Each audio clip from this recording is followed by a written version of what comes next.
Gold tycoon in America in 1850.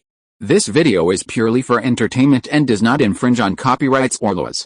The rights to the novel and image belong to the original author. We do not claim ownership. Don't like waiting and want to listen to this fanfic in full now? Subscribe to our Patreon, where you'll find the best fanfics. Chapter 126. I think. Mr. Liang, you just won a great victory.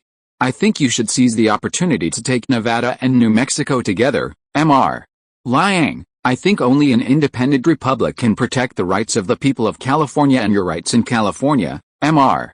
Liang, I think with your ability and personal charm, you can unite the people in the former Mexican territory. The New York consortium handed over their gold, and Liang Zhao whistled happily and transported the 100,000 ounces of gold that had just been harvested to the Sacramento branch of the Bank of America.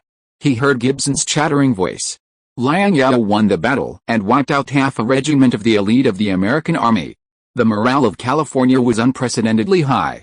This gave Gibson hope. Gibson felt that although California was only a small corner, it was more reliable than Mexico, which they supported at the beginning. If Liang Zhao could be persuaded to take the opportunity to swallow the Mexican territory that the United States had just swallowed and establish a new republic in America, it would not only weaken the national strength of the United States, but also directly contain the United States in America. This is in the interests of the British Empire. Eurasia is the world island of this world. Whoever controls Eurasia controls the world. The Russians' attempt to open an outlet to the Black Sea has aroused the vigilance of Britain and France. Compared with the rising of America, both Britain and France are more vigilant about Russia's ambitions in the Black Sea and Asia Minor. After all, compared with Russia, America, which is far away in America, is just a minor problem, while Russia, which is close to Europe, is a serious concern. Mexico cannot be helped up, and as for Britain itself, it is impossible for it to go down and fight America in person. Therefore, supporting an agent outside the Canadian colonies and Mexico to fight America to the death has become a good choice. However, for now, both the California high-level officials led by Liang Zhao and the federal government headed by Fillmore have maintained a very restrained attitude. Both sides seem to be very rational and have no intention of continuing to expand the conflict, which makes Gibson anxious. This is a good opportunity for Mr. Wu to step on the sewing machine and sew, once in a lifetime. Seeing America gradually moving towards peace, Gibson felt more uncomfortable than the British Empire being mired in the quagmire of war. If his strength allowed Liang Zhao, he could indeed consider the big cakes that Gibson had painted for him. However, Liang Zhao knew very well how much he and California were worth. Moreover, Gibson was also very insincere. The arms he brought to him were all the British Army's stocks in the colonies. They were a bunch of old-fashioned things that had been passed on for many times. Mr. Gibson, I don't want to know what you think, I want to know what I think. Liang Zhao didn't want to pay attention to the thief Gibson. Although Gibson was nominally just a banker of Barings Bank, he was full of the insidiousness of a politician. As a businessman, you are a little too involved. If you want to talk to me about politics, I'm sorry. If you are willing to talk to me about business, I welcome it. Speaking of business, Liang immediately became excited. Compared with Gibson, Liang seemed more Buddhist about provoking a war between California and the United States of America. Gibson has been investigating these days, but in fact he has been racking his brains to sow discord between the California authorities and the federal government. However, the senior officials in California did not buy Gibson's account, but they did not drive him away. They kept Gibson hanging, which made Gibson feel very uncomfortable. Liang made a serious investigation on the spot. He felt that California had great potential and was very suitable for investment. He had planned to ask his superiors to let the Bank of France open a branch in California. Mr. Liang, based on my investigation, I think the current transportation methods in California are too backward. The American River route alone cannot meet the transportation needs of San Francisco and Sacramento, and the carrying capacity of horse-drawn carriages is extremely limited. If there is a railway that can connect San Francisco and Sacramento, I think it will be very helpful for the development of the two places. Liang expressed his thoughts. The competitiveness of French industrial products is above that of the United States and below that of the United Kingdom. In the international trade market, France has also been suppressed by the United Kingdom. Britain highly advocates free trade, because Britain has vast and wealthy colonies to provide blood transfusions for Britain, providing cheap raw materials and a large dumping market. To put it bluntly, it is to pass on the losses of products to the colonies. This is why British industrial products are so good and cheap. France also has colonies, but French colonies are far less wealthy than British colonies and cannot provide blood transfusions to France. At least not like British colonies. If France wants to improve the competitiveness of its products in the international market, it can only exploit its own workers. Once the exploitation is excessive, it is easy to ignite a domestic revolution. Once the revolution breaks out, these people even dare to send the king to the guillotine. This is why Liang is more concerned about investing in California than Gibson. Even a small market is very attractive to the French. And the British do not need a market, but what they need is a large market like the Qing dynasty. A small market like California with a population of just over 100,000 is not very attractive to Britain. I think so too, but the railways in this state are not open to foreign capital for the time being, Liang Zhao said. Liang Zhao couldn't hand over the railway to the French, because it was the lifeline of California's transportation. It was more reassuring to hold it in his own hands. In the United States, building a railway could also obtain land along the railway and the right of priority development. The initial investment cost of building a railway was very high. In order to encourage private construction of railways, the American government provided such generous conditions. Of course, this also led to many railway companies blindly building worthless railways, because they did not build railways for the sake of building railways, but to obtain land along the railways. Really? That's a pity, Liang, who was rejected by Liang Zhao, said unhappily. But we welcome French industrial and mining enterprises to settle in California. The state will give certain policy preferences to such companies and enterprises, Liang Zhao said to Liang. My shipping company currently has a large gap in ships. If your company can provide advanced steamships, I think there is a great prospect for cooperation between us. I look forward to our cooperation. Liang's face eased a little, and he shook hands with Liang Zhao and said. After returning to San Francisco, Fremont brought him good news. In the latest round of voting in Congress, more and more members have changed their attitudes. Even in the House of Representatives, nearly one-third of the members are against taking back the land donated by the Mexican government in California, Fremont said with a smile. Mr. President is also giving a speech to promote us. The current situation is very favorable to us. I wrote this intermittently, so it's a bit short. Please bear with me. I will continue to update after get off work. Chapter 127 Cafe and Newspaper. Close to one-third means less than one-third. It seems that the pressure exerted by Jerwin and Henry on the government is not enough. Liang Zhao frowned slightly. The progress is still too slow. Write to them and ask them to increase the pressure on Congress. As for Mr. President, I think he is speaking for his approval rating. Liang Zhao still feels that the progress is not fast enough. If the issue of California's land grant is not resolved, he always feels like he is bound by invisible ropes and dare not let go and develop with peace of mind.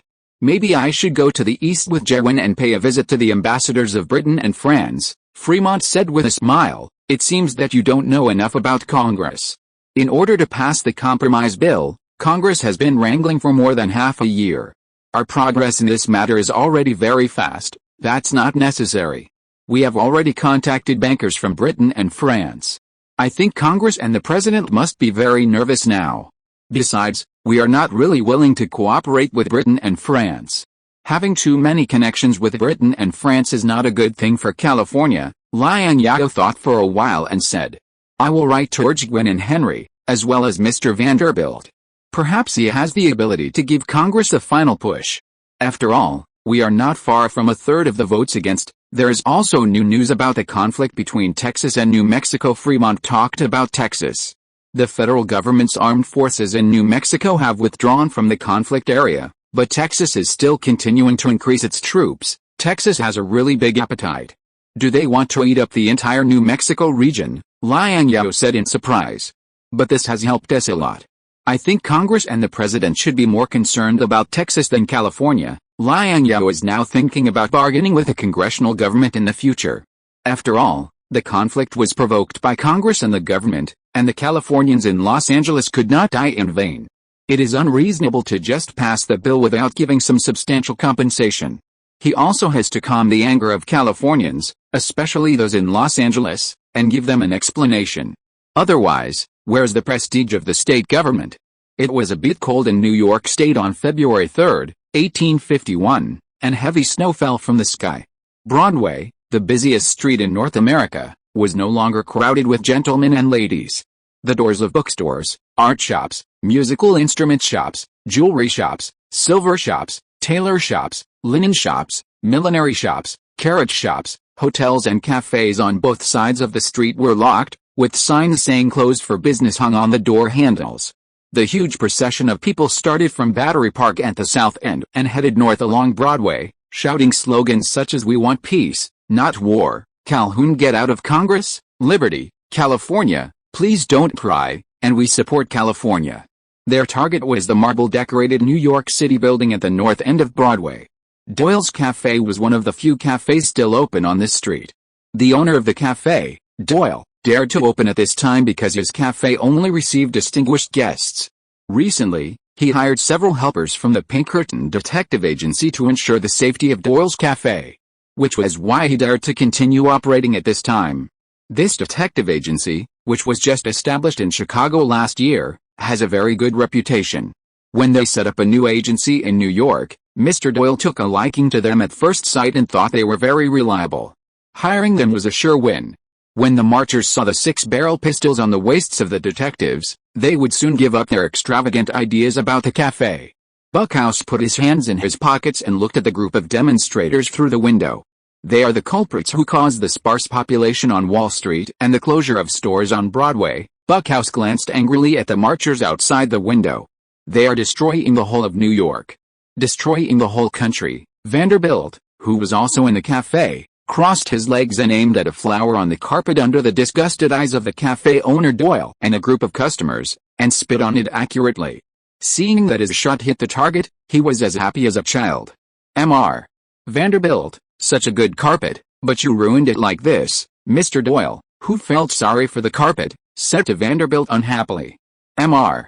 Doyle, your cafe doesn't have a sign prohibiting spitting. Vanderbilt smiled and took out a Cuban cigar that was already 1/3 smoked from his jacket pocket and put it in his mouth. Maybe I should put up a sign prohibiting spitting for you. Doyle personally served Vanderbilt a cup of coffee. He had considered putting up such a sign for the cafe, but the people who came to his shop were all well-educated nobles and gentlemen in New York. If he did so, those nobles and gentlemen would be unhappy. Only cafes that entertained the lower class would hang such a sign. Doyle didn't want to ruin the reputation and brand that his ancestors had accumulated. Then your plan to open a fast food restaurant will be ruined. I will persuade my daughter not to let you join her fast food restaurant, Vanderbilt said while puffing out smoke. I am afraid of you. It's up to you.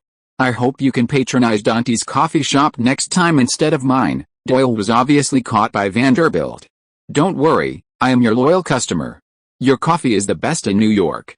I don't know what magical recipe your grandfather left for you, his descendants, Vanderbilt said with great enjoyment after taking a sip of hot coffee. Mr. Sailor, I think you must have participated in the parade in New York. I heard that many of those unruly people in the parade were hired by you. Those guys who do nothing all day and are obsessed with money were bribed by you with a cheap boat ticket to California, Buckhouse said to Vanderbilt angrily.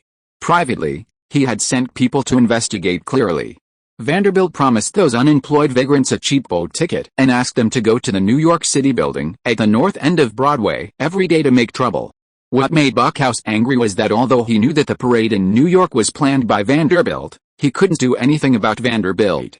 Because Vanderbilt was cleaner than a man, and never left any handle for others. Buckhouse has not found any substantial evidence so far. Buckhouse, don't slander people's innocence out of thin air. Evidence is needed for everything. If you think I incited the march, you must show evidence. I am a good citizen. Besides, marching and demonstrating is also the legitimate right of the people. Vanderbilt put down the coffee cup in his hand, picked up the New York Evening Post on the table and said, it is not the crowds outside who are parading and showing off that are destroying this country, but vampires like you, Buckhouse. I heard that you have raised the rent of New York tenants again. As he said, Vanderbilt stood up from his chair and showed a newspaper in his hand to everyone in the cafe. This newspaper is very different from previous newspapers. It is printed with photos of Los Angeles after being ravaged by the soldiers. This is a real photo, not a print. The collapsed church, The bloodstains all over the ground, the endless cemetery, the simple funeral, the angry pastor, and the corpses and ruins that are horrible to look at. These photos silently accuse the crimes committed by the rebels against Los Angeles. There was only a line of text attached to the bottom of the photo for explanation, and the title of the newspaper was also very concise and clear: Los Angeles is crying. California is crying. This newspaper did not use any emotional words to incite people. I am afraid that even the illiterate people on the streets of New York can understand this newspaper. It can be said that it is the newspaper with the lowest reading threshold since the founding of the country. Vanderbilt believes that this cross-era newspaper will shock the whole of America. Vanderbilt realized this when the New York Evening Post delivered today's newspaper to him yesterday. Once this newspaper is published, the New York Evening Post is bound to become famous and become a top newspaper that can compete with the New York Post. Vanderbilt is now considering discussing with Liang Zhao to buy some shares of his newspaper when he goes to California next time. The dignitaries in the cafe were attracted by the newspaper full of photos in Vanderbilt's hand. They rushed to pass around the newspaper in Vanderbilt's hand. The photos in the newspaper were blurry, and many photos with more complex environments could only show a rough outline. But this did not affect their understanding of the image content in the photos. "Gentlemen, I have ready-made photos here." Collins, who was sitting opposite Vanderbilt, took out a clearer photo from the bag he was carrying and handed it to the crowd. This newspaper was the work of skilled craftsmen in the printing plants of the Washington Post, the Washington Republic, and the New York Evening Post, who racked their brains and studied for more than 2 months. After many failures, they successfully printed the image in the photo on the newspaper.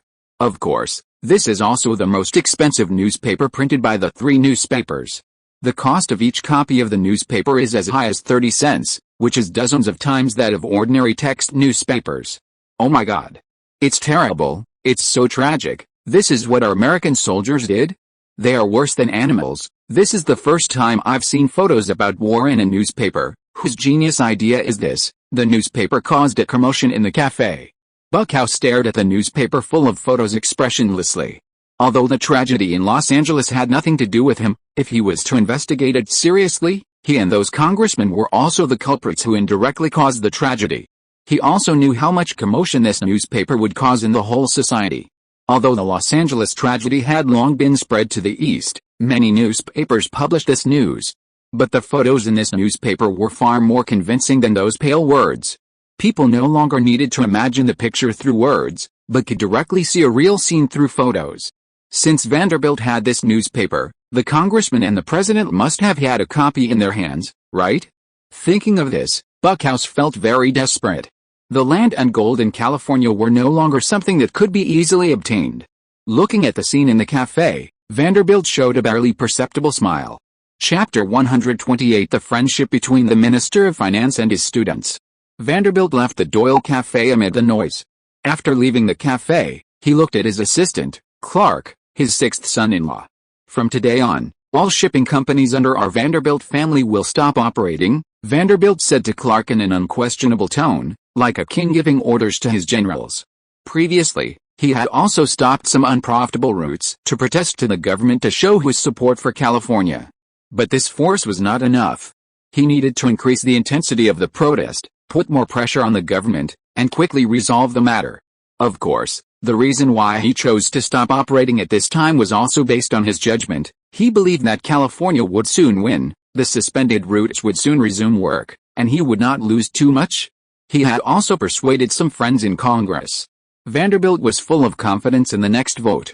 "But if that happens, we will face huge losses.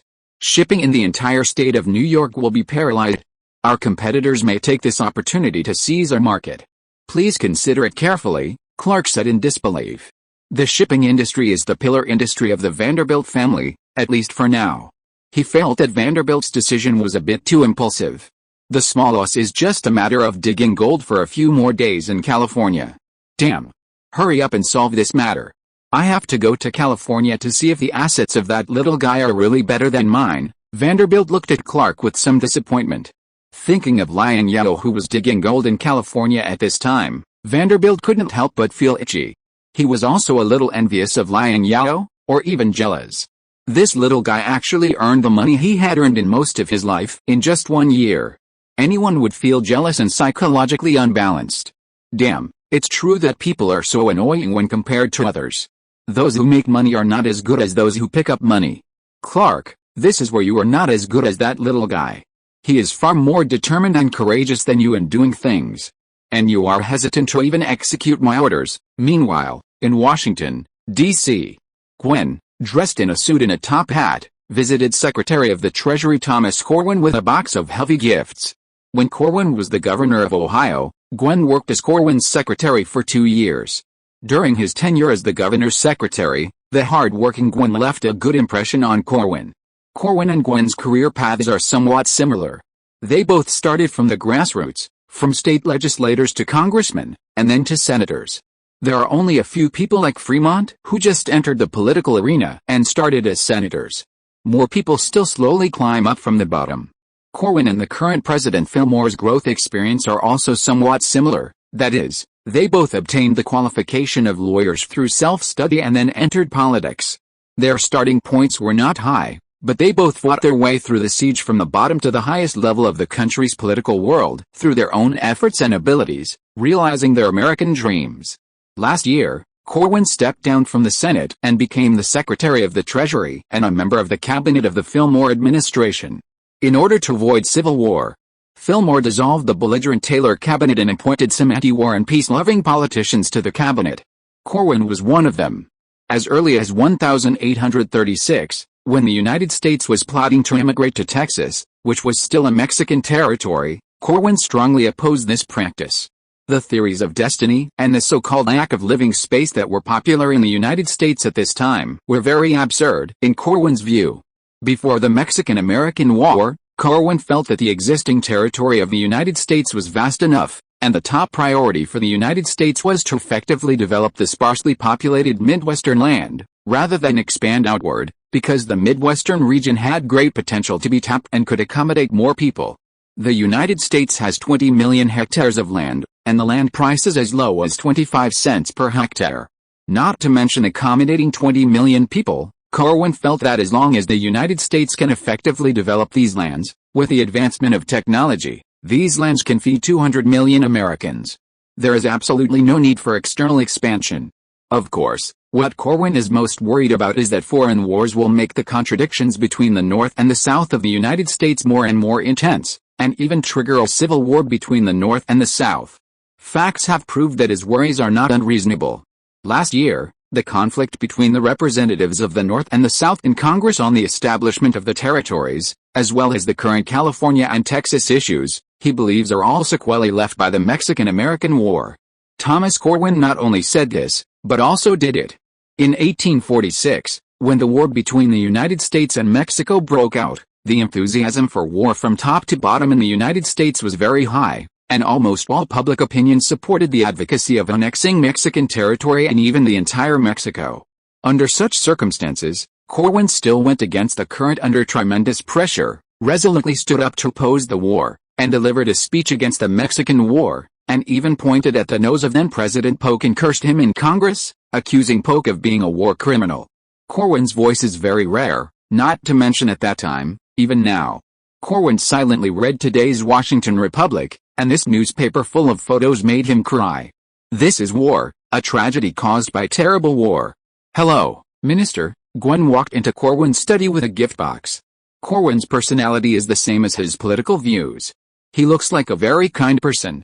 It turns out that it is the California senator who came. Seeing that it was Gwen who came to visit, Corwin was very happy and received Gwen warmly. He put down the wet newspaper and said to Gwen, "I still prefer you to call me teacher. I am very happy to have such an excellent student like you. Work hard. You are still relatively young and have a great future. I really want to thank you for my achievements today. When I was your assistant, I learned a lot and benefited a lot," Gwen said very modestly. "Don't be happy too early. I always like to praise others first and then criticize others. You have a very serious shortcoming. Once you encounter a little setback, you will start to waver or even give up halfway. You need to learn this from your colleague Fremont. Although he is very stubborn. Sometimes stubbornness has its advantages," Corwin said to Gwen very seriously. He had very high expectations for Gwen. "I've learned a lesson," Gwen generously admitted his shortcomings. He was indeed not as good as Fremont in this respect. Corwin glanced at the gift box that Jerwin had just put down and said, "I am now the Secretary of the Treasury. I cannot accept gifts. You can take the gift back. The above conversation is a private conversation between us. Next, let's talk about business. I think you came all the way from California.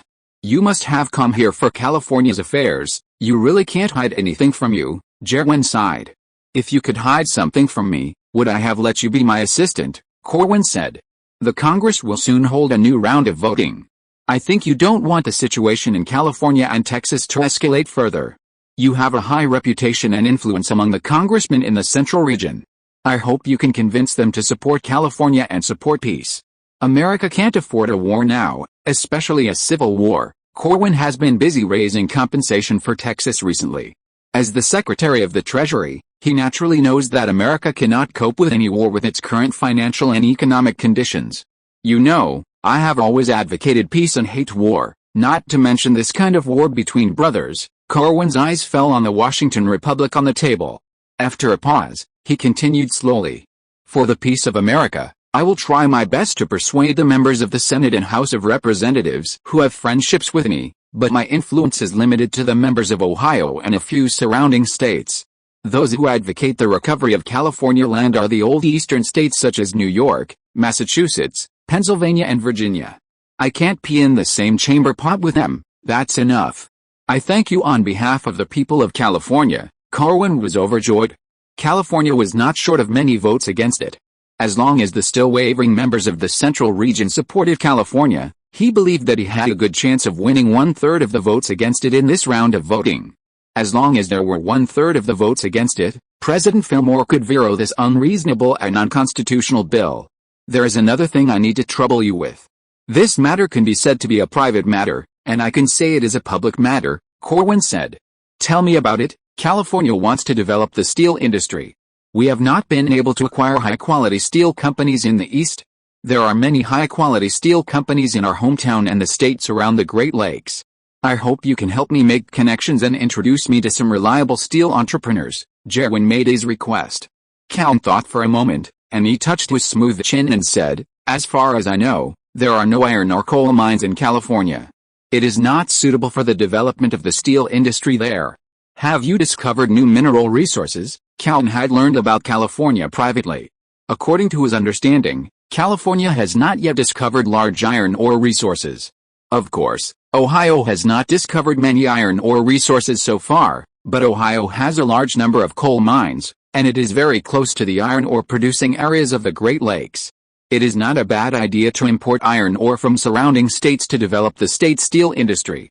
California does not have such conditions as Ohio. It seems that you know California very well, but we still found some coal mines. Although they are not large, they are enough for a while. We have also found a solution to the iron ore." Jerwin scratched his head and said that the lack of iron ore in California is indeed a very troublesome problem. He and Liang Zhao also complained about this problem when they talked.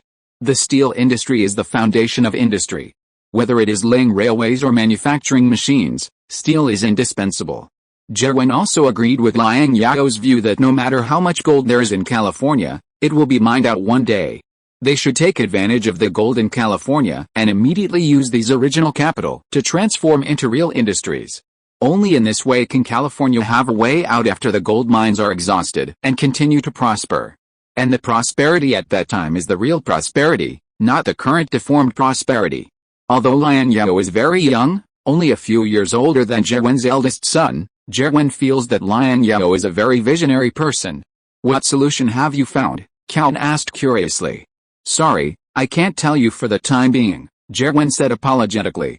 Because Liang Zhao finally decided to import iron ore and even coal from Mexico, the relationship between the United States and Mexico is still very tense.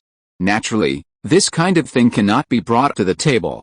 Calhoun did not embarrass Jerwin, but he was still very curious about the California authorities, because he saw more news about the Deputy Governor of California, the first multimillionaire in the West. As for Mr. Robinson, the current governor of California, there is very little news. Apart from seeing his name in the news of successfully preventing cholera, there is no other valuable news. In contrast, there is more news about the Deputy Governor of California, Whether it is positive news or negative news, and even gossip about the Vanderbilt family, which can often be seen in newspapers. Of course, in this era of materialism, people are more concerned about the rich identity of the deputy governor. Major newspapers have estimated the assets controlled by Liang Zhao, ranging from $10 million to hundreds of millions of US dollars, with various versions of estimates. They also nicknamed this mysterious rich man, who had never met, the nickname of the King of Gold, just like they nicknamed Vanderbilt the nickname of the King of Ships. Some more exaggerated news even said in the newspaper that the residence of the King of Gold was built with gold. For such a statement, Calton did not believe it. A house built of gold must be uncomfortable to live in. He prefers wooden houses and feels that wooden houses are more comfortable to live in. Whether in Washington, D.C. or Ohio, his residence is a wooden building. Corwin heard that the deputy governor was too young, only 20 years old this year, which was what Orientals call nominal age, and his actual age might not even be 20. This made Corwin curious about this young man. A person under 20 years old was in charge of a state? This was unprecedented in the history of the United States. Gerwin, please tell me, is it your governor or your deputy governor who is in power in California now? Corwin's serious expression was a little curious. 4K chapters are here. If you're listening to this novel on a channel other than Fanfic World, it means they downloaded and uploaded it without effort. We cordially invite you to visit our channel, Mundo Fanfic Novelis. There you'll find the original version of this story, and you can explore many other novels of various genres. We're waiting for you to immerse yourself in a world of incredible novels. Chapter 129: The Arrival of New Immigrants. Our governor, Mr. Robinson, is impeccable both morally and in terms of ability. It's just that Mr. Liang has set a good example, so Mr. Robinson is a little inferior, Gerwin said after careful consideration. Robinson is not a useless person, but Liang Zhao's performance in California is too dazzling. Based on Gerwin's understanding of governors of other states, Robinson is not inferior to governors of other states except for lacking some political experience.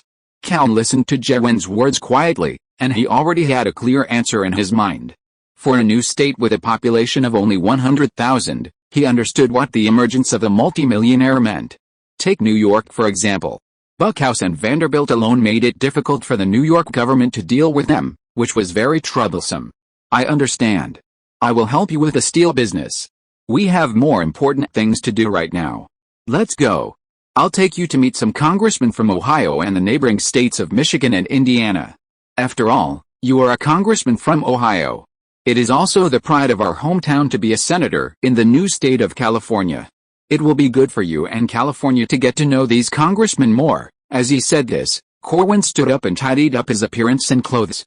His servant knew that Mr. Corwin was going out, so he handed him a dark bowler hat made of fine alpaca wool from South America and a simple cane.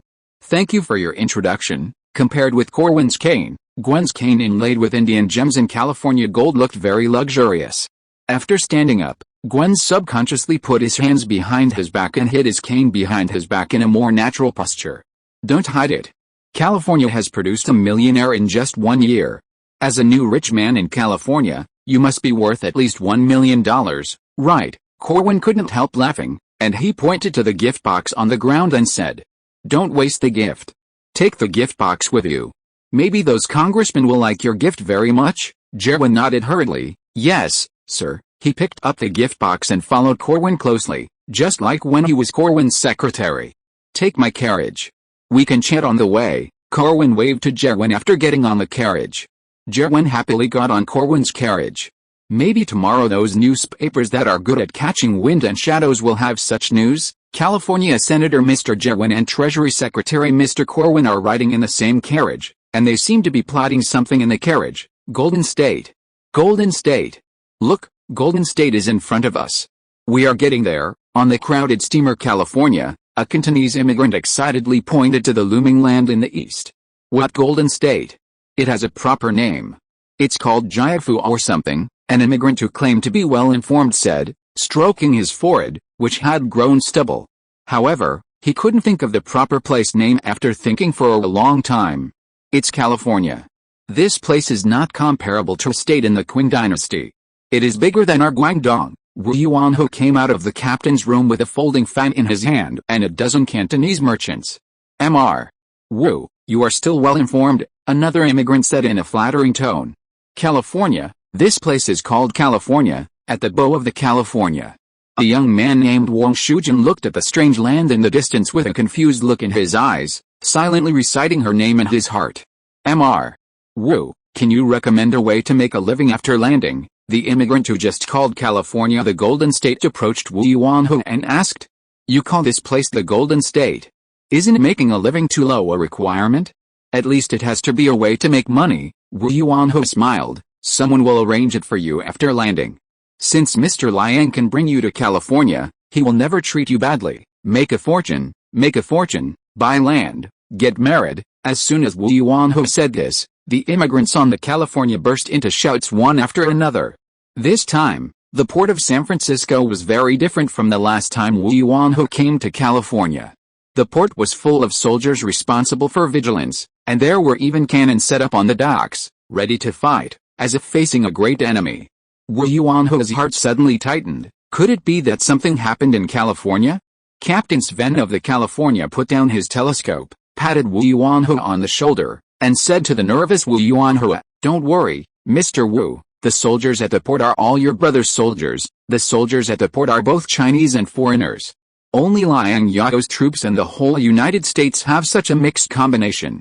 My brother's soldiers. Wu Yuanhu was skeptical. He took the telescope from Sven's hand and raised it to look at the dock. The soldiers wearing strange uniforms are both foreigners and Chinese. After searching in the crowd for a while, Wu Yuanhu quickly found Liang Zhao, who was wearing an officer's uniform. Liang Zhao seemed to have a foreign saber on his waist. This image made Wu Yuanhu associate Liang Zhao with the British foreign officers on Hong Kong Island. Could it be that this kid donated an official position in America? At the port of San Francisco, Liang Zhao had already made preparations to welcome immigrants.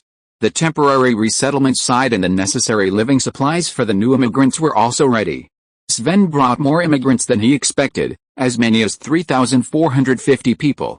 And he clearly remembered that the passenger capacity of these 3 steamships added up to only 1,160 people. That is to say, it was overloaded 3 times. No wonder Sven arrived in California so late. Liang Zhao already had a plan in mind on how to arrange these immigrants. Los Angeles was hit hard and needed to be rebuilt. It was just the right opportunity to resettle all these immigrants in Los Angeles. He bought a lot of land in Los Angeles, not to mention more than 3,000, even more than 30,000 immigrants would be more than enough. Los Angeles has a small population, and more than 3,000 immigrants can directly change the population structure of Los Angeles, instantly making Los Angeles a town dominated by Chinese. This is good for him to control Los Angeles. Liang Zhao has nothing to worry about the resistance of local white residents. He contributed money, effort and materials to help Los Angeles rebuild, and those white people are grateful to him now. Moreover, the current mayor of Los Angeles is also Chinese. Even if a few white people have opinions, these weak opposition voices will not have much impact on him. Although Los Angeles and San Francisco are worlds apart at the moment, once the oil in Los Angeles is developed, the development prospects of Los Angeles will not be worse than that of San Francisco. As for the more than 3,000 laborers promised to Vanderbilt, we will talk about it next time. Anyway, he is not in California now. Captain Sven, Brother Wu, long time no see. After the California docked, Liang Zhao greeted Sven and Wu Yuanhu at the dock. There will be more updates tonight. Chapter 130 Great Change. You are now a colonel in the United States. Sven looked at the colonel's epaulets on Liang Zhao's shoulders in disbelief. If Liang Zhao gets a major or lieutenant colonel, he won't find it strange at all.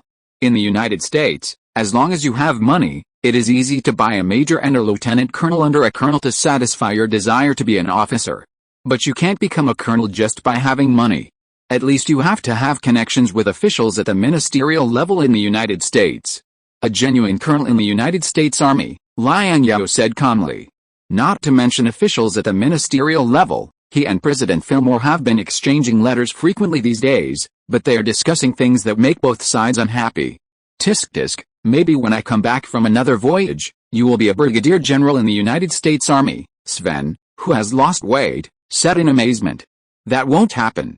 There are only 4 or 5 brigadier generals in the United States Army. It's not my turn. I see that you have lost a lot of weight. This ocean voyage must be tough. Liang Zhao looked at Sven and Wu Yuanhui. Compared with the last time they met, both of them had lost a lot of weight. It's not easy to become a general in the United States. Not only does it require the recognition of the American ruling class, but it also requires sufficient contributions and qualifications in the military field. Not everyone can become one. Besides, being a general in the United States is not his goal. Too much coal is needed from Guangzhou to California, and the 3 ships are all overloaded. The supplies that can be brought are very limited. Fortunately, you Chinese can endure hardships. Everyone persevered and made it to San Francisco, Sven said.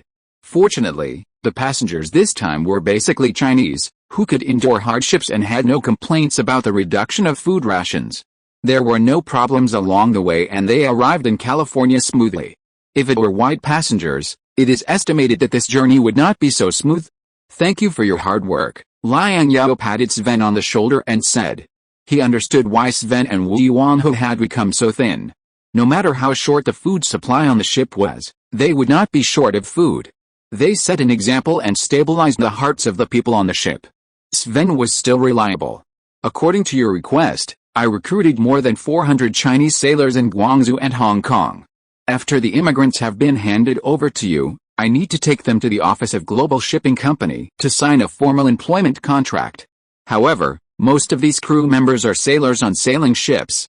If they want to be familiar with the operation on steamships, they need training, Sven thought for a while and said. Many of these Chinese sailors were originally employed by the British East India Company. I paid a high price for termination to dig them over. I think you don't need this little money. You have to reimburse me later, no problem, as long as you can provide their termination contract agreement. At present, he did not expect Global Shipping Company to make money. If he wanted Global Shipping Company to make a profit quickly, he would not let Sven go to great lengths to transport immigrants across the dangerous Pacific route. Last year, Strauss recruited more than 200 crew members from the eastern states, and Mr. Vanderbilt also handed over the James Day to us. This year, in addition to the 5 steamships we ordered in the east that can be launched, I also bought 3 steamships that have already been launched directly from the French shipyard. The tonnage is over 2,000 tons, but it will take some time for them to arrive, Liang Zhao told Sven the good news. That means that the Global Shipping Company will have 12 steamships of more than 1,000 tons. Sven was extremely happy. He was as happy as a child in public, not caring about his image at all. A shipping company with 12 steamships of more than 1,000 tons can be ranked even in the UK, where there are many large shipping companies. What's more, the Global Shipping Company is a young shipping company that has just been established for less than a year. It feels great to be backed by a big moneymaker who owns a gold mine. Sven is now a little worried that Vanderbilt's position as the king of ships will soon be lost. Liang Zhao's expansion speed is really too fast. So you know a lot about ships. The French have made rapid progress in shipbuilding technology in recent years.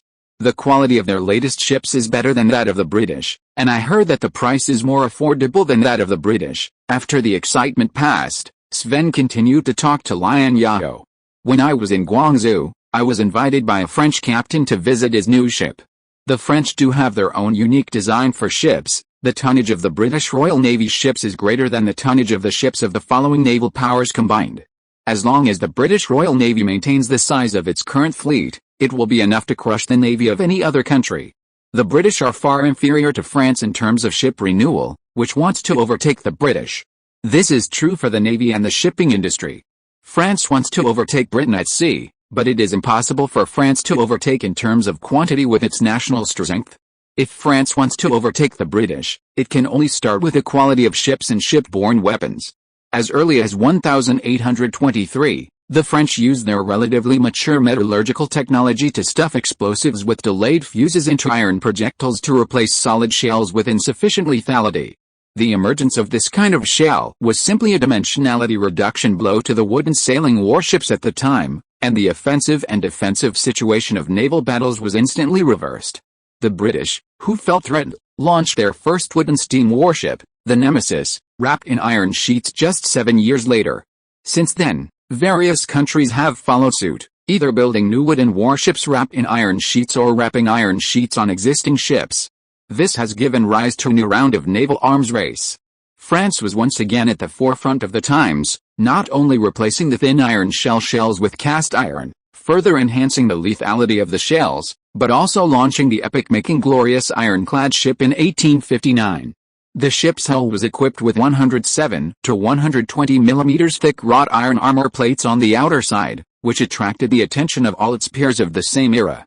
The emergence of the Glorious directly gave rise to the era of ironclad ships. It's more comfortable to deal with the French than the British, Liang Zhao thought of Gibson and Liang Zhao, who were still in California. Just because of Gibson's arrogant attitude and his desire to create chaos in the world, he would not place an order with the British shipyard. The things that the British are willing to sell to you are definitely not good stuff. I haven't been here for a few months. There are really big changes here, Wu Yuanho sighed as he looked at the prosperous city of San Francisco. The development speed here is so fast that he almost can't recognize it. Brother Wu, please help introduce these friends, Liang Zhao said as he looked at the dozen Chinese businessmen behind Wu Yuanho. Wu Yuanho hurriedly introduced those Chinese businessmen to Liang Zhao, and Liang Zhao met them one by one. In addition to the Wu family's Yihuang, the Pan family's Tuangfuhang, the Lu family's Guanglahang, the Yi family's Yichenhang, and other Dongxinghang, Xianbaohang, Xingtaihang, Zhonghang, Shuntaihang, Renhehang, Tongshanhang, Zutaihang, Dongchanghang, and Nanshanghang all sent people over. However, after understanding, only the Wu family and the Pan family sent direct descendants of the family, and the people sent by other lines were insignificant figures in the family. Not only the merchants from Guangdong came, but also several Fujian merchants came with the ship. The Wu family and the Pan family's ancestral home are both in Quanzhou Prefecture, Fujian, and they have many intersections with Fujian merchants. It is not surprising that Fujian merchants came with them. While talking, the immigrants on the steamship slowly got off the steamship and registered at the port to wait for arrangements. There were soldiers from the California Infantry Regiment here to maintain order, and everything went smoothly. Most of the immigrants communicated in dialects, with the most speaking Cantonese. In addition to Cantonese, there were also many immigrants who spoke Minnan dialect. What surprised Liang Zhao was that there were immigrants with Guangxi accents among the immigrants this time. Are there immigrants from Guangxi on the ship? Liang Zhao asked curiously. Guangxi's presence was not high before modern times, but in the mid-19th century, the mention of this province could make the Manchu dignitaries in the Forbidden City in Beijing gnash their teeth and hate it. Years of natural disasters, the Xiandahu took the opportunity to frequently start uprisings in Guangxi. In recent years, many people from Guangxi have gone to Guangdong to beg for food to make a living, but this year, we in Guangdong are not having a good time, Wu Yuanho sighed and said. In addition to the Xiandahu, there is another cult that is more violent than the Xiandahu. It is said that tens of thousands of people have gathered in Guangxi to rebel, but now it is estimated that this group of people has been suppressed by the imperial court. The cult that Wu Yuanho mentioned that was more violent than the Xiandahu is the Taiping Rebellion. It's just that this group of people was probably the soldiers of the Qing court who were suppressed by the Taiping Rebellion, rather than the Taiping Rebellion being suppressed by the Qing court. Wu Yuanho is still too optimistic. I'm afraid that Wu Yuanho's current thoughts also represent the thoughts of most of the Manchu ruling class, who believe that the Qing dynasty is stable and a group of petty thieves are not to be feared. I have prepared carriages for you. Please come to my humble home for a chat. Liang Zhao clapped his hands. And the coachman drove over with several carriages. These merchants have lived in the 5 ports of trade for many years and dealt with foreigners. They are no strangers to this Western-style carriage. I know that my brother likes to ride a horse. I don't ride a carriage. My brother can prepare a horse for me, Wu Yuanho said. Liang Zhao nodded, and the two rode on horses and headed towards Tingtao Garden. The two chatted while riding. Thanks to my brother this time, our Wu family owes you a big favor, Wu Yuanho said. The Wu family's fleet also brought more than 1,500 immigrants, and these immigrants will also be settled by you.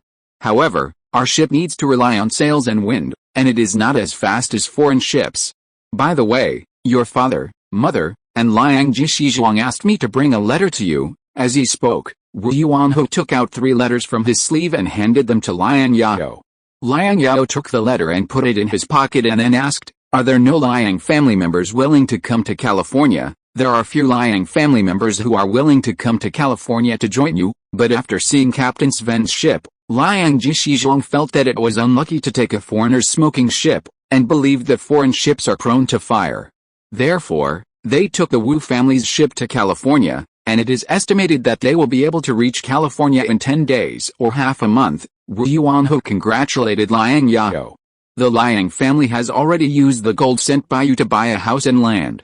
Congratulations, you have revived the Liang family with your own efforts. Today, I am a few hundred words away from updating 10,000 words. I will work hard next time and strive for 10,000 words. I hope you all support the genuine version. Subscribe to support. Thank you. Chapter 131, No Money Required? The rise and fall of the Liang family did not have much impact on Liang Zhao, who had already settled down in California. Compared with the recent situation of the Liang family in Xiangshan, Liang Zhao was more concerned about how the authorization of the Yihan business was handled. Brother Wu, how is the authorization of the Wu family's business being discussed? Liang Zhao asked. I was just about to tell you about this. You have helped our Wu family so much? If the Wu family continues to hold on to their own business, it will seem that our Wu family is not loyal enough. Wu Yuanhou smiled. After discussing with the helmsman of the Wu family, that is, his brother Wu Shengrong, he had no objection to authorizing Liang Zhao to use the Yihang business in the United States. Previously, the business between the Wu family and the United States was handled by American merchants. After the American merchants, the Yihang could not actually make much profit. The main trading partner of the Yihang was still Britain, followed by European countries such as France, the Netherlands, and Belgium. The American market was like chicken ribs to them, tasteless trade and a pity to abandon. Wu Shengrong was willing to send Wu Yuanhou to California. In addition to the gold in California and Wu Yuanhou's own wishes, he also wanted Wu Yuanhou to personally handle American trade in the United States. Compared with those American merchants who were middlemen, it was obviously more trustworthy to have his own family. And if he wanted to bypass those American merchants and do business directly with Americans, how the Wu family would deal with American merchants became another problem. If the authorization of the right to use the Yi Trading Company in the United States could cooperate with Liang Zhao, the American expert, it would be a good choice. If the Wu family could take this opportunity to directly intervene in the American trade, it would be great. If there was really no profit in the United States, it would not hurt the bones. Anyway, trade with the United States has never been the biggest part of the Wu family's business, nor the biggest part of other merchants in Guangzhou. The ideas of other merchants are similar to Wu Shengrong's, and they all sent people to California with a try-it mentality. It's just that Wu Yuanhou had been to California for a field investigation, and he knew more about California than other Guangzhou merchants, so he was more willing to invest more. I will personally manage the Wu family's business in America, and the Jardine Mason's business in America will be shared by me and my brother. Wu Yuanhou told Liang Zhao the result of his discussion with Wu Shengrong. The Wu family won't take a penny, Liang Zhao asked with some doubts. For 10 years, we won't take a penny, but I hope you can help with Jardine Mason's business in America. I don't know much about the foreign court. Although as a Wu family member, I have been dealing with foreigners since I was a child in Guangzhou, but it's different for them to come to do business with you and for you to do business on someone else's territory, Wu Yuanhou said. Liang Zhao was a little surprised that the Wu family talked about personal relationships with Liang Zhao instead of money. But on second thought, the Wu family has been able to sit firmly in the 13 hongs for a long time. And their ability to handle human relationships is definitely not worse than their ability to do business. This is not surprising. Moreover, if the Jardine Mason's business can open up the American market, the Wu family can also benefit from it. Liang Zhao apparently wants the right to use the Jardine Mason's business name, but in fact he wants the brand premium brought by the Chinese local products with the Jardine Mason's business name, so as to harvest more US dollars in the hands of Americans. He can also create a brand by himself, but directly using the Jardine Mason, which has accumulated a reputation for decades, will have a more immediate effect. It is said that the British Jardine Mason, a copycat brand, has been selling Chinese local products in Europe in recent years. At that time, Liang Zhao would not mind using the authentic Jardine Mason's local products in his hands to go to Britain and conduct so-called free trade with the British. Brother Wu has thought about it carefully, Liang Zhao said casually while thinking about the Jardine Mason's business. I remember you said last year that America was going to establish a province in California to govern it. I wonder how it's going. Wu Yuanhe asked with great concern. It's about building a state. Yes, yes, I wonder how it's going. Wu Yuanhe stroked his forehead. It was built last September. Can the local officials in America introduce me to one or two people? Wu Yuanhe said in a pleading tone. His first reaction was to meet the local officials first, get familiar with them first, so that it would be easier to do things in the future. Wu Yuanhe had even thought about what to give as a gift. No need for introduction, I'm here. Liang Zhao couldn't help laughing. Liang Zhao could understand Wu Yuanhe's thoughts. A simple businessman's identity could not give Wu Yuanhe enough sense of security. Aren't you already in charge of the army? Wu Yuanhe was very surprised. Doing business, commanding the army, and engaging in politics in America are not contradictory, Liang Zhao explained. I have an unwelcome request for you, Wu Yuanhe said. Do you want to buy an official position? Liang Zhao saw through Wu Yuanhe's thoughts at a glance. Brother, you have a keen eye, Wu Yuanhe nodded. The important positions in California have already been filled. Besides, the way to donate to become an official in the United States is different from that in the Qing dynasty, Liang Zhao said. If you want to pursue a career in the United States, you must first become a naturalized citizen, and then participate in the election of state legislators. When the next election is held for state legislators, I'm grateful for your advice, brother. Wu Yuanhe bowed to Liang Zhao and remembered Liang Zhao's words. Although he didn't know what a legislator was at this time, since he planned to develop in California for a long time, he would have plenty of time to learn about it later. Unknowingly, the two of them arrived at Tingtao Garden on horseback. After Strauss became the mayor of San Francisco, his assistant job with Liang Zhao had become a part-time job. But there was nothing he could do about it. He already held several positions, and it was not reasonable for him to hold the position of mayor of San Francisco. He was not a superman, and he didn't have that much time and energy. After weighing the pros and cons, he still pushed Strauss to the position of mayor of San Francisco. Of course, Stanford is also a good candidate for mayor.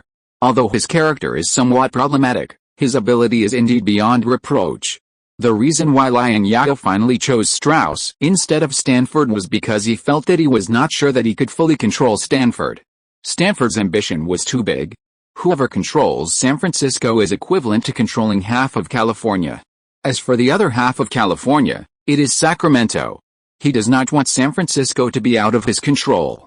Besides, he now has Connie and Hu Jinjin by his side, and the two can barely take over Strauss's original assistant work. Hu Jinjin can also do some things that even Strauss can't do, such as greeting his compatriots. Jinjin, you greet these merchants for me first. After explaining to Hu Jinjin, Liang Zhao went to the cloakroom on the second floor and changed into comfortable clothes. He only wore military uniforms when reviewing the army and in wartime. In addition to the day when immigrants arrived, today was also the day he inspected the fortress and reviewed the training results of the new recruits. Chapter 132 If you want to get rich, cut your braids first. Wu Yuanhe was the one who knew California best among these merchants. Both Guangzhou merchants and Fujian merchants gathered around Wu Yuanhe to talk, wanting to learn more about Liang Zhao from him. In particular, the content of Wu Yuanhe's conversation with Liang Zhao on the road just now was what they were most curious about and concerned about. My brother is so promising. Hu Jinjin sat on the sofa in the reception room with his legs crossed and a teacup in his hand. He was very glad that he had been to California earlier than others and had successfully established a relationship with Liang Zhao. The deputy governor of California is the lord of half a state. The states in the United States are similar to the provinces in the Qing dynasty.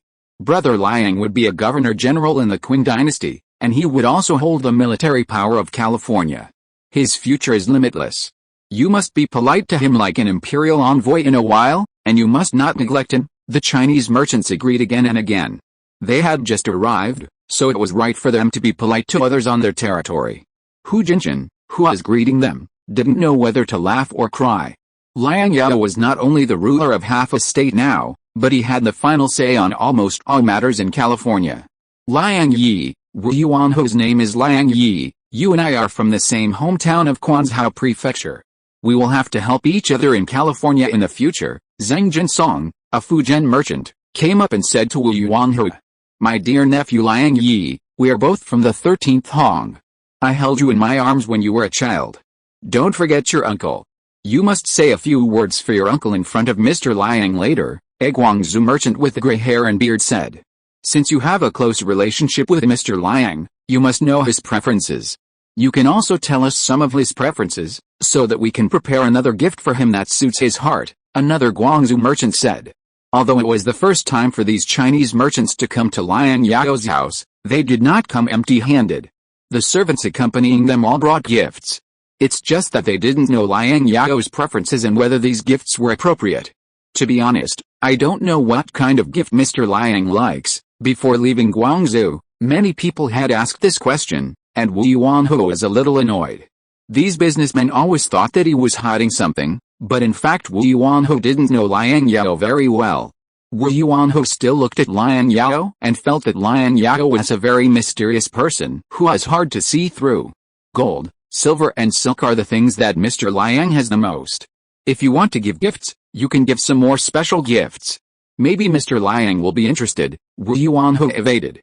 What about beauties?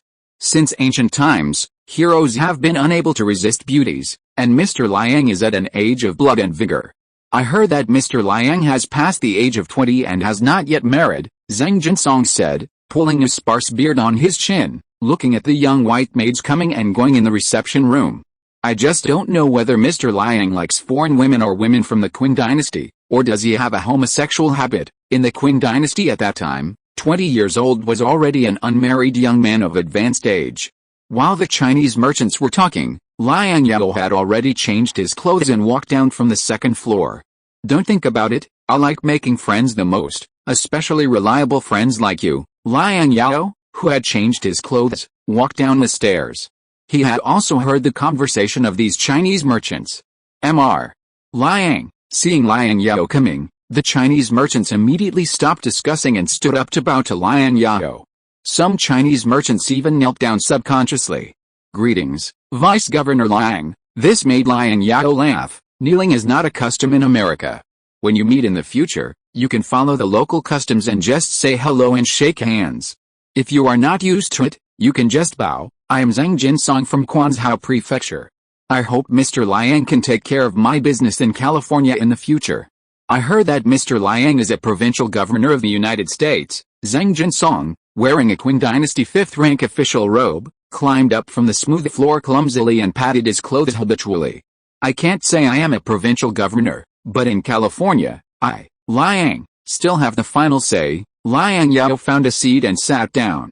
After sitting down, he waved his hand and said to the Chinese businessmen, "Everyone, please sit down. Don't be restrained." After hearing this, the Chinese businessmen found a seat and sat down. They looked at Liang Zhao curiously, especially the back of Liang Zhao's head. They were a little surprised to see that Liang Zhao had no braids. However, thinking of what Wu Yuanhou had told them, Liang Zhao had already been naturalized in the United States. The laws of the Qin dynasty naturally could not bind Liang Zhao. Thinking of this, they felt relieved. Mr. Liang, I am Pan Zhengwei from Fuxing. Before coming to California, Brother Liang Gai told us that Mr. Liang has a ready-made shop in Jinshan that he can sell to us. Pan Zhengwei asked. Of course, Liang Zhao said after taking a sip of tea. I have a lot of shops in Jinshan City. The best idol shops along the commercial street in Jinshan City are available for you to choose. You can buy them directly or rent them. This commercial street is the most prosperous shop in the entire western United States. Many foreigners may not be able to buy them even if they want to. Liang Zhao was not exaggerating. Don't look at the current urban population of San Francisco, Jinshan City, which is only 50,000 or 60,000, but it is not an exaggeration to say that it is the most prosperous and wealthy city in the western United States.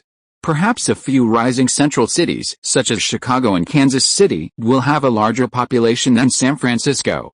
However, the wealth and prosperity of San Francisco are incomparable to those of Chicago and Kansas City. San Francisco already has several millionaires.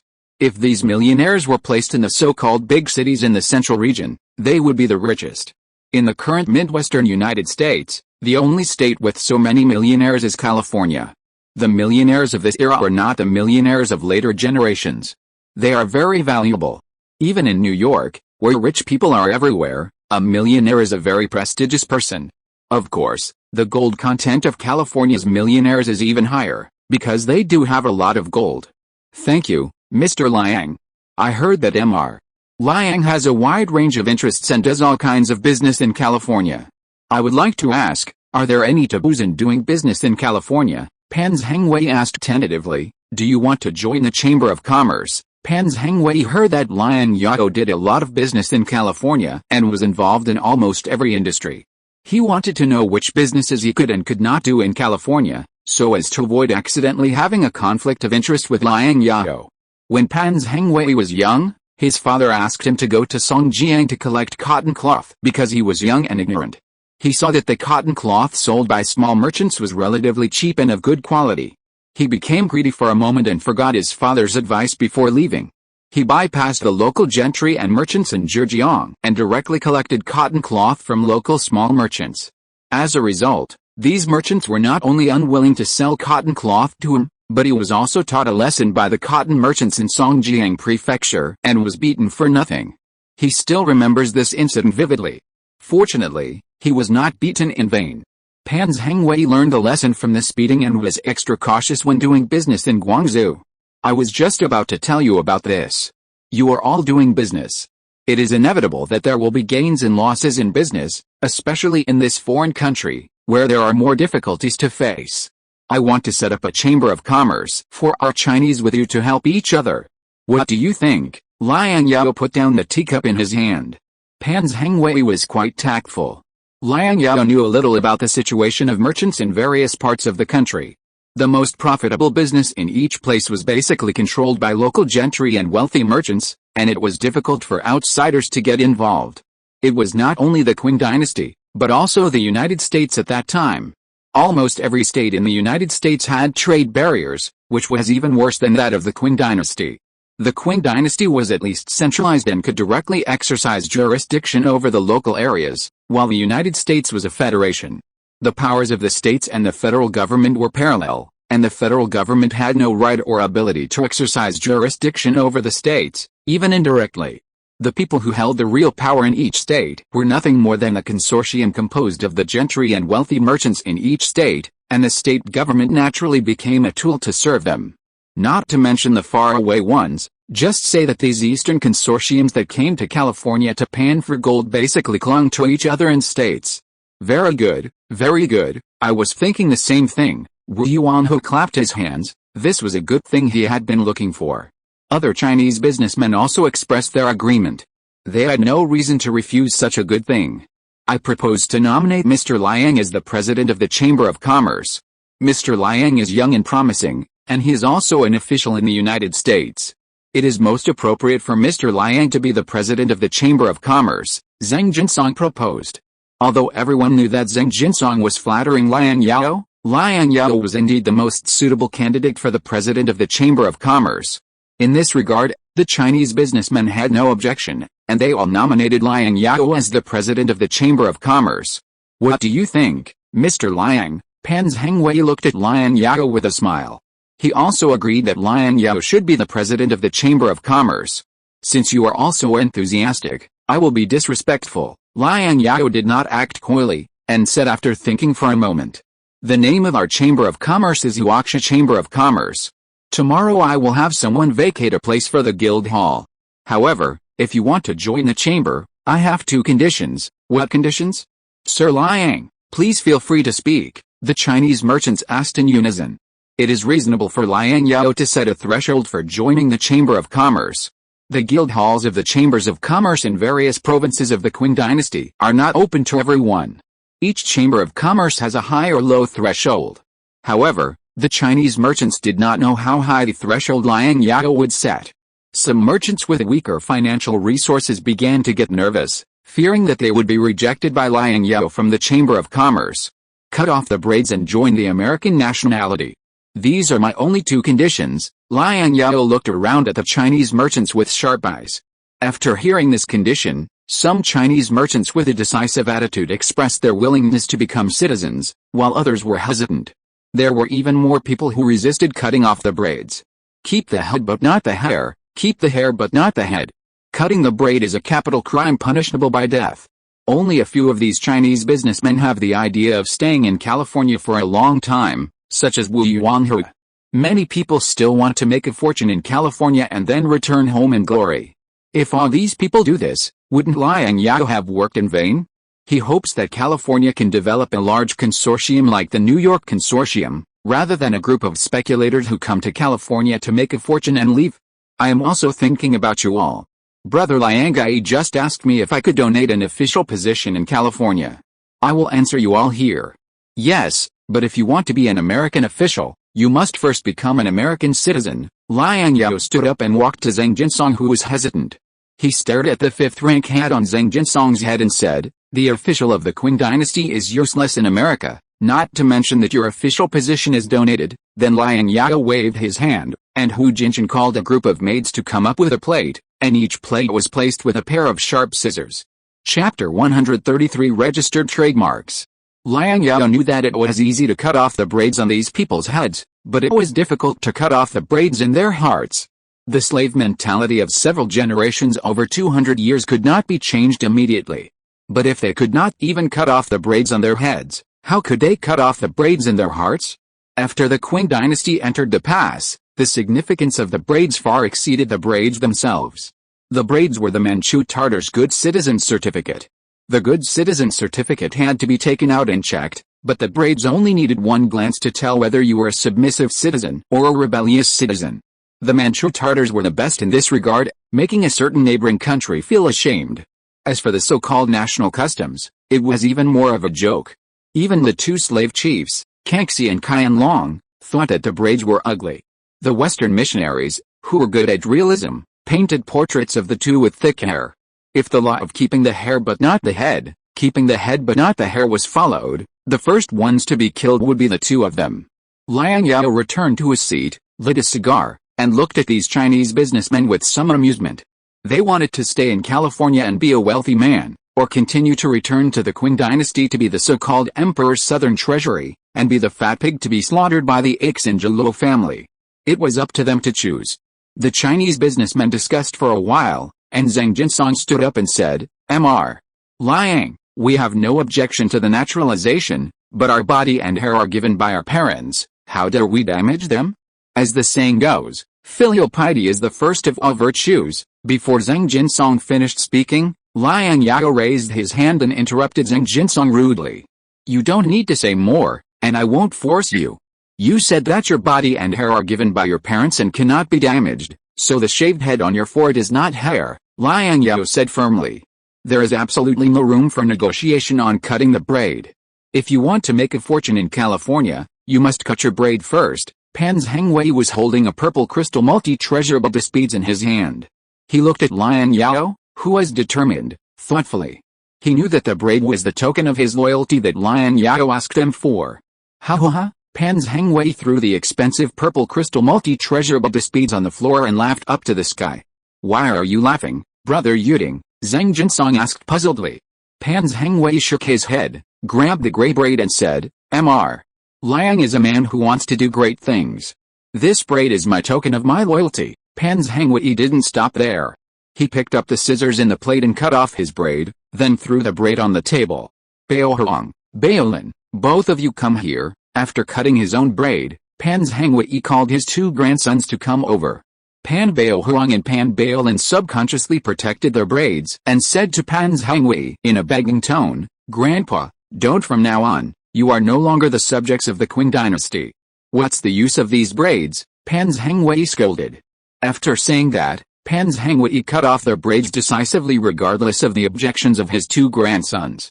And then walked to Liang Zhao with his two grandsons. "Mr. Liang, these are my grandsons Bao Huang and Baolin. I am old and weak, and I don't know how many days I have left. I hope that Mr. Liang can take care of my two disappointing grandsons in California in the future." Pan Zhengwei took the lead in cutting his braids, which Liang Zhao did not expect. He originally thought that the first person to take the lead in cutting his braids would be Wu Yuanhe. It seems that he still overestimated Wu Yuanhe's determination. Liang Zhao looked at Pan Zhengwei and his two grandsons with their hair loose, nodded and said, "Very good, Mr. Pan's determination is admired by the younger generation. It seems that the position of Vice President of the Huaxia Chamber of Commerce must belong to Mr. Pan. Since you are no longer a citizen of the Qing dynasty, why do you still keep this braid?" Wu Yuanho gritted his teeth, picked up the scissors on the plate, and cut off his braid. As for what to do when he returns to the Qing dynasty in the future, the worst that can happen is to buy a fake braid and wear it to cover up. With Pan Zhangwei and Wu Yuanho taking the lead, the Chinese businessmen who were originally hesitant also made up their minds to cut off their braids. For some who really didn't want to cut their braids, Liang Zhao didn't force them and asked them to leave Tingtao Garden. I don't know who to ask for naturalization. Wu Yuanho fell behind Pan Zhangwei in cutting his braids. In the matter of naturalization, Wu Yuanho didn't want to be left behind, so he walked up and asked Liang Zhao. I will let the California Immigration Bureau take care of your naturalization. Liang Zhao stood up and said. In this era, the procedures for immigrating to the United States are not complicated. You only need to pass the state-level Immigration Bureau review.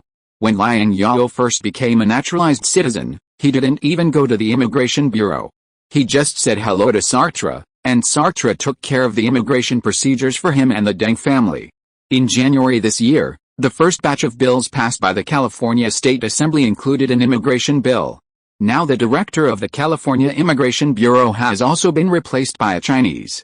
No one in California dares to block Chinese immigration. From now on, you will not only be Americans, but also Californians.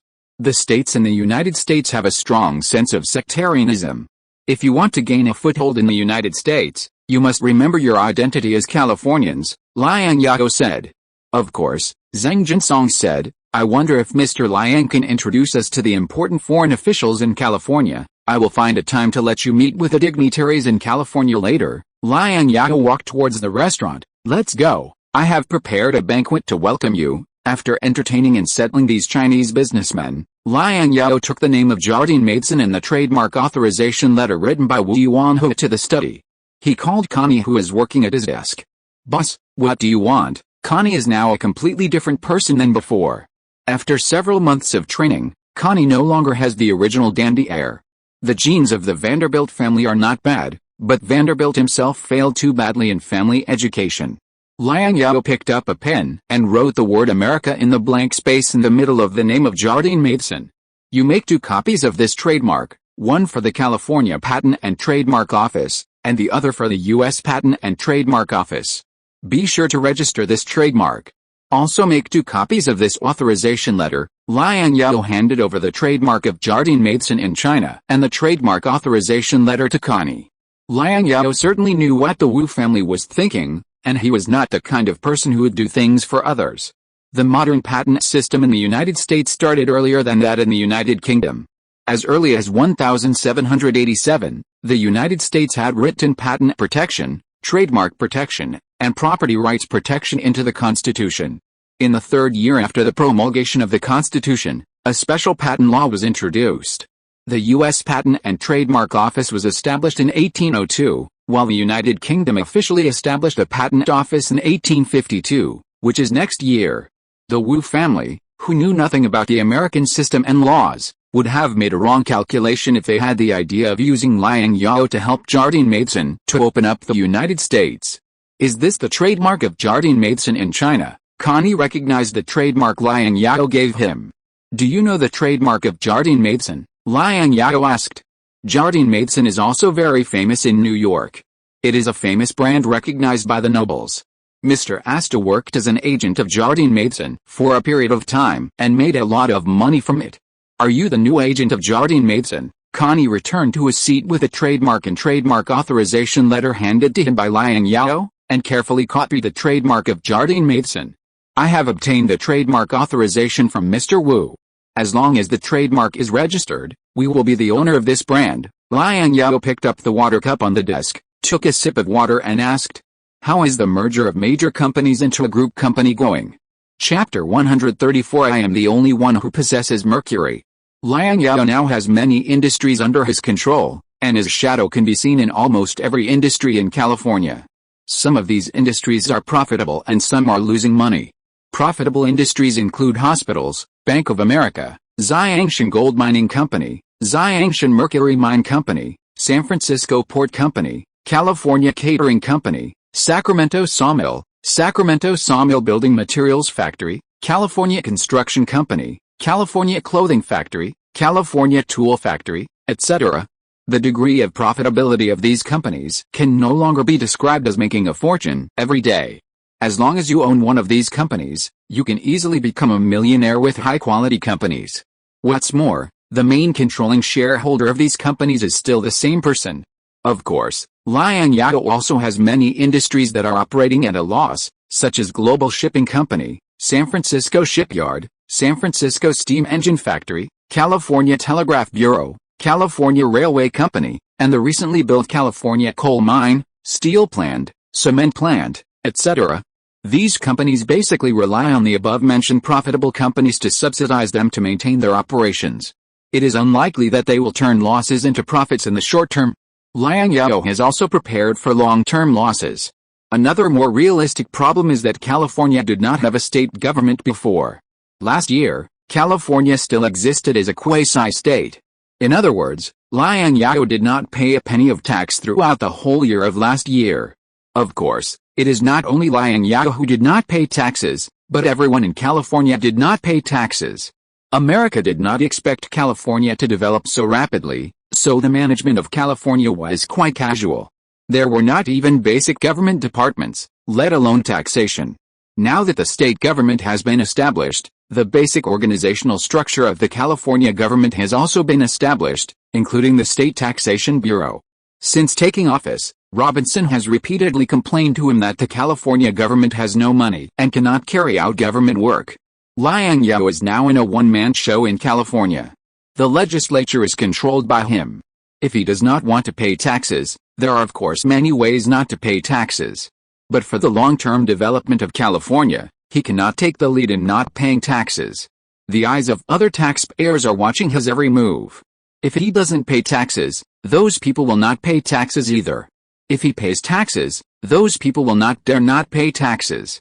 Anyway, the California government is now the same as his. These taxes paid are nothing more than pouring from one pocket into another. As long as the money can be used for the construction of California, he can accept it. By forming a group company, Liang Zhao can merge the financial statements of all his companies into the financial statements of a group company to pay taxes. If taxes are paid one by one, with Liang Zhao's ability to make money, the taxes that profitable companies have to pay are very shocking. If the financial statements of loss-making companies are merged into them, the group's profit figures will not be so good, and the tax can be reduced to some extent. Of course, this is only one of the reasons. Merging the companies under the group company can also facilitate overall management. As for anti-monopoly, there is still no sign of antitrust law. In fact, before and after the Civil War, it was the period when those well-known capital crocodiles in later generations grew rapidly and wildly, and monopoly was the main theme of this era. From Astor to Vanderbilt, they all did this because they knew that monopoly business was the most profitable. Your industry is too large and complex. What I learned in business school is not enough. Senior Strauss said that he would help me complete this matter in his spare time, Coney said while carefully copying the American Jardines trademark on paper. Senior Strauss also said that although he went to college, many of your ideas have exceeded his cognition. Don't rely on your senior for everything. You have to learn to do many things. This will be good for you. Liang Zhao was also working on designing the logo of the group company. He did not have much talent in design. The logo was very simple, just a globe with a map of America as the center, and the words American Group were written in Chinese and English at the equator. Speaking of the devil, Strauss and Sven knocked on the door of his study. Seeing them coming, Liang Zhao put down his pen and received them. I'm sorry, boss. I just happened to hear the conversation between you and Mr. Coney. You were busy dealing with military and government affairs before. I didn't dare to disturb you about the group company's affairs for fear of disrupting your rhythm. Strauss took off his black bowler hat, hung it on the hanger beside him, and found a place to sit down. I tried to merge these companies into a group company according to your request, but some of the details. How should I put it? I couldn't handle these details well, and you are a person who pays special attention to details, so I suggest that you personally preside over the merger of the companies into a group. How is the discussion of the tax bill in the state legislature going? Liang Zhao looked up and asked. Governor Robinson has been urging this matter.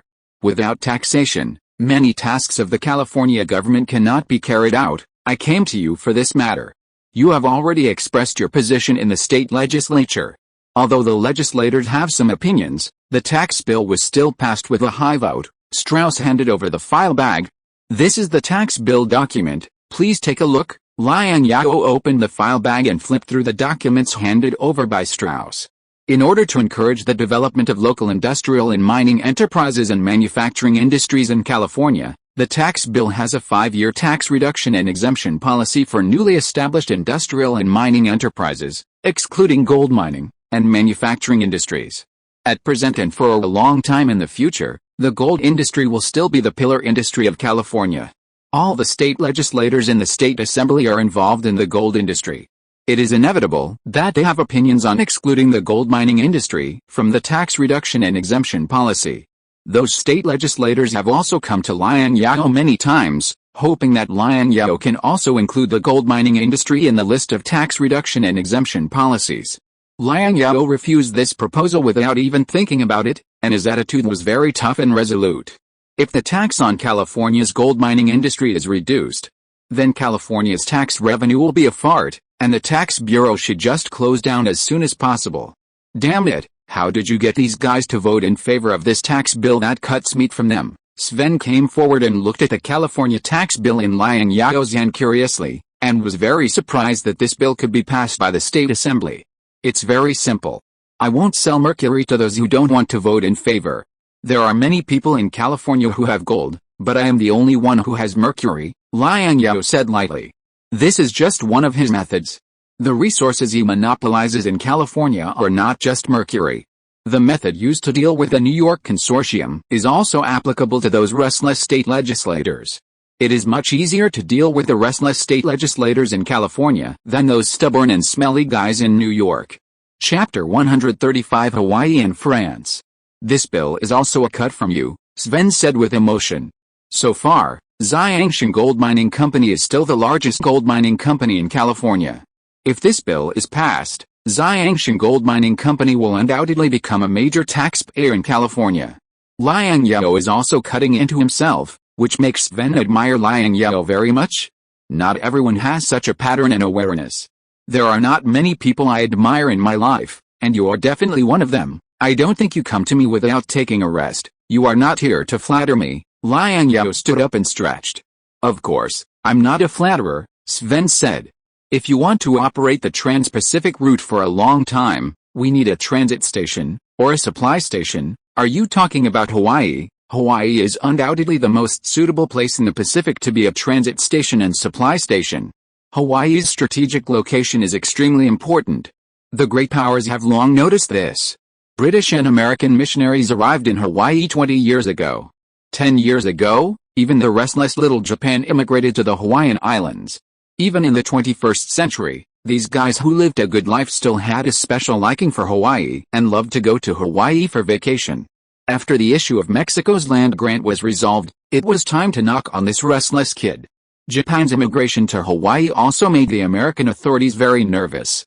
The U.S. Department of Foreign Affairs quickly issued a statement in 1842 recognizing the existence of the Kingdom of Hawaii. This move was not so much a recognition of the sovereignty of the Kingdom of Hawaii as it was an opposition to other powers eating alone. The United States recognized the Kingdom of Hawaii more to prevent Britain and France from monopolizing Hawaii. After all, Japan at this time was not a great power. The United States move may be able to calm Japan, but it cannot calm Britain and France. At this time, the United States is still a younger brother in front of Britain and France. Last year, in 1850, the Catholic filial son France sent their Navy Rear Admiral General Tromelin with a French fleet to invade the Kingdom of Hawaii on the grounds that Catholics were treated unfairly in the Kingdom of Hawaii. The French army landed on the land of the Kingdom of Hawaii without any effort, and carried out a robber-like looting of Hawaii, just like they later looted the old Summer Palace. After looting Hawaii, General Tromelin proposed the so-called 10 demands to Hawaii. Among these 10 demands, the terms of ceding land, paying compensation, and consular jurisdiction were all routine operations. What was even more outrageous was that they also asked the Hawaiian native children who insulted Catholic missionaries to apologize to them. Later, Liang Zhao heard that the British also sent a fleet to Hawaii. It seemed that the French did not bring the British with them when they looted Hawaii this time, and the British were dissatisfied with this. Moreover, The British did not want the French to eat alone and monopolize Hawaii. Yes, Sven was very familiar with Liang Zhao's study. He walked to the wall behind Liang Zhao and put down the map hanging on the wall. I originally wanted to resupply at the port in Hawaii, but the port had been occupied by the French at that time. The French refused to let me enter the port for resupply on the grounds that our ship was flying the American flag, Sven said angrily. If we had flown the British flag at that time, they would never have dared to refuse us entry. Have the French left? Liang Zhao asked with a frown. As the saying goes, the one who is close to the water gets the moon first. Hawaii and California are so close and the geographical location is so important. He had already had an idea. He was not worried that the French would monopolize Hawaii. If France wanted to monopolize Hawaii, America would never agree, and Britain would not agree even more. Britain and France could rob together and would also join forces to contain Tsarist Russia, but they would never give in to each other on the differences concerning the interests of the two countries. The French want to stay, but it depends on whether the British agree. I heard that the British warships even fired warning shots in Hawaii, and ended up damaging 2 French warships. I think the French will leave Hawaii soon, Sven said gloatingly. I will write a letter to the president about this matter. Since the British and the French have been to Hawaii, we Americans cannot fall behind. Liang Zhao paced back and forth in the study. Next time you sail, take my letter and gifts to Hawaii to comfort the poor Hawaiian king and convey our goodwill to him. I think we in California can help our neighbor rebuild their port and even the palace destroyed by the French. Sven smiled and said, I can't wait to sail. I have sent the silver you asked me to exchange from the Qing dynasty to the mint. I really don't understand why you want me to exchange silver from the Qing dynasty when you have so much gold. Gold is much more valuable than silver. This is not something you have to worry about. You just need to be a good captain. Liang Zhao patted Sven on the shoulder and said. 2 flowers bloom, each with its own beauty. At the same time, in the Congress in Washington, D.C., President Fillmore of the United States was in his office at this time. He had a gloomy face and stared at the Washington Republic on the table. There were few words on the newspaper, only bloody photos, which constantly stimulated Fillmore's nerves. On his right-hand side was a stack of Washington Republic newspapers that he had read before. These newspapers also printed photos about the Los Angeles tragedy. These photos have put the entire army, Congress and even the government at the center of controversy. Not only has the image of the U.S. Army been greatly damaged by this incident, but it has also fallen from being loved by the whole nation during the Mexican-American War to being a pariah today. Even the government, which wanted to stay out of the matter, has been implicated. Mr. President, Vanderbilt has stopped all his routes to protest to the government, saying that California must be treated fairly and justly. Currently, traffic in New York State has been paralyzed. The state government has asked us for help and hopes that you can mediate. Webster knocked on the door of Fillmore's office and said sternly. He hopes that his investments in California will be treated fairly and justly, Fillmore said expressionlessly. He knew very well why Vanderbilt chose to stop all routes at this point in time.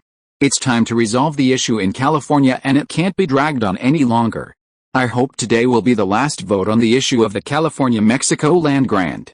The issues between free states and slave states, employment issues in major cities, border conflicts with Canadian colonies and Mexico, and the Pacific issue, any of these issues is more important than the issue of California. Fillmore thought that after the compromise bill was passed, the country would be on the right track, but he didn't expect that the issues of California and Texas would drag on for another 5 months. 5 months, which is almost 1/8 of a president's term. The term of office of the President of the United States is only 4 years, and he is the President of the United States who succeeded the Vice President. Before the 4-year term, his term will end in 1853. Since God has favored him so much and let him ascend the throne of the President of the United States, Fillmore does not want to be mediocre during his term, he wants to make some achievements. After pondering for a while, Fillmore personally picked up the newspapers on the table. The Washington Republic and the Washington Post are excellent newspapers. Perhaps we should give them a journalism award. Unfortunately, there is no such award in the United States. As far as I know, the sponsors behind the Washington Post and the Washington Republic are Liang Zhao, Webster said. If there is no award, we can set one up. As for the sponsors behind the newspapers, which well-known newspaper does not have a financially strong sponsor behind it? Fillmore stood up from his seat. Congress still owes the governor and deputy governor of California 2 silver medals. If this vote goes smoothly, these 2 silver medals that should belong to them should be awarded to them. They helped America defeat cholera and saved countless Americans. Even the British are impressed by America's medical level and beg us to share the secret of defeating cholera with them. At this point, Fillmore's face was quite proud. It is not an easy thing to make those noble and proud gentlemen in Britain bow their heads and beg you. The New York Medical Association wrote to you again. Webster was also a little proud of this.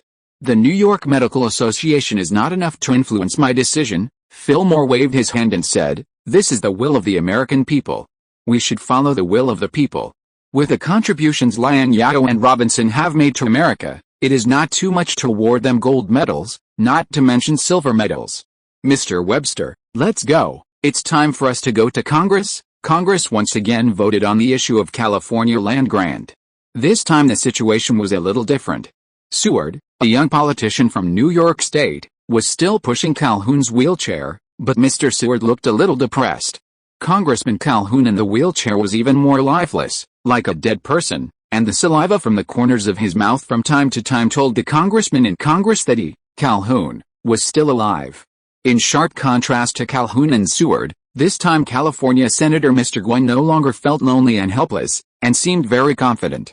Congressmen from Ohio, Michigan, Indiana and even Illinois greeted Gwynn warmly, sat next to Gwynn and talked with him. 2 Texas senators, Ron and Espai, who arrived late, extended a hand of friendship to the California senator with a friendly smile. No matter what, Texas was the winner in the first conflict. We in Texas deeply sympathize with the tragedy in Los Angeles. The representatives of Texas will firmly stand on the side of justice in California. Ron shook Gwynn's hand and said, "The focus of today's Congress is not Congressman Calhoun, nor any of the respected old congressmen. It is this relatively young senator from California, New Jersey. On behalf of the people of California, I thank you, Mr. Ron," Gwynn also said with a very professional smile.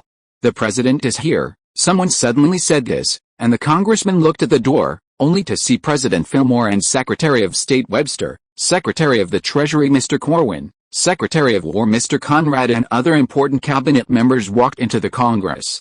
Members of Congress put down their newspapers, stopped talking, and waited for the voting to begin. Now there are more than 900 subscriptions. Thank you for your support. If you're listening to this novel on a channel other than Fanfic World, it means they downloaded and uploaded it without effort. We cordially invite you to visit our channel, Mundo Fanfic Novelis. There you'll find the original version of this story and you can explore many other novels of various genres. We're waiting for you to immerse yourself in a world of incredible novels.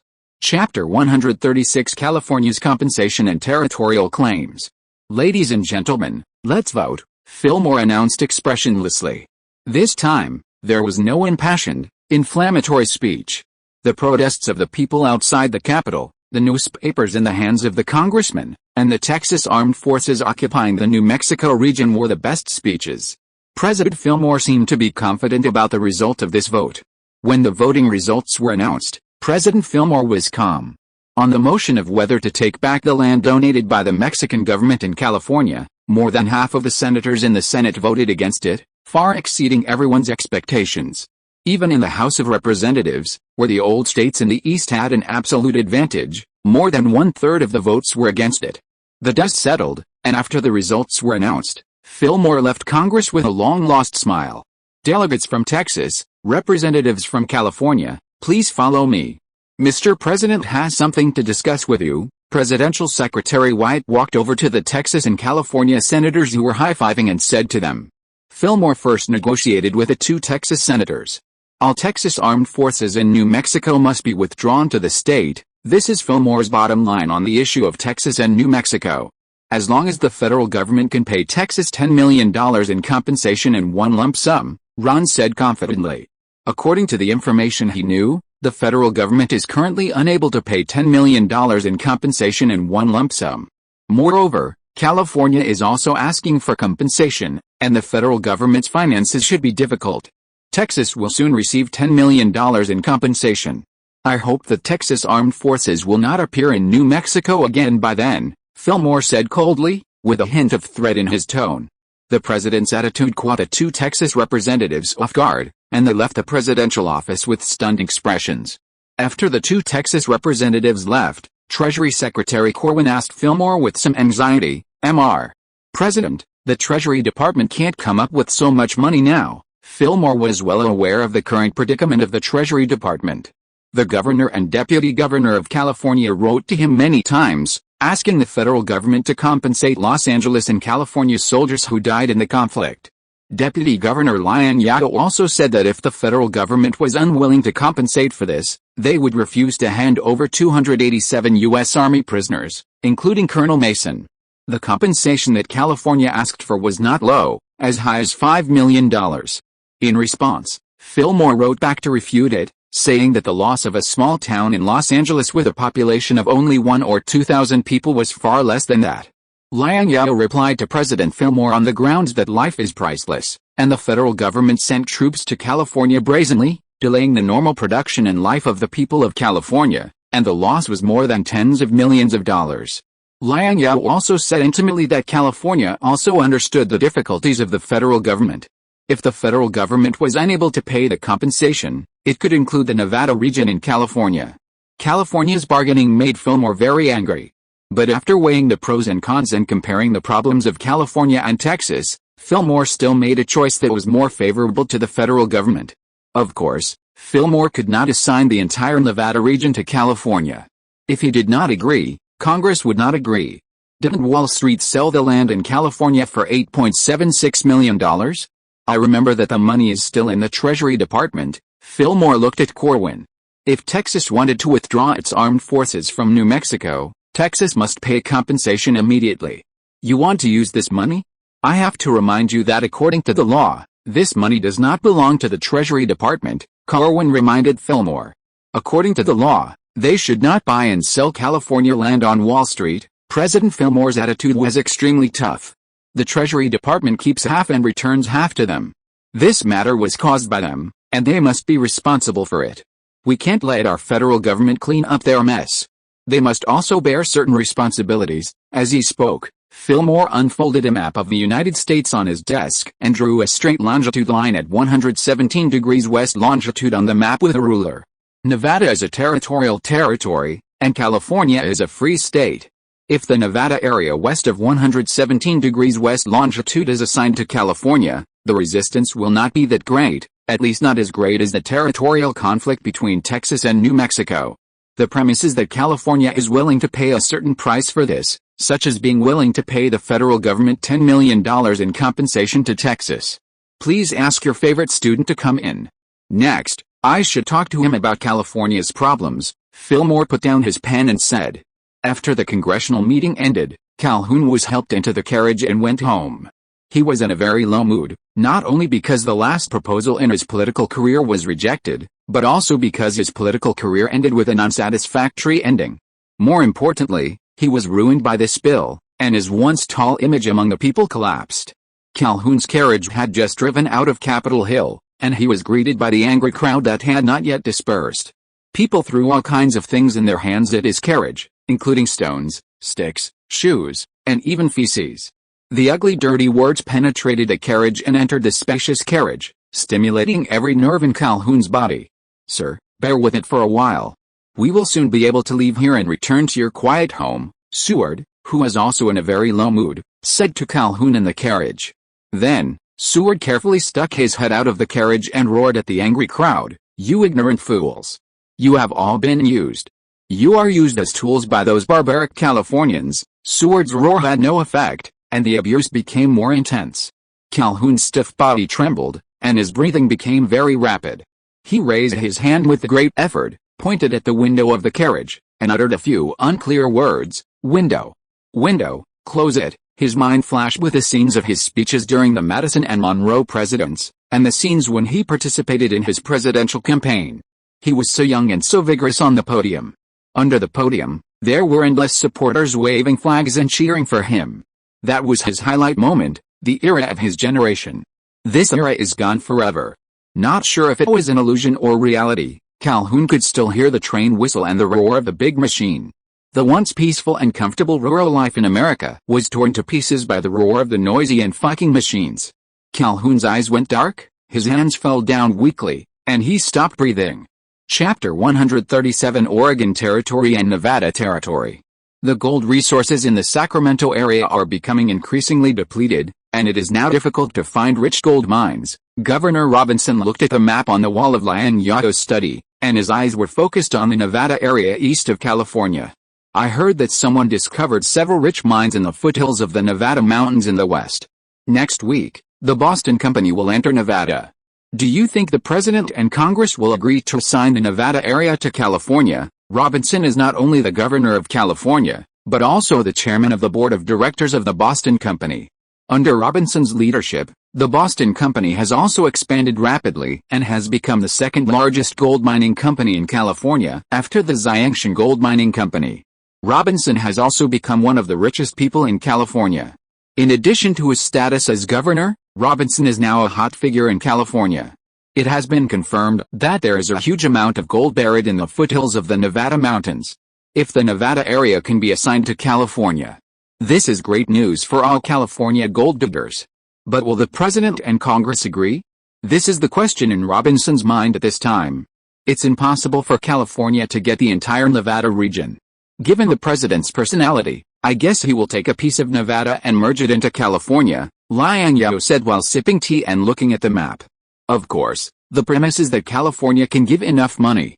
The federal government is very short of money now, and Texas's $10 million compensation is not a small amount. Given Fillmore's peacemaker personality, California is still likely to get some of the land in Nevada. It's just a matter of how much. As for Liang Zhao's high request in his letter to Fillmore, he asked for the entire Nevada region in order to bargain with the government and Congress. The same is true for Los Angeles' $5 million compensation. Nevada's climate conditions are not good. In fact, Liang Zhao wants more land in the Oregon region, especially the fertile land on the western coast of Oregon. At this time, the Oregon region is not the same as the later Oregon state, but includes the vast land of later Oregon, Washington state, Idaho, western Montana, western Wyoming and other regions, with an area of more than 700,000 square kilometers. Ideals are full, but reality is always skinny. The Oregon region is not like the Nevada region. The possibility of California annexing even a small piece of the Oregon region is almost zero. After the United States purchased French Louisiana from France in 1803, the territory began to border the Oregon region and had ideas about the place. Subsequently, the American authorities sent expeditions many times and encouraged American merchants and immigrants to enter the Oregon region to build settlements and declared ownership of the region. Old Astor, who was still doing for business in his early years, entered the Columbia River Basin along the Oregon Trail to establish a trading base to purchase fur, and became a great contributor to the opening of the Oregon region in the United States. Britain did not ignore the United States' move to annex the Oregon region. The Anglo-American War of 1812 was the so-called Second War of Independence in the United States. The United States wanted to take over the British Canadian colonies in an attempt to control the entire North American continent. The well-known event of this war is that the Canadian Army actually broke into the U.S. Capitol and burned down the White House. In fact, in addition to the eastern battlefield, fighting also broke out in the western Oregon region, but the scale and impact were small. The British, Canadian, Army occupied the U.S. Army's Fort Astoria in the Oregon region and destroyed a large number of American trade posts and settlements in the Oregon region. In order to expel American forces from the Oregon region, the Hudson Bay Company, which was responsible for controlling the Oregon region at the time, carried out an extinction-style hunt on all fur-bearing animals in the Oregon region to prevent Americans from obtaining fur in the region. The Hudson Bay Company wanted to make the Americans give up on the Oregon region, but the tenacious Americans did not give up, but continued to immigrate to the Oregon region, build new trade points and settlements, and create a fait accompli of controlling the Oregon region. This move is exactly the same as the later practice of immigrating to Mexican territories, such as Texas, and annexing local territories. In the game between Britain and the United States for control of the Oregon region, the United States finally had the last laugh. But the United States was not satisfied with this. They wanted to continue to move north and push the border to 54 degrees, 40 minutes north latitude. What does this mean? This is almost bordering Russian Alaska. The border between the United States and Canada in later generations is 49 degrees north latitude. And for every degree of latitude difference, the actual distance is about 111 kilometers. Therefore, the territorial dispute between Britain and the United States in the Oregon region has not been resolved yet. The situation in the Oregon region is too complicated, and now is not the best time to intervene in the Oregon region openly. In contrast, the Nevada region, like California, is a territory that was just annexed by the United States after the Mexican-American War. It is more reasonable to make territorial claims to the Nevada region as compensation from a legal point of view. There is also less resistance from Congress and the government, and it is easier to achieve. $10 million in compensation. Robinson frowned. The California government does not have so much money now. Let alone $10 million. It is very difficult to come up with $1 million. No need for $1,000. Liang Zhao said, after deducting the $5 million to compensate Los Angeles. We only need to pay $5 million at most. That still requires $5 million. Robinson was still frowning. If California can finally obtain the land in Nevada, the state government can use the land in Nevada as collateral to borrow from Bank of America. Bank of America can still take out $5 million. Liang Zhao said $5 million was not a small amount for him, but he could still take it out if he gritted his teeth. Robinson couldn't help but be alert. Could it be that Liang Zhao also wanted to take over the gold-producing areas in Nevada? But on second thought, Liang Zhao played a great role in his and California's current situation. Even if Liang Zhao took over the gold-producing areas in Nevada, he and Boston Company could still share a share of the pie with Liang Zhao. I just established a Boston bank. Although it is not as strong as Bank of America, it can still take over some of the state government's loans, Robinson said. Liang Zhao naturally understood what Robinson meant. After becoming governor, this Robinson seemed not as pure as before. Boston Bank is also a local bank in California.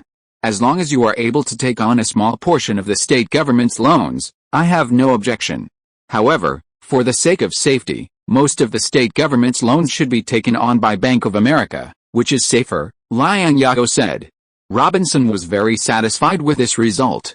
The conversation between Liang Zhao and Robinson had just ended when Hu Jinchen came in and reported to Liang Zhao. Sir, Mr. Ligoff wants to see you. Ligoff?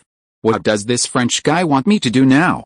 Please ask Mr. Ligoff to come in, Liang Zhao said. Chapter 138. A good brother I just met. Mr. Lieutenant Governor, Mr. Governor is here too, that's great. I heard that the shipyard of Mr. Lieutenant Governor has the ability to repair large steamships. Hu Jinchen led Ligoff into Liang Zhao's study and met Liang Zhao and Robinson in the study. It is indeed possible to repair large steamships, but warships are not ordinary steamships. My shipyard has not repaired warships yet. After listening to Ligoff's words, Liang Zhao had guessed the purpose of Ligoff's visit.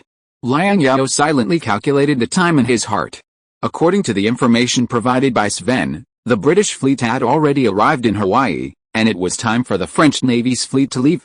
After introducing shipbuilding workers and machines from the Eastern Shipyard, the maintenance and shipbuilding capabilities of the San Francisco factory have been greatly improved. Now it can not only repair large steamships, but is now trying to independently build small civilian steamships. As for repairing warships, it is not impossible. Liang Zhao remembers that the shipyard has also accepted many workers with flexible employment from the Philadelphia Naval Shipyard and the Brooklyn Navy Yard in New York. You are really well informed. Ligoff was a little surprised. The damn British damaged 2 of our warships. Your shipyard is the only shipyard nearby that is capable of repairing steamships. I hope you can lend a hand. General Tromelin hopes that the damaged ships can be repaired in your shipyard before returning to mainland France. Didn't they fire a warning shot? Liang Zhao teased. 5 shots in total, 2 of which hit.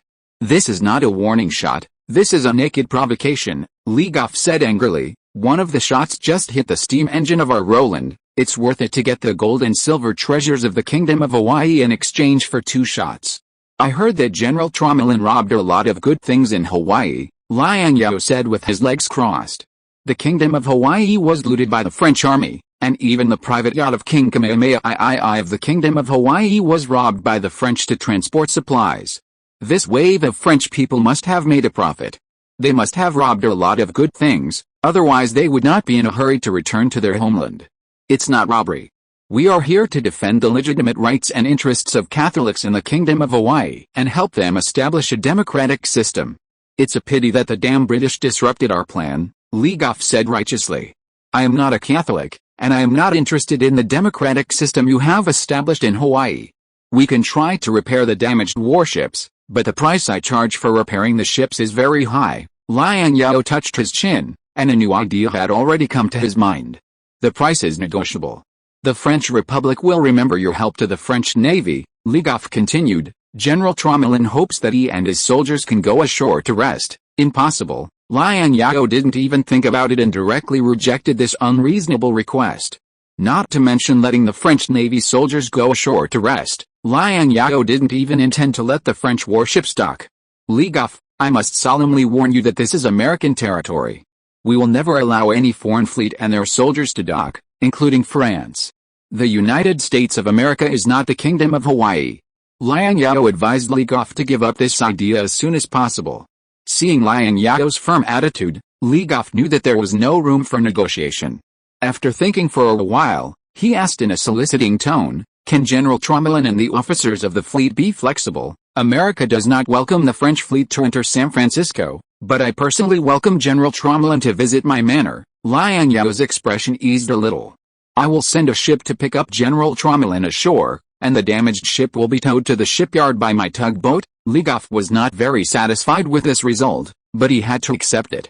General Tromelin's fleet was full of gold and silver treasures looted from the Kingdom of Hawaii. In order to avoid more trouble, both Liang and Tromelin hoped that the fleet could return to France as soon as possible. And with a ship with damaged power, the speed of the entire fleet will be dragged down. It is a taboo to let the country's ships be repaired in a foreign country, but Tromelin does not have many choices now. France is not like Britain.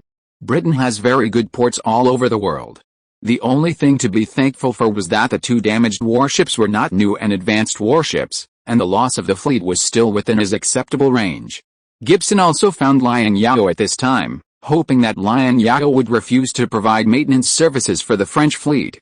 Liang Zhao promised the French to help them repair the damaged ships for ulterior motives, and it was not the British's turn to point fingers at him on the land of California. In front of Liang, Liang Zhao righteously rejected Gibson's unreasonable request. He claimed that the French fleet was in trouble, and America, as a friendly country, should help. This moved Liang greatly. Liang Zhao asked the port company to dispatch the largest tugboat to tow the damaged French ship into the shipyard. At the same time, he did not dare to relax, and ordered the guards on duty at the dock and the soldiers on the coastal artillery battery to strengthen their vigilance to prevent the French fleet from entering the port. After the two damaged French ships were towed into the shipyard by the tugboat, Tromelin also walked down from the damaged Roland. Liang Zhao carefully observed the Roland, a steam-powered wooden frigate with iron sheets wrapped around its sides to strengthen its defense. The tonnage was estimated to be around 2,000 tons. Major General Tromelin was born in a French coastal noble family. He was a meticulous person who paid great attention to his image. His hair was very neatly combed, and his French Navy Rear Admiral uniform looked like it had just been ironed, very smooth, and even his military boots were polished to shine. However, it was this man who ordered the looting of Hawaii. His bright and beautiful appearance could not cover up his bandit nature. Mr. Deputy Governor, I heard that you are willing to provide assistance to the French fleet. I thank you on behalf of the French Navy, Tromelin said to Liang Zhao with a straight posture. Liang Zhao did not speak French and could not understand what Tromelin was saying. Tromelin did not speak English either. Obviously, the two of them could not communicate directly through language. Although Liang's English level was good enough to be a translator, Liang Zhao still hoped to communicate with General Tromelin through his own translator. Liang Zhao's subordinates were not short of people who knew French, and the Loyalty Society also had a small number of French members. Liang Zhao found a member of the Loyalty Society who was proficient in English to act as a translator. After the translator relayed Tromelin's words, Liang Zhao, who was wearing the uniform of a colonel in the U.S. Army, smiled and said to Tromelin, "General, I prefer you to call me Colonel rather than Deputy Governor. I think this will bring us closer." Tromelin laughed heartily when he heard this, and Liang Zhao welcomed Tromelin into Tingtao Garden. Liang Zhao was already familiar with such social events. During the drinking, Tromelin and Liang were half drunk by Liang Zhao. Liang Zhao's alcohol tolerance was not very good, And the reason why he could get Tromelin and Legoff drunk was also very simple. He drank different wine from Legoff and Tromelin. When the two were a little tipsy, he simply replaced the wine with water.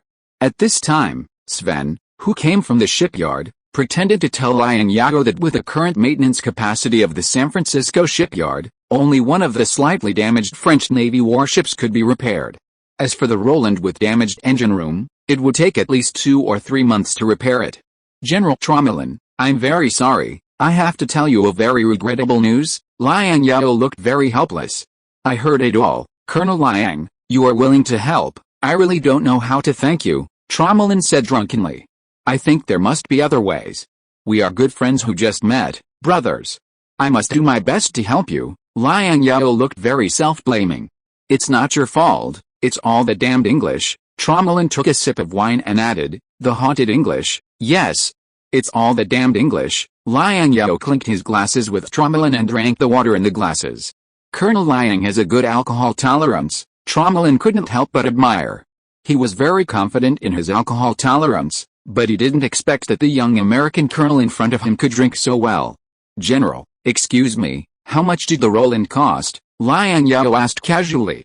Among the ships of the French Navy, the Roland was not a particularly advanced warship, and its cost was no secret. 2.14 million francs, Tromelin asked without hesitation. Why are you asking this?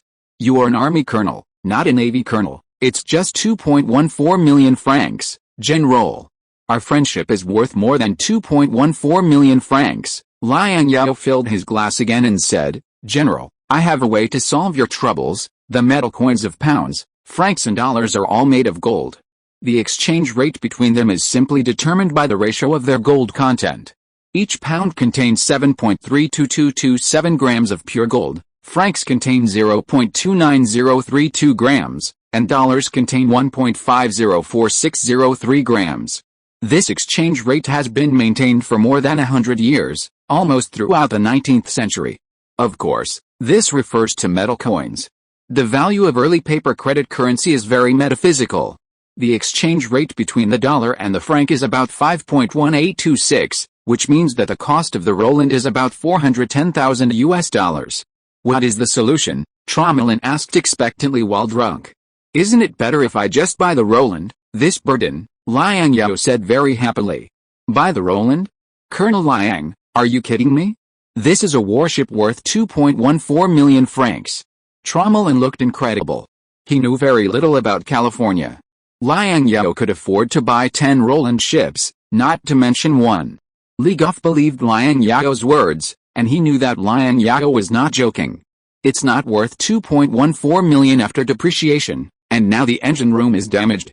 It will cost a lot of money to repair the engine room, Liang Zhao said. We are friends, I will suffer a little loss, and I will use 2 million francs worth of gold to solve your troubles. 2 million francs worth of gold. Tromelin's eyes lit up when he heard about gold. As for how to explain to the Navy Department after returning, although his mind is a little unclear now, he still thought of the excuse. His family is relatively wealthy, but it doesn't mean that he can resist the temptation of 2 million francs, let alone gold. This is 2 million francs worth of gold, and the profits must be very lucrative. Thinking of this, Tromelin and Legoff could not help but feel excited. Chapter 139 Shipyard. After getting the two French guys drunk, Liang Zhao washed his face, rode a horse and prepared to go to the shipyard to take a closer look at his warship. You've drunk a lot of wine. If you want to see the ship, you'd better take a carriage, Sven reminded him with some concern. Liang Zhao turned his head and looked at Sven. I didn't drink much, I was very sober, I didn't expect you to be so cunning at the table. Sven immediately understood that this guy was cheating at the table. He excitedly rode on the horse and followed Liang Zhao.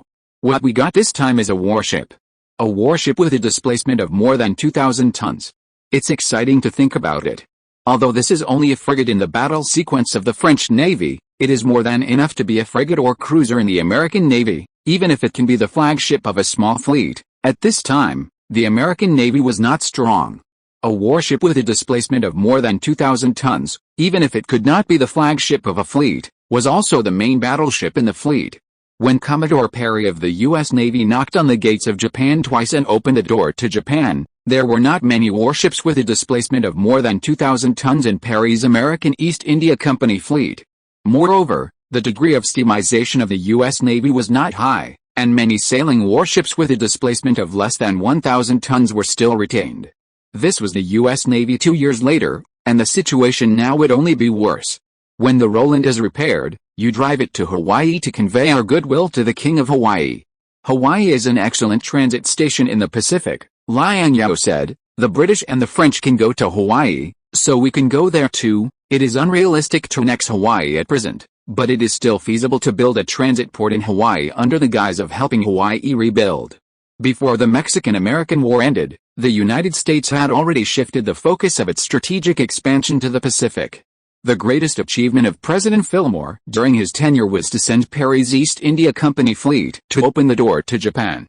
At this time, the United States was very eager to expand in the direction of the Pacific and get involved in Hawaii. Liang Zhao not only had no resistance in the United States, but would also receive their strong support.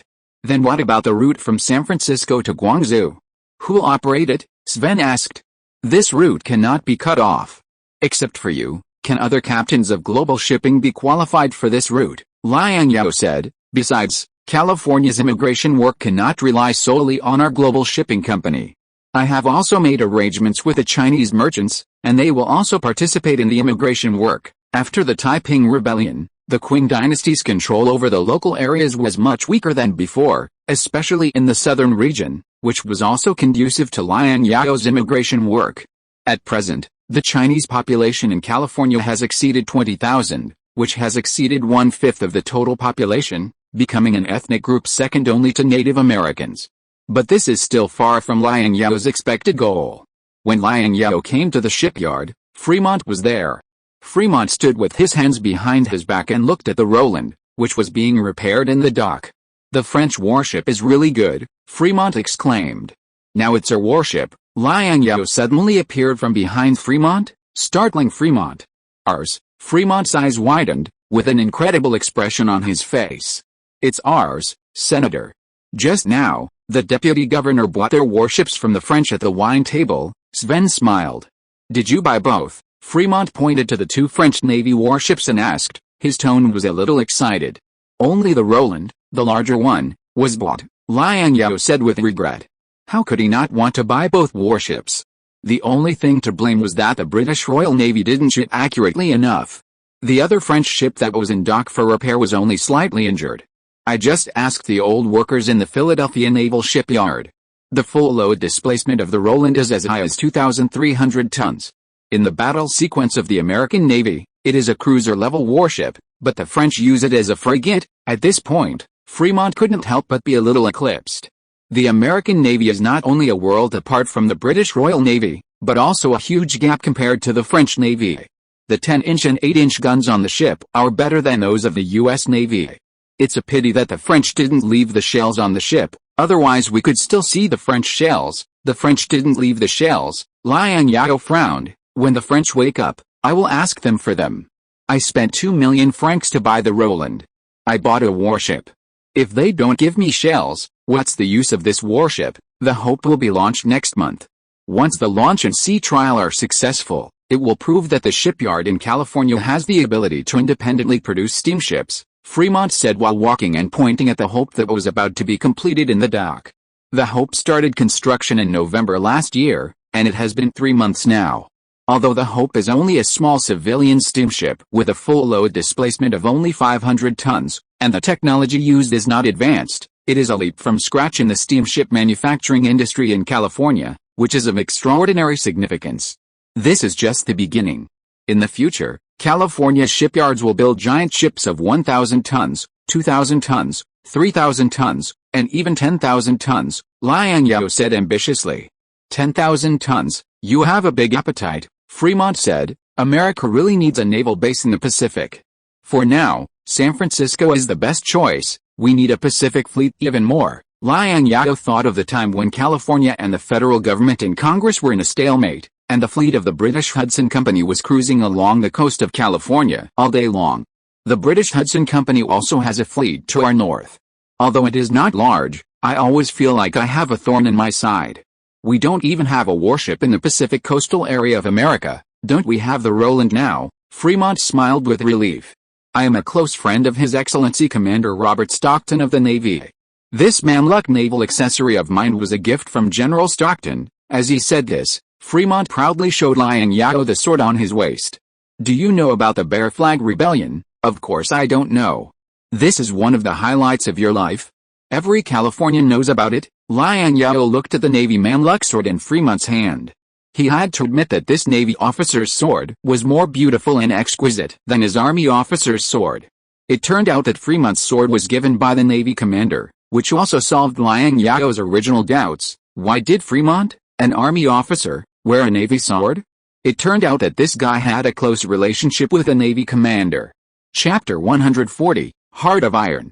It was the time when the war in California was at its most intense. Both the Army and the Navy had generals in California. The highest commander of the Army was Brigadier General Stephen Kearny, who was Colonel Mason's immediate superior at the time.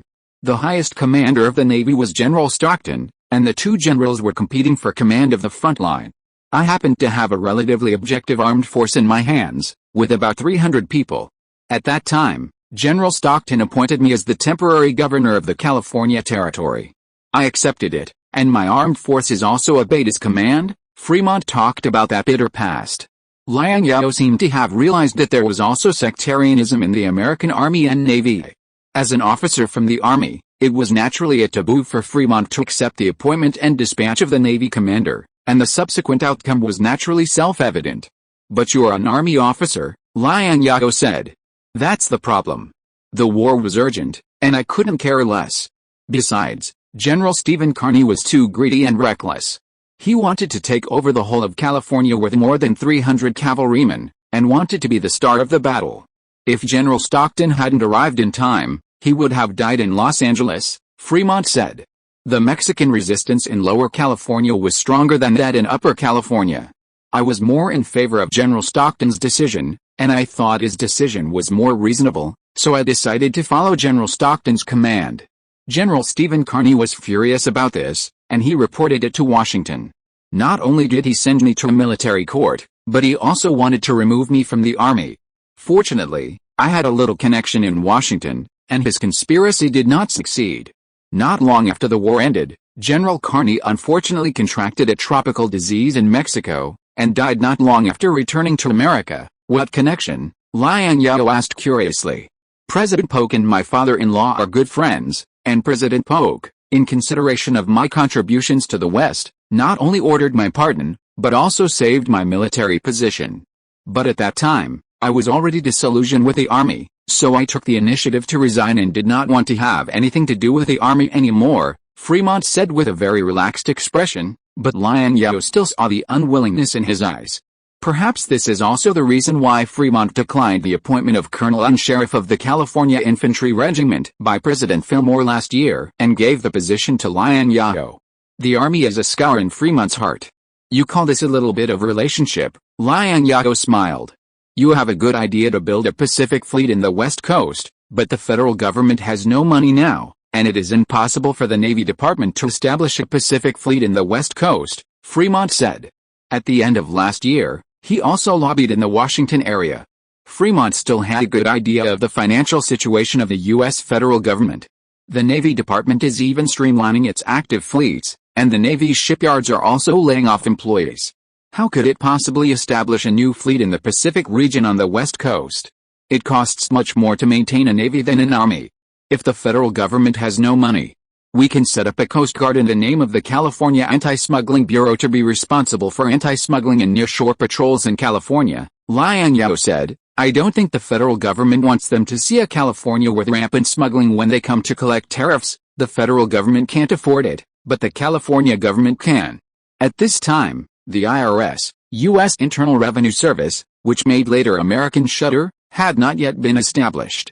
The U.S. Internal Revenue Service was established during the Civil War by then U.S. President Lincoln and Congress to raise military funds, and income tax was only levied from this time. At present, the main source of tax revenue for the U.S. federal government is tariffs, followed by consumption taxes on some consumer goods. The federal government's tax sources are relatively single, and the U.S. economy has been sluggish in recent years. It would be strange if the finances could be rich. The federal government might not have the financial resources of some wealthy states at this time. The California tax bill has been passed. After the tax is levied, California's financial situation will definitely improve. It is not a problem to maintain a small fleet in the name of anti-smuggling and protecting merchant ships. A patrol ship of more than 2,000 tons, Fremont smiled. If you have this intention, I can help you smooth out the relationship with the Navy. The Navy's shipyard is also short of orders now. If you give them a few shipbuilding orders, the Navy will also have a good impression of you. As he said, Fremont signaled the servant behind him to bring up the box in his hand. Fremont opened the box, and inside the box was a pile of drawings of the railway route between San Francisco and Sacramento. The precise map hanging in Liang Zhao's office is Fremont's masterpiece. Fremont's mapping skills are very high, no worse than those of professional cartographers. Liang Zhao remembered that when he first met Fremont, this guy was looking for gold near Sacramento while drawing precise maps near the Sacramento area. Fremont and Liang Zhao came to the shipyard's office, and the director of the shipyard hurriedly made a table for the two of them. Fremont took the blueprint out of the box and put it on the desk to show Liang Zhao. This is the railway map I drew with the engineers of the California Railway Company. I heard that the steel mill has accumulated a lot of iron recently. I think it's time to start the railway line between San Francisco and Sacramento. Fremont is also one of the shareholders of the California Railway Company, but his shares are only a small part compared to Liang Zhao. He hopes that the railway between San Francisco and Sacramento can be completed and open to traffic as soon as possible. The profit of the railway line connecting the two cities must be very high. He believes that it will not take long to recover the cost. Of course, Fremont's ambition is not limited to this.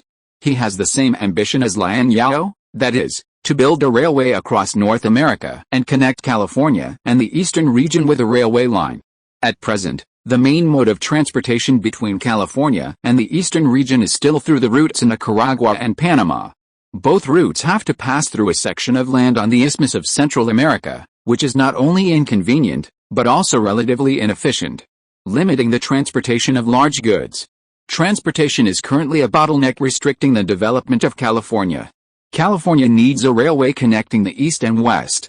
Of course, he also knows that the difficulty and amount of work in building this railway are unimaginable with the current technical level. Fremont hopes that the California Railway Company can accumulate experience from building medium and short-distance railways and accumulate technology for the future construction of this railway across North America, connecting the east and the west. I have to go out, so I can't update tonight. Sorry, I will update tomorrow. Chapter 141 Iron Ambition. Your drawings are very good. Liang Zhao put down the drawings in his hand and said that the drawings provided by Fremont were more detailed than those provided by the engineers of the California Railway Company before. The distance between San Francisco and Sacramento is not long. It is not a very long route.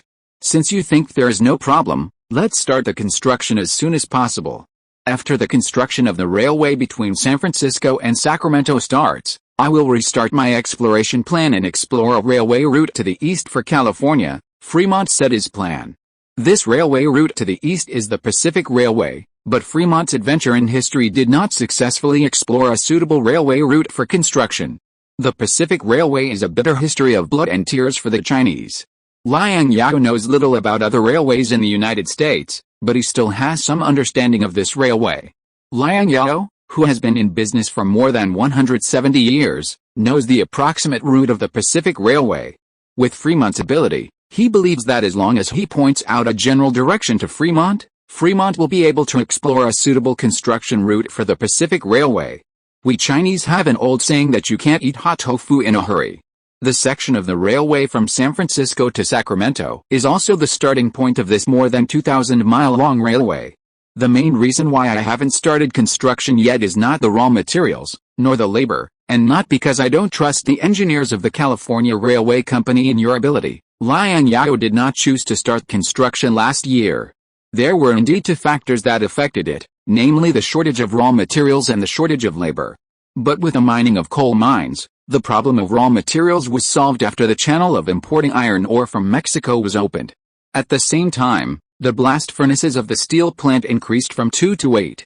After trying to use the converter steel-making method to smelt steel, the daily output of iron in each blast furnace increased from the original 1.8 tons to the current 4.5 tons. In January 1851, the California steel plant produced a total of 1,101 tons of iron and 20 tons of steel. Such steel production can basically meet the demand for laying rails between San Francisco and Sacramento. Last year, that is, in the whole year of 1850, the steel production in the United States was less than 10,000 tons, and the pig iron production was less than 600,000 tons. The steel industry achieved technological breakthroughs, and its production increased by leaps and bounds after the 1860s.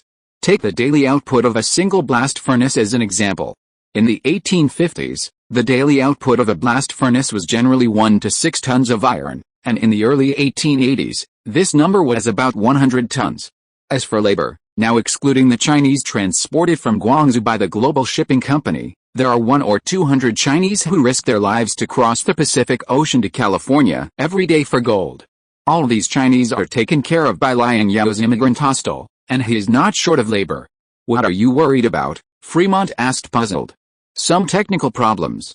During this period, engineers from California Steel Company and Railway Company are working on solving some technical problems. I think these problems will be solved soon. Liang Zhao stood up and looked out the window. The sun was gradually sinking under the sea in the west. It's getting late. Go back and have a good rest. Tomorrow I'll take you to the steel plant and the railway company, and you'll understand, the development of railways in the United States was not smooth sailing. The American railway business began in 1829. In 1829, the Delaware and Hudson Company of Pennsylvania imported the first steam locomotive in the United States, the Stourbridge Lion, from the United Kingdom and put it into commercial use that year. Unfortunately, on its first maiden voyage, the huge and heavy steam locomotive broke the rails. The fundamental reason is that the quality and technology of the tracks built by the United States are not up to standard. The British will sell you a steam locomotive, but it does not mean that they will also sell you the corresponding supporting technology. The following year, the United States made a compromise to solve this problem. Through reverse engineering of the imported British steam locomotive, it developed a steam locomotive suitable for the national conditions of the United States, namely the Tom Thumb. Tom Thumb is as its name suggests. The biggest feature of this steam locomotive is that it is small, with small locomotive weight, small output horsepower, and small carrying capacity. Therefore, although this is a steam locomotive, it is not a qualified steam locomotive that can be put into commercial use. The first qualified commercial steam locomotive in the United States did not appear until 1831. In 1831, when the Best Friend locomotive running on the Charleston and South Carolina Railway dragged 4 to 5 carriages at a speed of 25 miles, 45 kilometers, per hour, the news shocked the whole of America. The Best Friend became the pride of the whole of America, although this parameter index was somewhat backward compared with Britain, France, and Belgium at the same time. But after all, this is the first steam locomotive produced and developed by the United States and can be put into commercial use. Shortly after the launch of the Best Friend, the New York West Point Foundry Association launched the second steam locomotive in the United States, and the Mohawk and Hudson Railway Company launched the DeWitt Clinton locomotive. The parameters of these locomotives are not much different from those of the Best Friend, and they became the main locomotives of major American railway companies in the 1830s, 1840s and early 1850s. It was not until the appearance of the steam locomotive American in 1855, which adopted the classic American 4-4-0, the guide wheel and drive wheel configuration of railway vehicles. The first 4 represents the 4 front guide wheels, the second 4 represents the 4 drive wheels, and the third 0 represents the absence of rear guide wheels, layout, that the American steam locomotive ushered in a subversive change. This type of steam locomotive swept the entire North American continent in the following 40 to 50 years, and nearly 25,000 units were produced. The next morning, the first thing Liang Zhao did when he opened his eyes was to ask Tromelin for the shells used by the 10-inch and 8-inch naval guns on the Roland. Tromelin was reluctant to give Liang Zhao shells at first, and wanted to blackmail Liang Zhao for shells. Liang Zhao was not a vegetarian either, saying that if Tromelin was unwilling to deliver the shells, he would not be able to tow away another French ship under repair in the dock. Tromelin then gave in and was willing to deliver the shells to Liang Zhao. After arguing with Tromelin, Liang Zhao and Fremont came to the steel plant in the industrial zone. The steel plant covers a large area, and the 8 blast furnaces currently in use only occupy less than 10% of the entire plant area. In addition, 5 more blast furnaces are under construction. In the warehouse within the steel plant, I-shaped rails and a small number of steel rails are piled up. In the open space in front of the warehouse, there are experimental rails built by railroad workers and engineers of the California Railway Company, and 7 steam locomotives are parked on the rails. "Where did you get so many steam locomotives?" Fremont asked in surprise. "Last year, Strauss bought them from the Eastern Railway Company. A total of 10 were bought, and 3 of them were used for dismantling," Liang Zhao said lightly. "What are you dismantling these locomotives for?" Fremont said with some heartache. "I don't like being controlled by others. I hope our railway company has the ability to develop and manufacture locomotives on its own," Liang Zhao said as he walked towards the warehouse. "I have also ordered 5 locomotives from the British and French railway companies respectively. If everything goes well, they will be delivered to San Francisco by the end of this year. You have money to spend?" Giving money to the British and French, Fremont was puzzled by Liang Zhao's move. "I don't like backward things. The steam locomotives produced by our own America are not advanced enough," Liang Zhao smiled. "You want to copy the locomotives of the British and French?" Fremont seemed to understand a little, "but I have to remind you that the threshold for locomotives is very high, and it is not easy to copy them successfully. It's not easy, but we have to do it. It is precisely because of the high threshold that we can make money. I hope that the locomotives produced in California can be sold to the European continent in the future." Liang Zhao walked into the warehouse where the track materials were stored and said to Fremont, "Look at the differences between these tracks and the warehouse." Fremont curiously observed the tracks stored in the warehouse. The first thing Fremont noticed was that there were steel rails among these track materials. "What is this? Steel? You prodigal son, you want to use steel to lay tracks? This is not a way to spend money." Fremont almost jumped up. "What kind of company is this? They actually use precious steel to lay tracks." According to the original historical process, steel rails were not manufactured until 1857. Compared with iron rails, steel rails have the advantages of being stronger, having a longer lifespan, and a single steel rail can be made longer. Of course, the disadvantage is also obvious, that is, steel is expensive. Limited by the steel production of this era, the cost of laying steel rails is very high, and even if the cost of laying steel rails is ignored, California does not have enough steel for Liang Zhao. Liang Zhao now has 52 tons of steel in stock. Even if all of it is used to lay tracks, at most he can only lay more than 1 mile of railway. And California needs steel for more than just laying railway tracks. "I would like to use steel rails to lay the railway, but the current steel production limits my ability," Liang Zhao said helplessly. "These steel rails are used for experiments in comparison with iron rails. The railway between San Francisco and Sacramento must be laid with iron rails." After looking at the materials, Fremont left the warehouse and walked to the experimental rails laid in front of the warehouse. He squatted down and observed these rails curiously. The rails have a wide and flat bottom surface, which can be easily fixed on the sleepers. The upper end of the rails has an excellent arc transition, which can fit well with the inclined surface of the wheel. This kind of rail is the rail that Liang Zhao imitated based on the mature railway tracks of later generations. However, due to the strength of the materials and the process, the strength of these rails is far from the standards of later generations, but in the 1850s, it was definitely enough. Fremont had never seen this shape of rails before, which opened his eyes. "Did you make this kind of rail?" Fremont looked at Liang Zhao and asked. "To be precise, I provided the engineers with ideas and drawings, and they manufactured the rails based on my ideas. Experiments have proved that this rail is a relatively successful rail," Liang Zhao called the chief engineer of the California Railway Company, Devo. "Devo, please explain this rail to the senator." The chief engineer of the California Railway Company is a Belgian.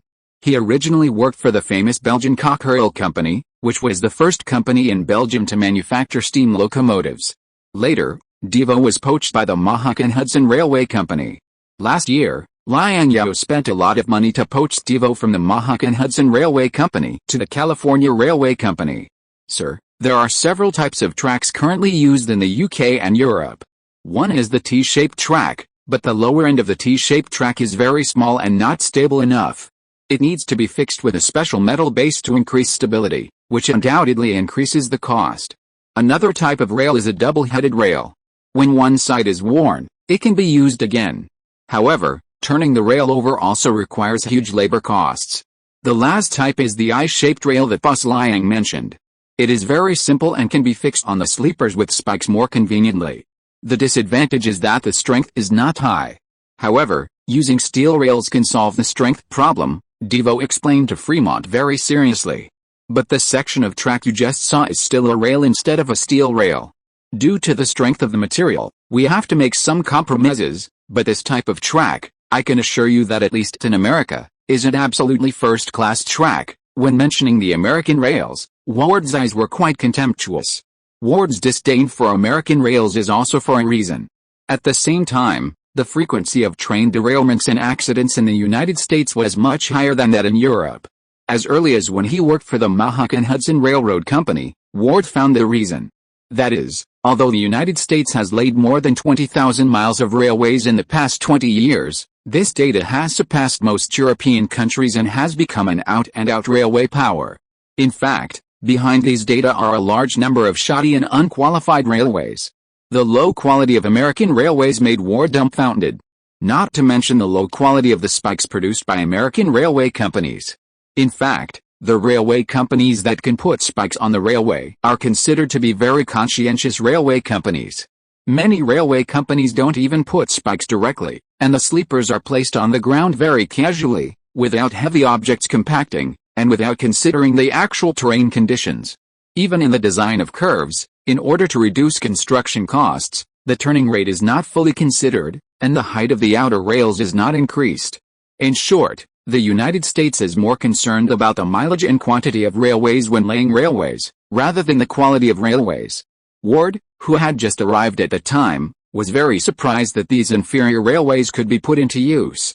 He also understood why the accident rate of the American Railway Company was so high. Ward had reported this problem to the Mohawk and Hudson Railway Company, but compared with the railway tracks, the company's senior executives were more willing to spend their minds on how to build better locomotives, rather than tracks. Because they believed that making more advanced locomotives would be more eye-catching, more conducive to the promotion of the company's image and attract more passengers. Therefore, no company was willing to focus on building high-quality railway tracks until Ward came to the California Railway Company, which changed Ward's view of the American Railway Company.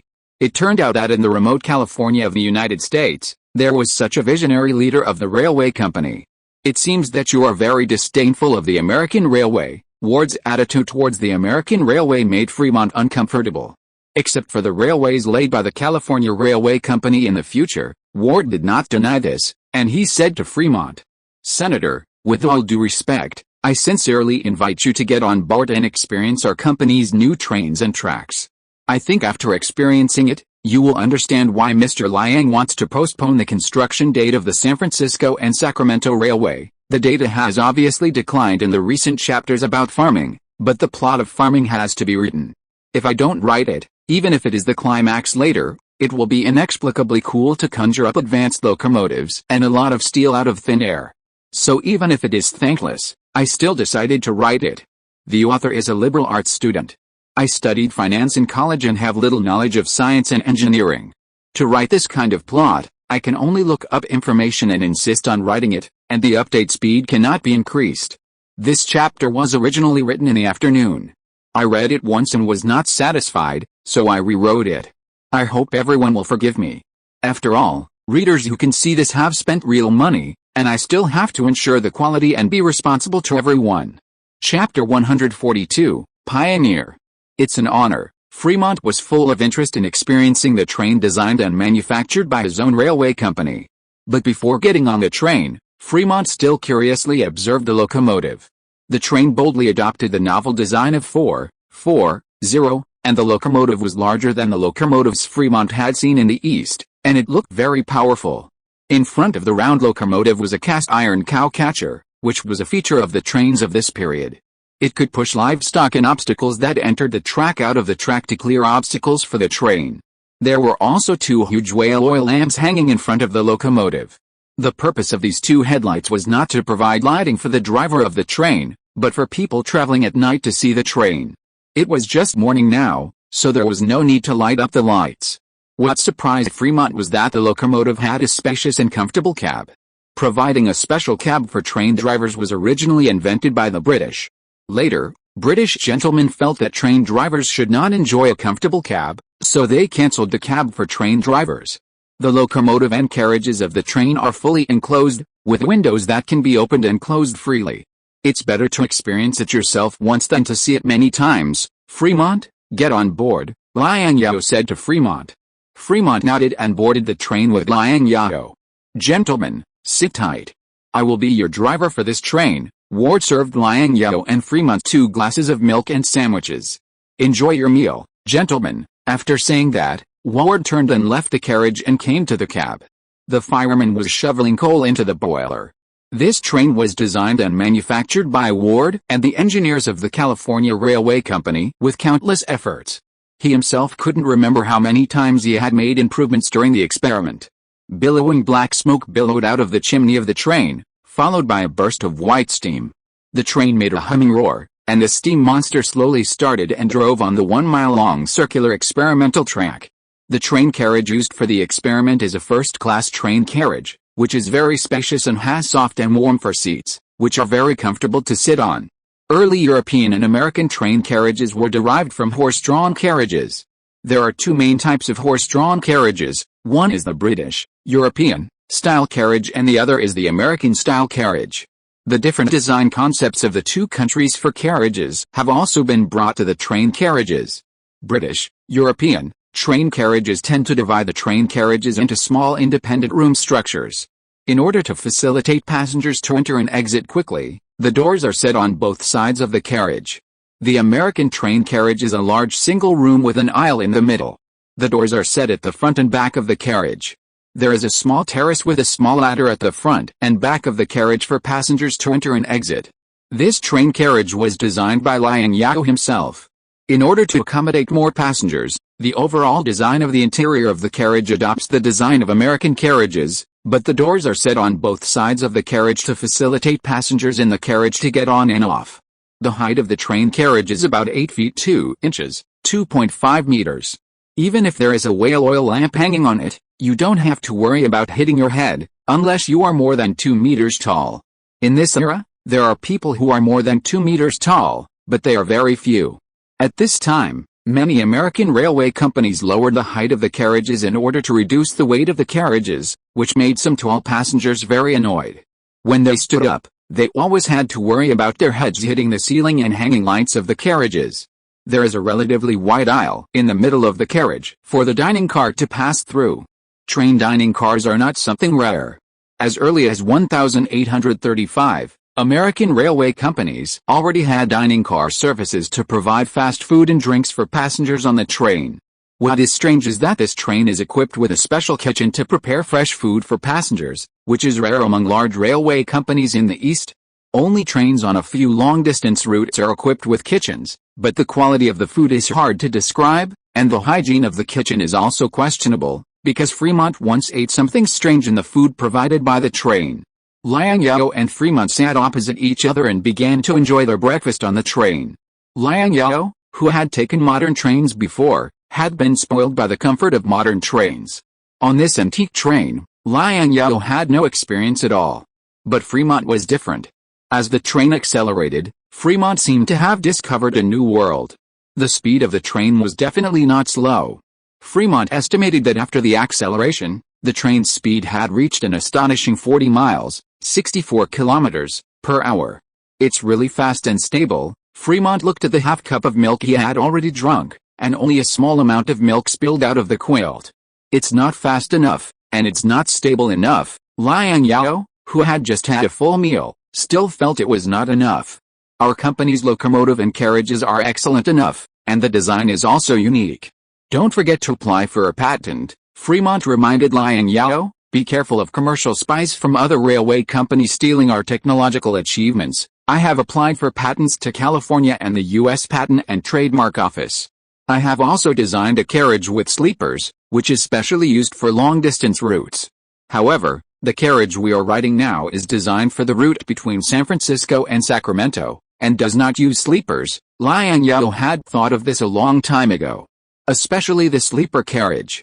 According to the original historical trajectory, the American Railway Company first adopted the sleeper carriage in 1855. In 1855, the Illinois Central Railway Company and the Burlington Railway Company took the lead in launching the sleeper carriage, which quickly became popular throughout the United States. "You always have a lot of novel ideas in your head," Fremont said very happily. "I have a hunch." "What hunch?" Liang Zhao drank the last bit of milk in the glass. "You will become the first billionaire in the United States," Fremont said very seriously. He knew very well what this avant-garde carriage and locomotive meant. Liang Zhao once again found a huge business opportunity. It took Liang Zhao only 1 year to go from nothing to a multimillionaire in America. With his ability and vision, America will welcome its first billionaire in 10 years at most. The history of the two multimillionaires, Astor and Vanderbilt, seemed mediocre and dull compared to Liang Zhao. "You underestimate me too much," Liang Zhao said without any modesty. Liang Zhao knocked on the bell on the table. This bell was originally used to call the crew on the carriage, but now Liang Zhao used it to order the driver to stop. After receiving Liang Zhao's order, the train slowed down, continued to move forward on the circular experimental track with inertia for a while, and finally stopped. "How is the experience, gentlemen?" After the train stabilized, Ward, with a face full of coal dust, walked out of the cab of the locomotive and excitedly asked the two special passengers about their riding experience. After more than 4 months of improvement, the tracks, locomotives and even carriages designed and built by the California Railway Company are first class in Europe, and even the picky British gentleman can find no fault with them.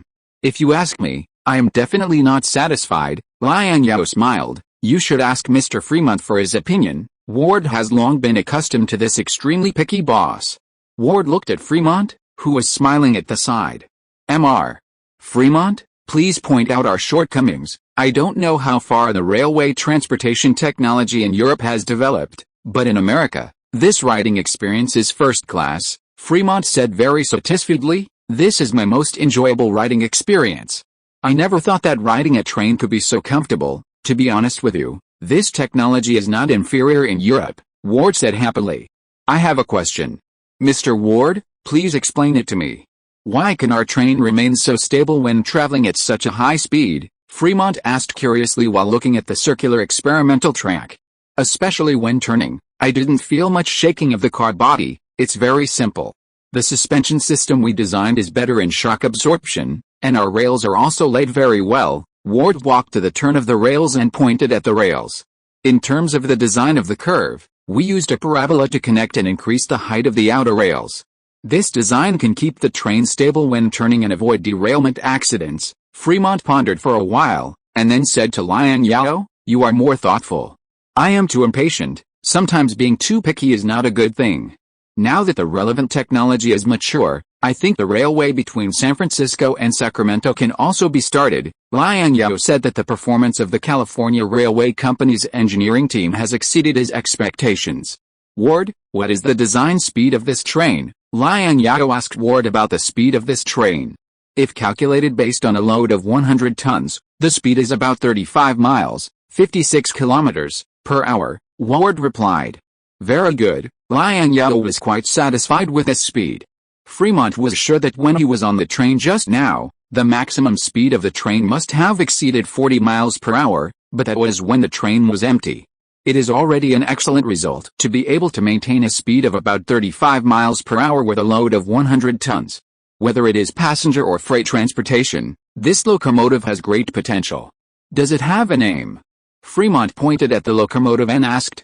Currently it only has an experimental number, and it is waiting for the two gentlemen to give it a name, Ward said. Let's call it Pioneer. Liang Zhao thought for a while and said. If you're listening to this novel on a channel other than Fanfic World, it means they downloaded and uploaded it without effort. We cordially invite you to visit our channel, Mundo Fanfic Novelis. There you'll find the original version of this story and you can explore many other novels of various genres. We're waiting for you to immerse yourself in a world of incredible novels. Chapter 143 Fencing. The success of the California Railway Company gave Liang Zhao great confidence. This success proved that the path of developing California's local industry by digesting foreign talents, technologies and enterprises was feasible.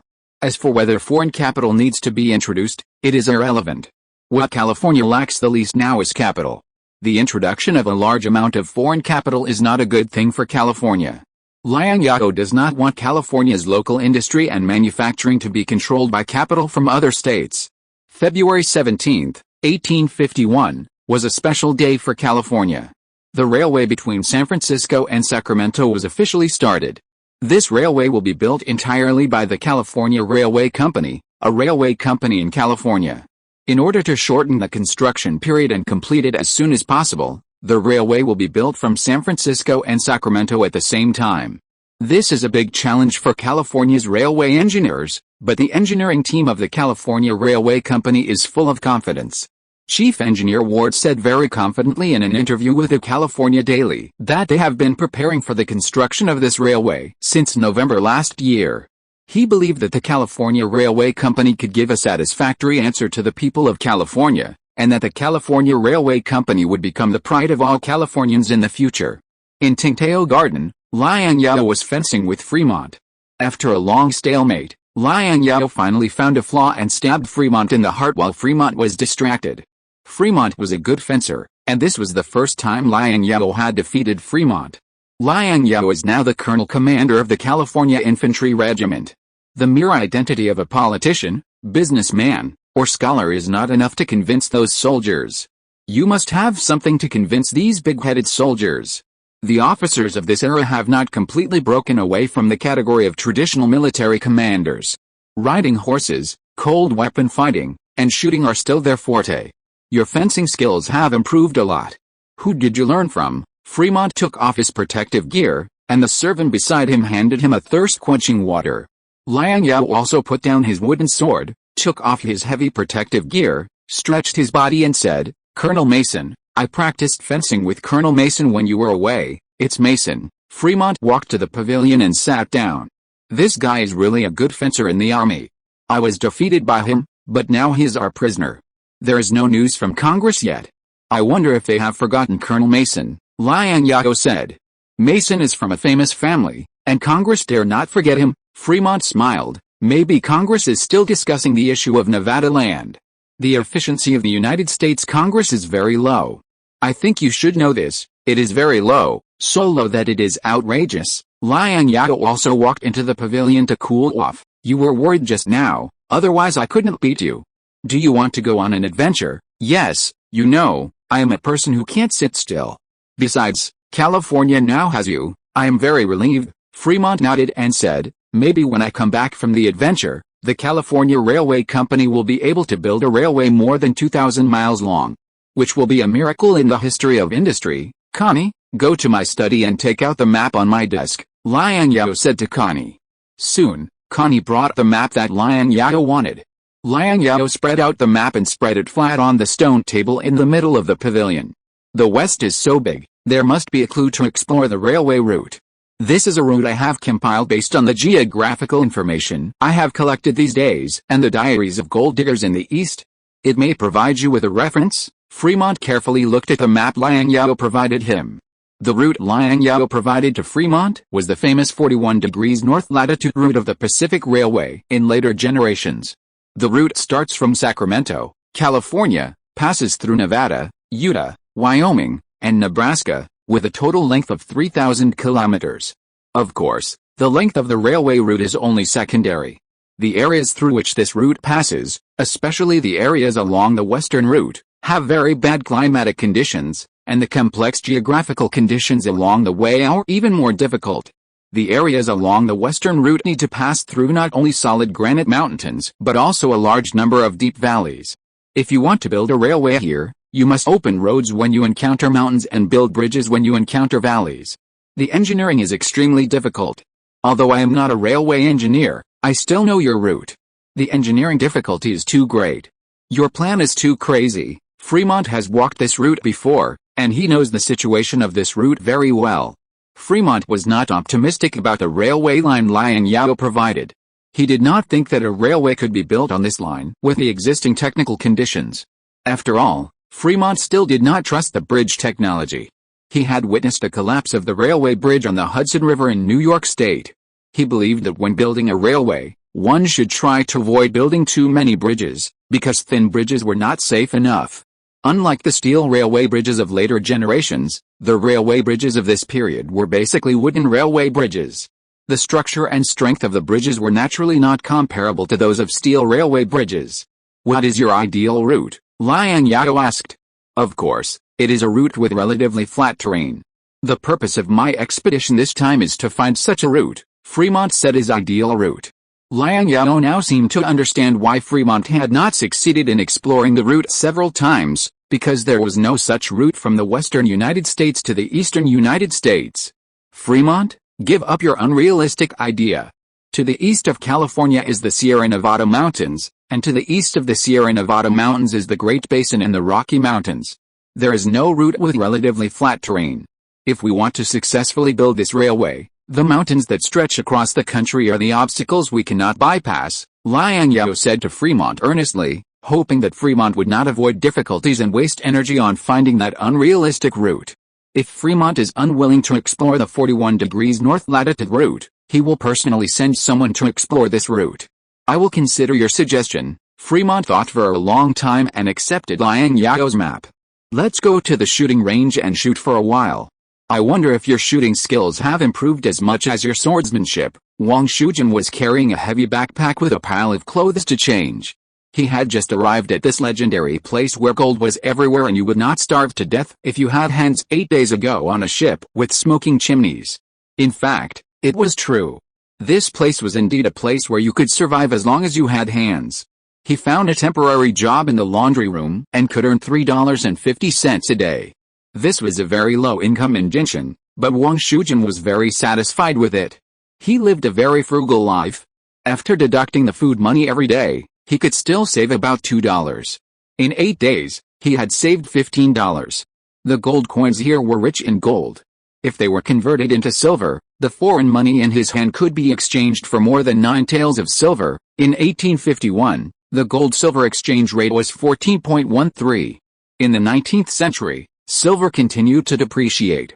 In the 1950s, 1 pound could be exchanged for 3 taels of silver. In the 1980s, 1 pound could be exchanged for nearly 4 taels of silver. The gold-silver exchange rate exceeded 18 in 1880. The exchange rate between the pound and the US dollar was about 4.87. The price problem in California has been mentioned at the beginning of this book, so I won't repeat it. The prices in the gold-producing areas are definitely not comparable to those in ordinary places. After the gold production drops, the prices will slowly return to normal levels. Saving more than 9 taels of silver in 8 days is something Wang Shujin could never dream of. Here, as long as you have a pair of hard-working hands and are not tainted with other bad habits, getting rich is not just a dream. But he heard that their group of immigrants will be arranged in batches in a place called Los Angeles. There is no gold in that place, but Mr. Liang will give them 5 acres per person, which is a little over 30 acres of land. This was something he had never dreamed of in Xiangshan. Wang Shujin's family of more than 10 people only had 17 mu of paddy fields in Xiangshan, but here, as long as they registered at the Immigration Reception Center, they could get 30 mu of land. It is said that according to the laws here, as long as you open up unowned land and cultivate it for 5 years, this land can become your private land, and in the first 5 years, the court and the government will not levy taxes on the land. Thinking of this, Wang Shujin was full of hope for the future. He felt that as long as he worked hard for 6 or 7 years, he could become a small landlord and live a small life with a wife and children. Wang Shujin was immersed in a beautiful fantasy. Several idle white people pointed at the braids behind his head and called him off. They picked up stones on the ground and threw them at Wang Shujin. One of the small stones fell squarely on Wang Shujin's forehead, which hurt a lot. But Wang Shujin endured it. Based on the principle of not causing trouble on other people's territory, it was better to do less than more. Forget it. Unexpectedly, the white idlers threw stones more and more vigorously, and one stone after another hit Wang Shujin's body, making him almost cry in pain. At this time, several Chinese police chiefs on horseback passed by, followed by several mounted police. Some Chinese and some white. The police chief passing by was K. Ming-shen, the current police chief of San Francisco. After Flag was promoted to state police chief, K. Mingsheng also followed suit and was directly promoted to the police chief of San Francisco. K. Mingsheng took out the 6-shot revolver from his waist and fired a shot into the air. The loud gunshot scared the white idlers, and they were about to run away. "Lie down." K. Mingsheng pointed his gun at the right hands of the white people and ordered them to lie down. "They are idle and provoking trouble. Arrest them." As soon as K. Mingsheng gave the order, several mounted police came forward and arrested the idle white people and handcuffed them. "Sheriff, I heard that the railway company needs manpower to build the railway. Send them to the railway company. These guys are idle anyway," a mounted policeman said to K. Mingsheng. "Take them back to the police station first." K. Mingsheng turned over and dismounted, and said to the mounted policeman under his command. He had experienced Brannan's indiscriminate retaliation against the Chinese during the Brannan period, so he couldn't bear to see the Chinese being bullied in California. "You useless guy. Why don't you fight back when they bully you like this?" K. Mingsheng looked at the young man in front of him who was much taller than him and had a strong body with great disappointment. It was really a waste of his body. In the past, when we were bullied by foreigners in Guangdong, the government always favored foreigners. "I'm used to it." Wang Shujin dodged K. Mingsheng's eyes and said with his head down. "It's different here. The government here is more biased towards us." K. Mingsheng said, "Look up. From your accent, you are from Xiangshan. I am from Xiangshan, and this police officer is also from Xiangshan." Wang Shujin wiped his eyes and then raised his head to answer. "You are really embarrassing the Xiangshan people. Go back and cut off this pigtail. And don't call me police officer. I am the police chief of Jinshan City." K. Mingsheng didn't like the title of police officer. He always felt it was strange. He glanced at Wang Shujin's braid and said, "Are you police chief K?" Although Wang Shujin had only been in San Francisco for a short time, he had heard of K. Mingsheng's name a long time ago. He heard that K. Mingsheng and Deputy Governor Liang had a good relationship. And Deputy Governor Liang was a person who could make the foreigners here tremble. "Captain K, I am willing to work for you. I have run errands for foreigners in Guangzhou and I can answer some questions in foreign languages. I have also studied in a private school for 3 years. I can write and count." Wang Shujin gritted his teeth and knelt in front of K. Mingsheng, wanting to find a job under K. Mingsheng.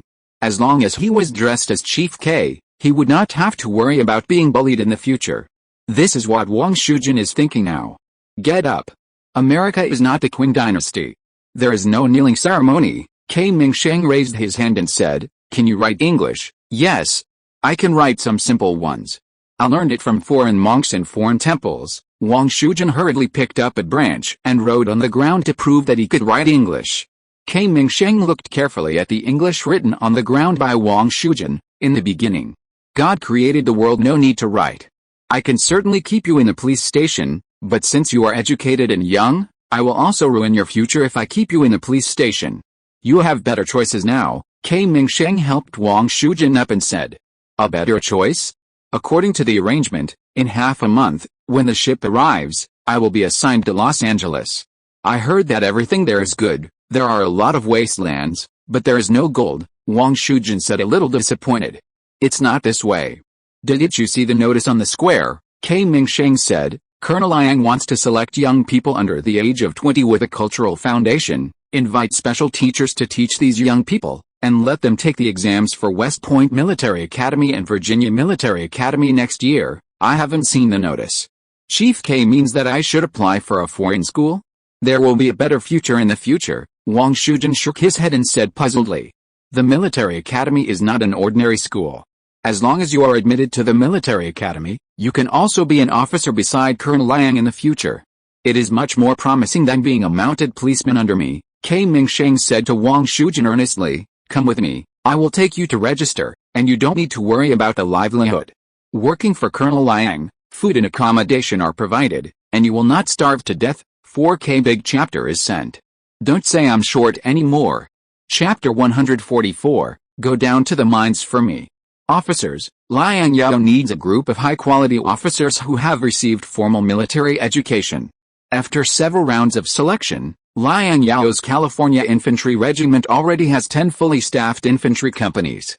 The existence of the California Infantry Regiment is not to defend the United States of America, but to defend Liang Zhao's private property.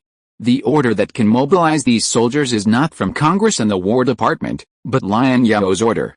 He is the only one in the United States who can afford such an expensive infantry regiment.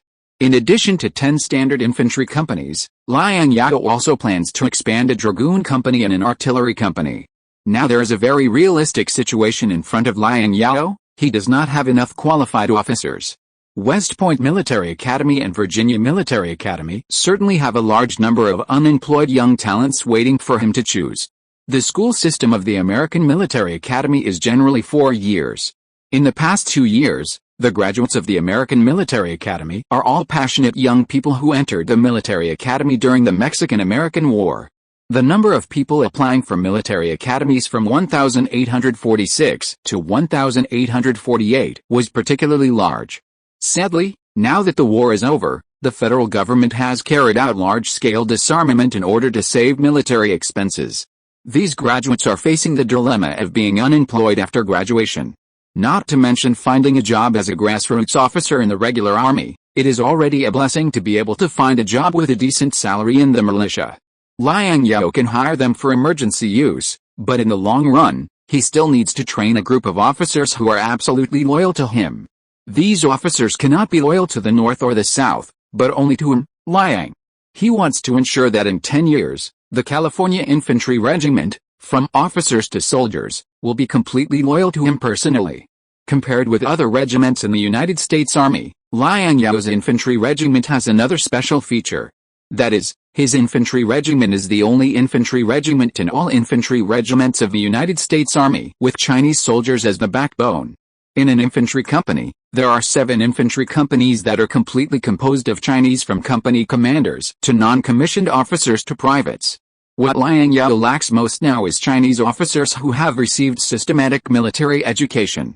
In order to solve this problem, Liang Zhao decided to select a group of young people with cultural and English foundation from Chinese soldiers and immigrants for training, and let them apply for military academies in the United States. However, such people are really hard to find.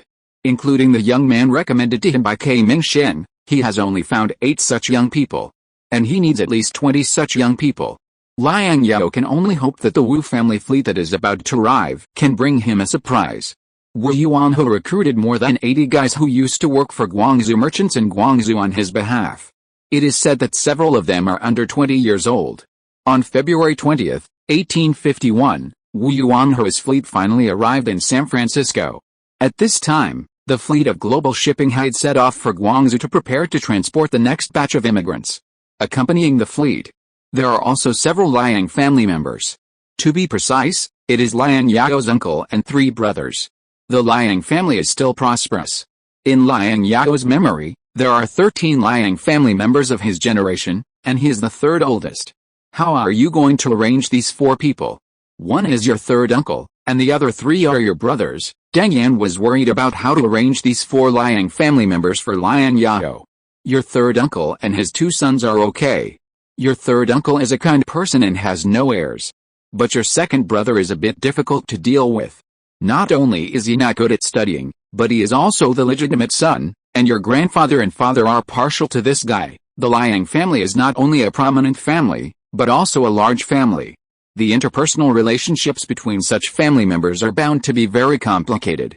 In Liang Zhao's memory, the family members of the Liang family did not have harmonious relationships. His 3rd uncle Liang Zhao was an outlier among the children of the Liang family. Liang Zhao vaguely remembered that in order to please his grandfather, most of the children of the Liang family were more diligent and studious. Liang Zhao had no talent in the imperial examinations. When Liang Zhao was admitted as a student at the age of 17, Liang Zhao still had no fame. But Liang Zhao was better than his other uncles in dealing with people. When Liang Zhao passed the imperial examination, Liang Zhao was the first among his uncles to congratulate him, and he congratulated him sincerely, not hypocritically. In Liang Zhao's childhood memory, Liang Zhao was always regarded as a typical negative example in the family. His father and other uncles often said that if he didn't study hard, he would be as useless as his 3rd uncle. However, when Liang Zhao was a child, he liked to play with Liang Zhao very much, because when he was with Liang Zhao, he could be temporarily liberated from the study, without having to study, and there was no pressure to be with Liang Zhao. In addition, among the brothers of the same generation in the Liang family, he had the best relationship with Liang Zhao's eldest son Liang Su. As for Liang Zhao's youngest son Liang Zai, if Liang Zhao remembered correctly, Liang Zai was only 12 years old this year. But his half-brother Liang Xing was more troublesome. When he was a child, he saw that Liang Zhao was better at studying than him, so he often bullied him and didn't get along with him. Although Liang Zhao was always right in every conflict, he was always the one who got beaten. The reason was that Liang Xing's biological mother was his father's legal wife, who was married to him in a formal way and was well matched with him. This Liang family lady was not well educated and was particularly partial to her two sons. When Liang Zhao was young, he and Liang Su called this Liang family lady an old witch, which showed their relationship.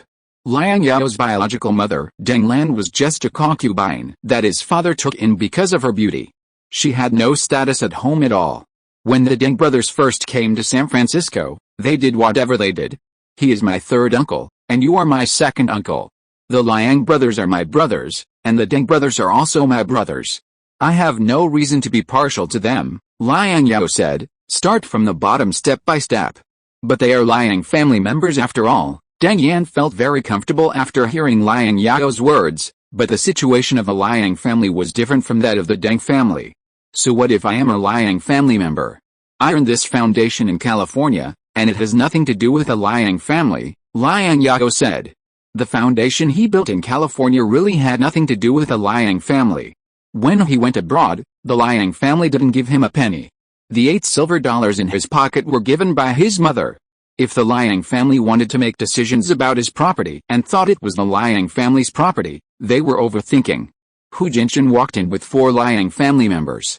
Third uncle, sit down. Liang Zhao made a gesture of invitation to Liang Zhao. I haven't seen you for 2 years. You have grown a lot taller and stronger than before. Liang Zhao sat down and looked at Liang Zhao, a little embarrassed. To be honest, your third uncle brought his whole family to seek refuge with you this time. As he said that, Liang Zhao winked at his wife Zhang, who was standing beside him. Zhang hurriedly pulled her 2 sons to greet Liang Zhao. This is your brother, go up and say hello. Before Zhang finished speaking, Liang Su and Liang Zai went up to greet Liang Zhao. Third brother, you live so comfortably here. The yard you live in is bigger than the yard of our Liang family, Liang Xing said sarcastically. I heard from the merchants in Guangzhou that you have earned millions of taels of silver in the United States. You sent 500 taels of gold to your family. Have you forgotten your last name after staying in the United States for so long, second nephew? Stop talking. Do you know the hardships that my third nephew went abroad to make money? Liang Zhao frowned when he heard this. Liang Xing was too ignorant. This is the United States, not Xiangshan. As an adult with a brain, Liang Zhao knew very well that Liang Zhao was able to build such a foundation in a foreign country in a short period of time. He must be no ordinary person. Today's Liang Zhao is no longer the Liang Zhao of the past. At the first sight of Liang Zhao, Liang Zhao felt that this nephew was completely different from before. Apart from his appearance, he could not find any trace of his past. You have been spoiled since you were a child, and you don't know how difficult it is to make money. My third nephew's money is not blown by the wind. Do you believe what others say about how much money my third nephew has earned? Besides, is 500 taels of gold not enough? I don't know how much silver my third brother's property in the United States is worth, but this Western-style house is worth at least hundreds of thousands of taels of silver. Liang Xing narrowed his eyes and said. Liang Zhao looked gloomy, staring at Liang Xing's sallow face, and said in a cold voice, how about I give you my house? Liang Xing did not mean to refuse at all. He called Hu Jinshan, who was serving tea to Liang Zhao and others, to come over, and took out 2 letters from his lapel and threw them at Hu Jinshan. Give these 2 letters to your master. Although Liang Xing's arrogant attitude made Hu Jinshan very dissatisfied, due to Liang Xing's status, Hu Jinshan did not dare to say much and had to hand the letter to Liang Zhao. Before leaving, my grandfather and father have already made it clear that I will be in charge of the Liang family's accounts in the United States. The money earned by the Liang family in the United States will be paid annually. Before Liang Xing finished speaking, Liang Zhao stood up and threw the 2 unopened letters into the fireplace. Seeing this, Liang Xing immediately stood up from his chair. What are you doing? These are the letters given to you by your grandfather and father. You threw them into the stove without even looking at them. You unfilial son, where does the Liang family have any property in the United States? These are all my Liang Yao's property. When the Liang family sent me alone to the foreign ship and ignored me, did they ever think about today? Liang Zhao said behind his back. I don't owe the Liang family anything. I have done my best to send 500 taels of gold to the Liang family. The Liang family has no right to tell me what to do. Liang Xing was furious. He was about to grab Liang Zhao and beat him up like he did when he was a child. But after seeing Liang Zhao's thick body and the fierce servants behind Liang Zhao, who were definitely not good people, Liang Xing backed off. Whatever, a good man will not suffer a loss in front of him. I will write a letter later and have someone send it back to Xiangshan to tell my father and grandfather about the crimes of this unfilial son. Don't forget that it was the Liang family who raised you. I am your elder brother. Whatever, as long as you give me a good job, I won't bother with you, Liang Xing said with a pretentious manner. What kind of good job do you want? Liang Zhao narrowed his eyes and stared at Liang Xing. Of course, a job with less work and more gold, Liang Xing said without thinking. I don't keep idle people here. Come on, send Mr. Liang to the mines in Sacramento to dig. Don't you like gold? I'll let you dig to your heart's content. This kid had a nice idea. Liang Zhao didn't waste time talking to Liang Xing and directly ordered people to send Liang Xing to the mining area to dig. As soon as Liang Zhao finished speaking, Liang Xing was held up by Liang Zhao's two guards on the left and right. Liang Zhao, are you crazy? Let me go to the mines. I'm your brother. You bastard, I'm going to report you to my father. My grandfather, Liang Xing shouted angrily while struggling. Liang Zhao slammed the table and stood up. Don't use your shitty father and grandfather to pressure me. If they dare to come, I'll make them go to the mines too. Chapter 145, Business is not as good as politics? Liang Xiaoyu and his wife looked at each other in bewilderment. It is true that Liang Xing, that stupid brat, was too ungrateful. He wanted to continue to bully others in Liang Zhao's territory by relying on his status as the eldest son of the Liang family. But Liang Xiaoyu also felt that Liang Zhao's last words were too aggressive. Although Liang Xiaoyu couldn't hold his head up in the Liang family since he was a child because he couldn't read, he still buried his resentment in his heart and dared not show it. Even in California, a foreign country, the old man of the Liang family still had a residual power in his heart, and he didn't dare to challenge the authority of the patriarchal system. Liang Xiaoyu looked at Liang Zhao with a very complicated expression, with envy, confusion, and a little bit of uneasiness. Third nephew, you won't let your third uncle go down to the mine to dig for gold, will you? Liang Xiaoyu didn't know what to say for a moment, and forced a smile on his face. Third uncle, that's not true. I have always been very clear about gratitude and resentment. I remember how good third uncle and auntie were to us mother and son. I am not a heartless person like Liang Xing. Facing Liang Xiaoyu and his wife, Liang Zhao changed his expression and said in a friendly manner. He was not being polite. Liang Xiaoyu and his wife were indeed the best among the uncles and aunties to Liang Zhao and his son. When Liang Zhao was born, his mother was only 17 years old and was weak after giving birth. His father's concubines were intimidated by the power of his wife and did not dare to help take care of his mother Deng Lan. In the end, it was the third uncle who asked the third auntie to help take care of Liang Zhao and his son. As for the so-called mother's status due to her son, that did not exist. At that time, 2 grandsons had been born, both of whom were legitimate grandsons, and his grandfather had had enough of holding grandsons. The birth of Liang Zhao, a bastard, seemed a bit redundant and embarrassing. His talent in reading did not win much favor from his grandfather and father, and he was more jealous and targeted by his wife. Not long after he was born, his grandfather passed the imperial examination and rarely returned to Xiangshan as an official. The better he performed, the more incompetent his 2 eldest grandsons seemed. We are all family, how can that be? After hearing what Liang Zhao said, Liang Xiaoyu's heart was relieved. Uncle San is not afraid of hardship. No matter how hard it is better than being bullied in Xiangshan. I just want to find a job here that can support the whole family. Liang Zhao asked Hu Jinshan to bring 40 ounces of gold, and then he personally held a tray with 40 ounces of gold and walked to Liang Xiaoyu. If Uncle San doesn't mind, the mansion is in need of a housekeeper. How about letting Uncle San be my housekeeper? From now on, Uncle San's monthly salary will be 40 ounces of gold. These 40 ounces of gold are a little gift from my nephew. I hope Uncle San doesn't think it's too little. 40 ounces of gold is the highest salary that can be obtained by working under Liang Zhao. Deng Yan is a lieutenant colonel of the California Infantry Regiment. His monthly salary is 40 ounces of gold plus the $15 salary paid to him by the federal government every month. However, Deng Yan and several Deng brothers have a total of 10% of the shares in Xiangshan Gold Mining Company. So this salary is negligible for them. Liang Zhao's assistant Strauss used to be paid 40 ounces of gold per month, but after Strauss became the mayor of San Francisco, he took the initiative to reduce his salary to 20 ounces of gold per month.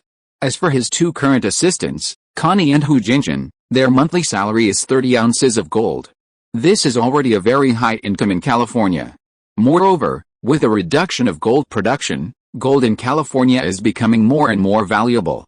The purchasing power of 1 ounce of gold this year is exactly twice that of the middle of last year, and the purchasing power of gold in California is still rising. Previously, since Liang Zhao was the only one living in Tingtao Garden, there was no need to set up a housekeeper, so the housekeeper's affairs had always been served by Liang Zhao's assistant. After Liang Zhao became the governor, Tingtao Garden also became lively. California celebrities tacitly accepted that he was the leader of California. If there were any major affairs, they did not like to discuss them in the state legislature, but preferred to go directly to Liang Zhao's residence to discuss them directly.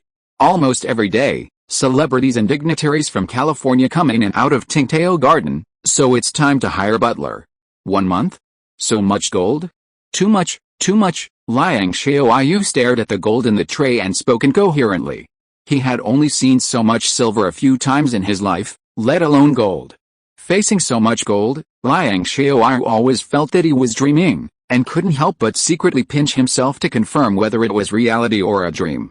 Not much. Gold in California is relatively cheap, and my second uncle also received this reward for working for me, Liang Zhao said.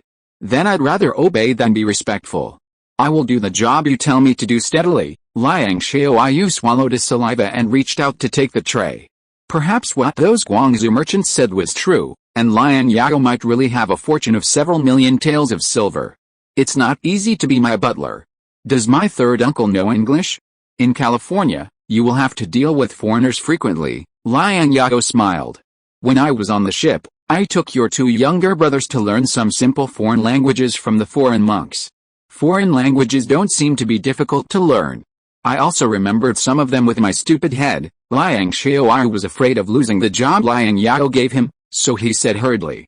Although you only know a few words now, your uncle can learn. Liang Zhao decided to put some pressure on Liang Zhao. It's good if you are willing to learn. In the first half of the year, I will let Jinjin teach you to speak foreign languages and write foreign characters, but after half a year, it depends on you. If your uncle can't speak foreign languages fluently by then, don't blame me for being ruthless. This is not a place to keep idle people. Don't you know your uncle's temperament? Although he is stupid, he always keeps his word. Nephew, uncle has one more thing to ask of you. Zhou is 18 years old this year. What he learned in the Qing dynasty, uncle estimates that it will not be useful in the United States. Liang Zhao pulled Liang Su to his side and said, Uncle heard that you have some connections in the United States. I hope you can show Zhou a way out or find him something to do. Liang Zhao glanced at Liang Su. He decided to let Liang Su study English well and see if he could get into a military academy next year. I'll take care of it. If you were to take the military academy entrance exam normally, the hope for his group of peasants would be slim. He only required that the cultural level of his young people could barely meet the standard.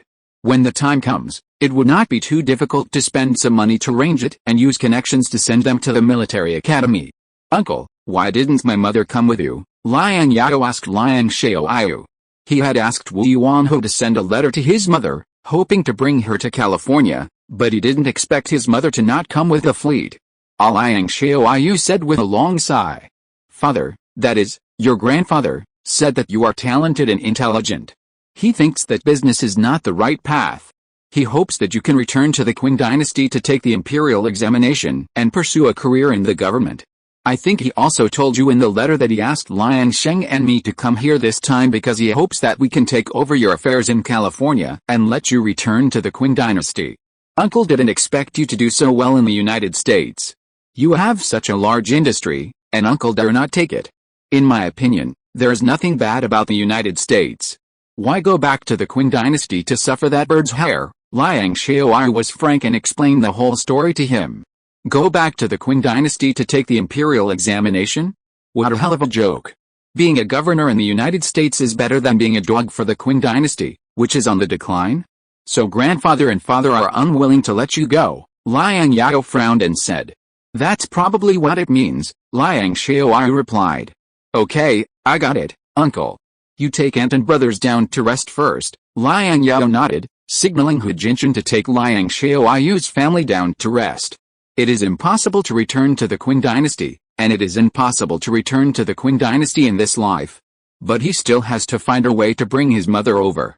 Liang Zhao doesn't care whether other people in the Liang family, including his father, are willing to come to California. He just hopes to bring his mother over. It can be regarded as repaying the original owner of the body and fulfilling his filial piety. Of course, there is also the reason of the 8 Spanish silver dollars. The 8 Spanish silver dollars are the only trace of warmth he has felt since he came to this time and space. Your mother has been weak since she was a child, and she has no say in marrying into a wealthy family like your Liang family, Deng Yan said angrily. We should find a way to bring your mother to California, so that she won't be left alone in Xiangshan. Your old man is using your mother to threaten you to go back to the Qing dynasty to take the imperial examination. I know what the old man is thinking, but I didn't expect him to be so short-sighted. In the Qing dynasty, even if you finish your official career, at best you will just be a dog for the Xinjiang family. It's not as comfortable as being in America. The fact that the old man of the Liang family sent Liang Zhao and Liang Sheng, 2 mediocre Liang family members, to California shows that in the old man's mind, no matter how much money he makes, it is not as stable as being an official. In the eyes of the old man of the Liang family, those merchants in Guangzhou are the top of the pyramid of merchants, but they are still the fish slaughtered by the court. If the old man really wants to run Liang Zhao's business in California, he should send his father or second uncle. These two are the 2 relatively capable Liang family members. Of course, even if the old man sent his father and second uncle, Liang Zhao would not let them get involved in his business in California. Everything he has in California now was earned step by himself. There is no reason for his Liang family to pick up ready-made things. Deng Yan took out a gold cigarette case from his pocket, took out 2 cigars from the case and cut them. He handed one to Liang Zhao and put the other in his mouth and started smoking. Liang Zhao took the cigar from Deng Yan, looked at Deng Yan who was smoking silently, and he had an idea in his mind. Uncle, I have a way, Liang Zhao said. What way? Deng Yan slowly exhaled the smoke in his mouth. Do you have any close friends in Guangzhou? Liang Zhao asked. I have a few close friends. I have a good relationship with people in the Guangzhou Navy, Deng Yan said. Then this matter does not seem to be difficult to handle. You write a letter to my mother first, saying that you are seriously ill and will not live long. My mother is a person who values friendship. I believe that after reading your letter, she will definitely come to California to visit you, Liang Zhao said. Deng Yan put out the cigarette in his hand and said after careful consideration for a while. Your mother is indeed a person who values friendship and loyalty, but the current situation is not about whether your mother is willing to come, but whether your father and your father are willing to release her. I have also thought of this. If they are willing to release her on their own initiative, that would be the best. If they are not willing, then we can use force. If your best friends are reliable, then I will ask them to send my mother to California, and I will reward them handsomely. Liang Zhao thought for a while and said. If they are not reliable, and the Wu family still owes me a favor, then I will ask the Wu family to help. I will send my mother to California no matter what. This idea is a bit bad, but it is also a way. Let someone tie your mother up from the Liang mansion. You are the one who came up with this idea. Deng Yan could not think of any other better way, and decided that although this idea was a bit bad, it was still feasible. Sir, there are a few missionaries and maids outside the door looking for you. Do you want to meet them or not? At this time, Connie walked in and asked Liang Zhao. Chapter 146 I am not a believer in God. Liang Zhao was visited by 2 pastors and 6 nuns. Neither of the pastors wore traditional pastor robes. The 2 pastors came from 2 different churches, the Fahim Mission and the London Missionary Society. Pastor Willis, the representative of the Fahim mission, wore a dark suit. Although Pastor Joseph Edkins, the representative of the London Missionary Society, had a long beard, Liang Zhao judged that the pastor was very young, probably no more than 30 years old, by looking at his hair. It was just that Joseph Edkins's clothes were a bit strange, wearing a long robe of a Qing dynasty scholar with a cross hanging on his chest. Vice Governor Liang, my name is Willis, a representative of the Fahim mission. Vice Governor Liang, my name is Joseph Edkins, a representative of the London Missionary Society, and my Chinese name is Di Jin. Both pastors introduced themselves to Liang Zhao in very fluent Mandarin Chinese. What surprised Liang Zhao was that Joseph Edkins could even write. When the Qing dynasty was established, in order to maintain its rule, the Qing dynasty basically banned missionaries from coming to China. The missionaries of these churches were basically able to enter the 5 trading ports and Hong Kong and Macau to preach after the First Opium War. We received your letter from the Fuhan Society last year, but later we learned that the ship carrying the letter had an accident and unfortunately sank. Our president, Mr. Guo Shili, admires your willingness to establish a school and sponsor Han students to study in American universities. He praises you as a devout believer in God. Willis handed a Chinese translation of the Bible to Liang Zhao. The Fuhan Society is a very young church, and its founder is the current president Guo Shili. The society was established in 1844 by Guo Shili and the local Han people. The name of the Fuhan Society is also very clear. Han people believe in the faith and are convinced. Young Wing's enlightenment teacher in Macau was Wen Shidi, the wife of Guo Shili, the president of the Fuhan Society. Guo Shili was also the chief translator of the Hong Kong British government. Guo Shili was the British translator when the Treaty of Nanjing was signed. Of course, in addition to this, he has another identity, that is, a spy. He once provided intelligence to the British Royal Navy during the Opium War. Not only Guo Shili, but many missionaries have more or less participated in espionage work against China. Unfortunately, the reply letter from our London mission to you is also on this shipwrecked ship. Joseph Edkins said, I am still an atheist for the time being, not a believer in God. Liang Zhao denied his identity as a Christian. In fact, he is indeed an atheist and does not plan to believe in religion in the future. His mother was a believer in religion in his previous life, but her mother believed in religion in order to receive a barrel of cooking oil from the church every month. She did not even read the Bible seriously, and was not a true Christian. Hearing that Liang Zhao was not a Christian, the 2 pastors were unhappy and planned to preach to Liang Zhao on the spot. Liang Zhao was the first to speak nonsense. I am full of sins now, and I am not qualified to be a believer in God. It is blasphemy to God to join the church without washing away the sins in me. So you want to fund the establishment of a school? Fund your compatriots to receive education? Joseph Edkins asked. That's right. If you can help me cleanse my sins, I will fund the construction of a cathedral for you to preach in San Francisco. When I first came to San Francisco last year, there were only 20,000 to 30,000 people here. Now the population has more than doubled. More and more Han people will arrive in California. Like me, they are not believers in God for the time being, Liang Zhao said slowly. He knew very well that education was just a means for these people to preach. They were essentially fanatical Christians. It's just that it's 1851 now, not the end of the 19th century. There's only this group of people who are proficient in both Chinese and Western studies. If you don't give them some tangible benefits, they will not be willing to teach students for you. Of course, there are relatively pure missionaries. Young Wing's 2 teachers, Guo Shili's wife Wen Shidi and Pastor Brown are relatively pure and selfless missionaries, but such people are only a minority after all. At least the 2 pastors in front of Liang Zhao are not relatively pure and selfless people. Liang Zhao's goal was also very clear. He wanted these pastors and nuns to train the first generation of Chinese people who received modern education. As long as these talents became mature, he could organize and build his own modern education system without relying on these missionaries and nuns. He believed that as long as they crossed the language gap, with the open-minded atmosphere of California, these Chinese children would soon be able to absorb modern knowledge and become modern talents that he could use. As for whether the Chinese would become fanatical Christians, Liang Zhao was not very worried. The beliefs of the Chinese have always been very complicated, secular and realistic. They believe in whatever beliefs can bring real benefits. When Liang Zhao took the college entrance examination in his previous life, his mother not only took him to worship Buddha, God, Allah, but also took him to worship the earth god and sun Wukong. He couldn't remember how many gods he had worshipped before the college entrance examination. He worshipped at least a dozen gods, almost all the gods that could be worshipped in the local area, but in the end he didn't become a believer of any god.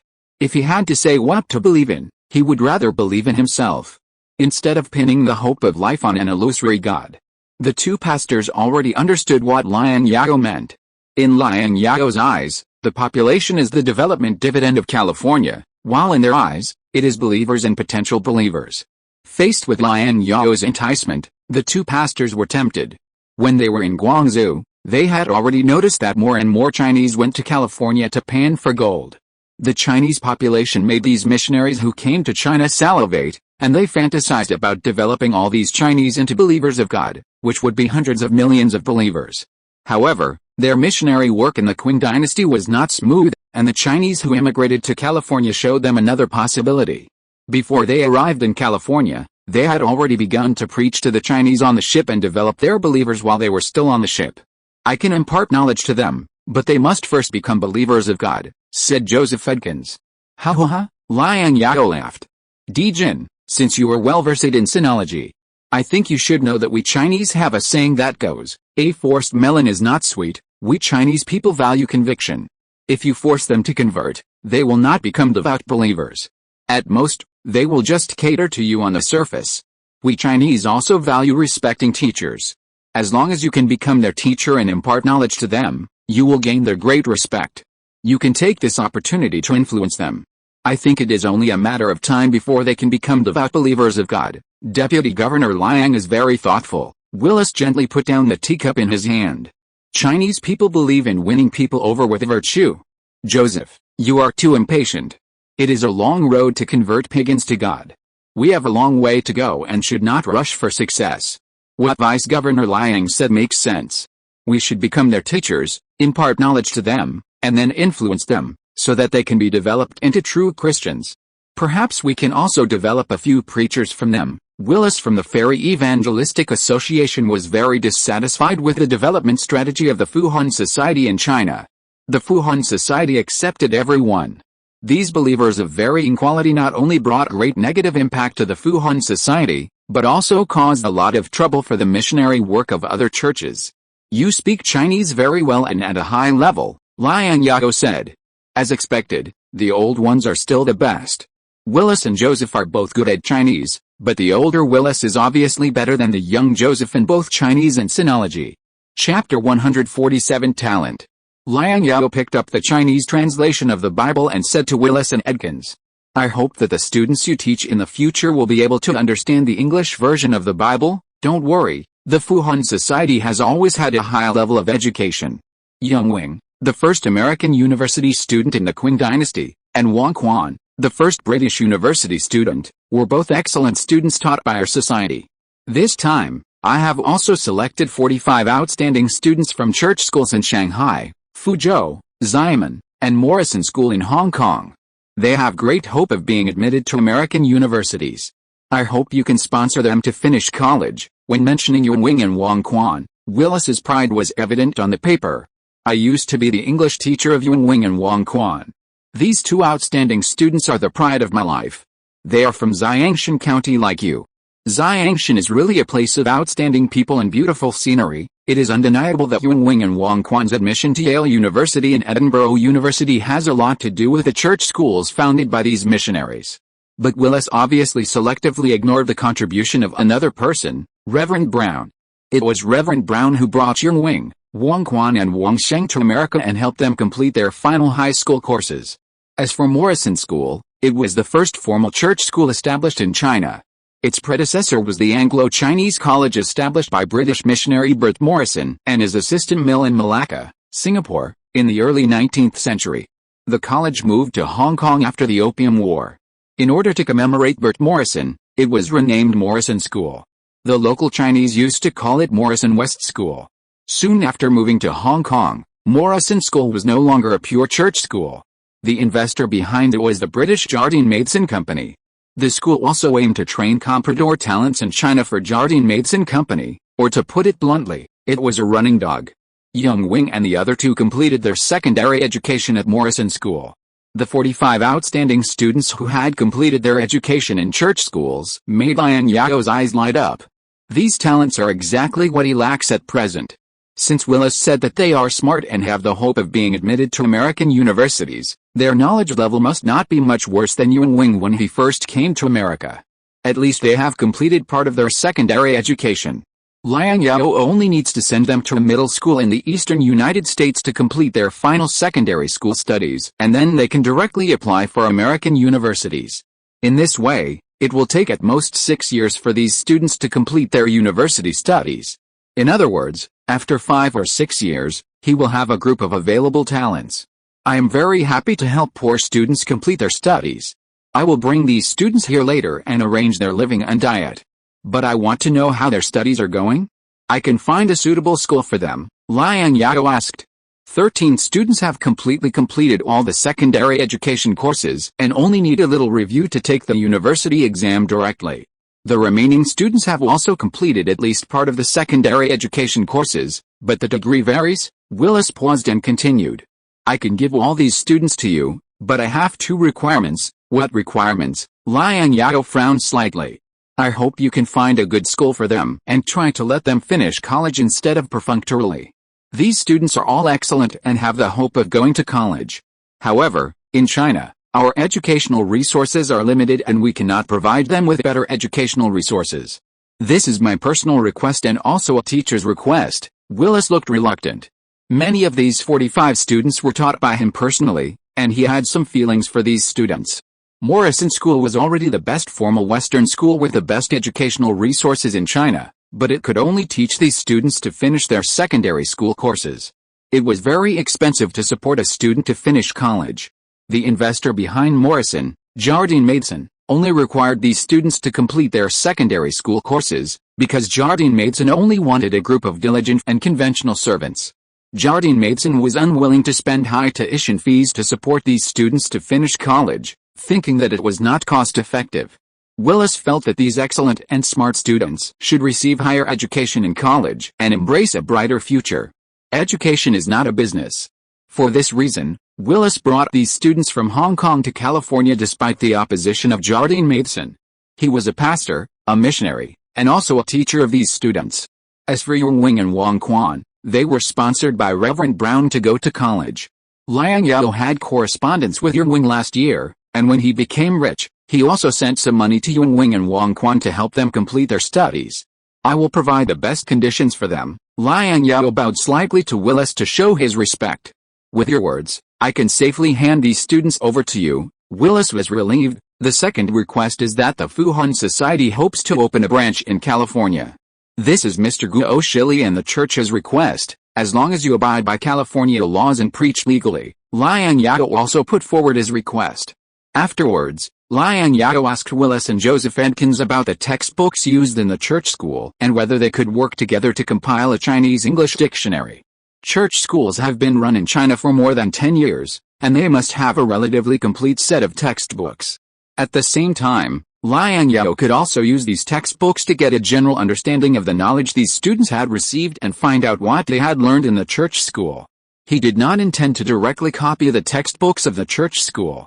After all, the church school was a church school, and their textbooks would inevitably contain a lot of private goods. Moreover, the purpose of a church school was different from that of Liang Zhao. However, the textbooks of a church school could also provide him with an idea and reference for compiling textbooks. Willis said that he would send a set of Morrison's textbooks to Liang Zhao. Edkins also took the opportunity to tell Liang Zhao that he had a batch of translated works and hoped to get Liang Zhao's funding to publish them. Liang Zhao did not immediately agree to Edkins, but asked Edkins to send his manuscript and give him a reply after he finished reading the manuscript. Connie, ask the people in the garment factory to measure the body size of these Chinese students and make 2 sets of spring clothes and 2 sets of summer clothes for each of them. Liang Zhao instructed Connie after the 2 pastors left. What Chinese students? Connie was confused by Liang Zhao's order. Liang Zhao then realized that Connie didn't know Chinese, and held his forehead and said, Connie, it's time for you to learn Chinese, boss. Leave this matter to me. Hu Jinchen hurriedly stepped forward to help Connie out and took the matter over. Chapter 148 What did middle school students learn in the 19th century? Willis brought textbooks from Morrison School on board, and Liang Zhao soon received the full set of textbooks from Morrison School. The history textbooks can most directly show how much private information is mixed into a set of textbooks. The history textbook of Morrison School is the Great Britain General History compiled by Morrison when he was in Malacca, Singapore, but the one in Liang Zhao's hand is not the original Great Britain General History published by Malacca, Singapore, Publishing House, but the revised Hong Kong version of Great Britain General History. A missionary is someone who learns writing and teaches the people the right way. After studying for several years, he will take the exam and be a scholar, a Jurin, a Jinshi, or a Hanlon. He teaches the people the teachings, persuades people to be kind, and guides people to do good and abandon evil. The principle of his teachings is that there is a God in heaven, the Emperor of heaven, who is omniscient, omnipresent, almighty, and merciful. He has all the virtues. He created the heavens and the earth and all things, and also made humans the spirit of all things. Because human power cannot fully fulfill the nature of the Emperor of heaven, the Emperor of heaven has revealed to us, the Emperor of heaven is the Father, the Emperor of heaven is the Son, and the Emperor of heaven is the Holy Spirit. The duty of man is to respect the name of the Emperor of heaven and to establish laws and regulations based on the gods and heavens. The first thing Liang Zhao saw was a passage with very Chinese characteristics about Christian doctrines and the duties of missionaries. Except that the vertical traditional Chinese characters were a little unfamiliar, it was still easy for Liang Zhao to understand this passage with his classical Chinese foundation. The Great British History is not long, with only 17,679 words in the whole book.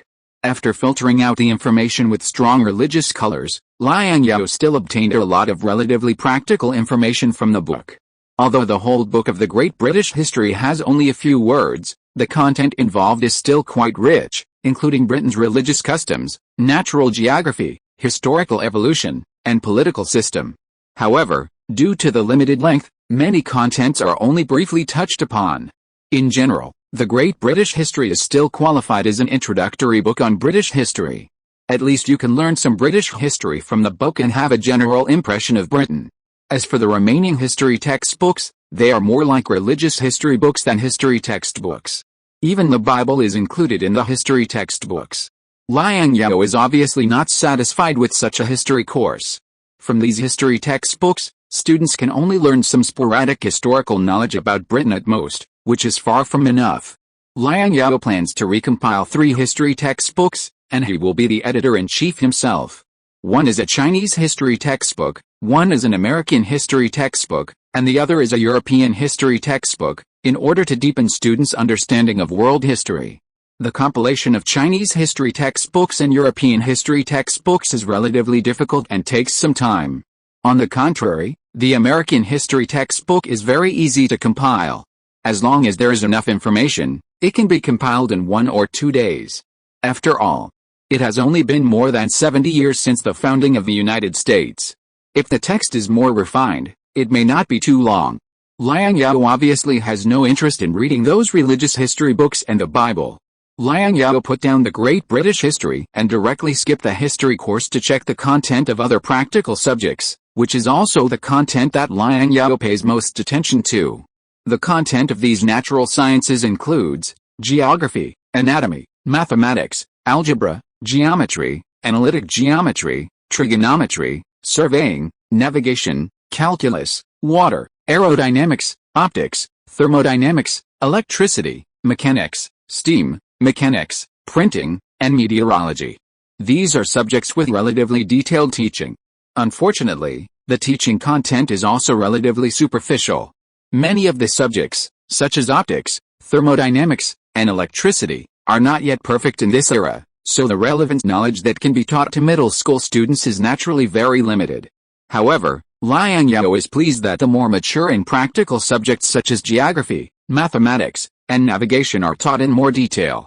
Of course, in addition to these subjects, there are also subjects such as physiology, zoology, botany, philosophy, model casting, shipbuilding, international law, and official studies, introducing the titles and functions of officials from various countries. The teaching of these subjects is very brief, basically only introducing some industry terms. According to Liang Zhao's point of view, these are not complete subject education, but at most simple subject popularization. There is also a special subject that is taught in great detail, that is, theology. After all, this is a church school. In addition, there are language subjects, which are also key subjects, mainly teaching English, and French, Dutch and Spanish are available for elective study. According to Willis, these Morrison schools adopt the model of compulsory subjects plus elective subjects to teach these students. These subjects are quite serious, but the exercises are full of church colors. For example, a geography exercise is about Morrison setting off from Liverpool and sailing to Guangzhou, the Qing dynasty, to preach. Which month is the best time to set off?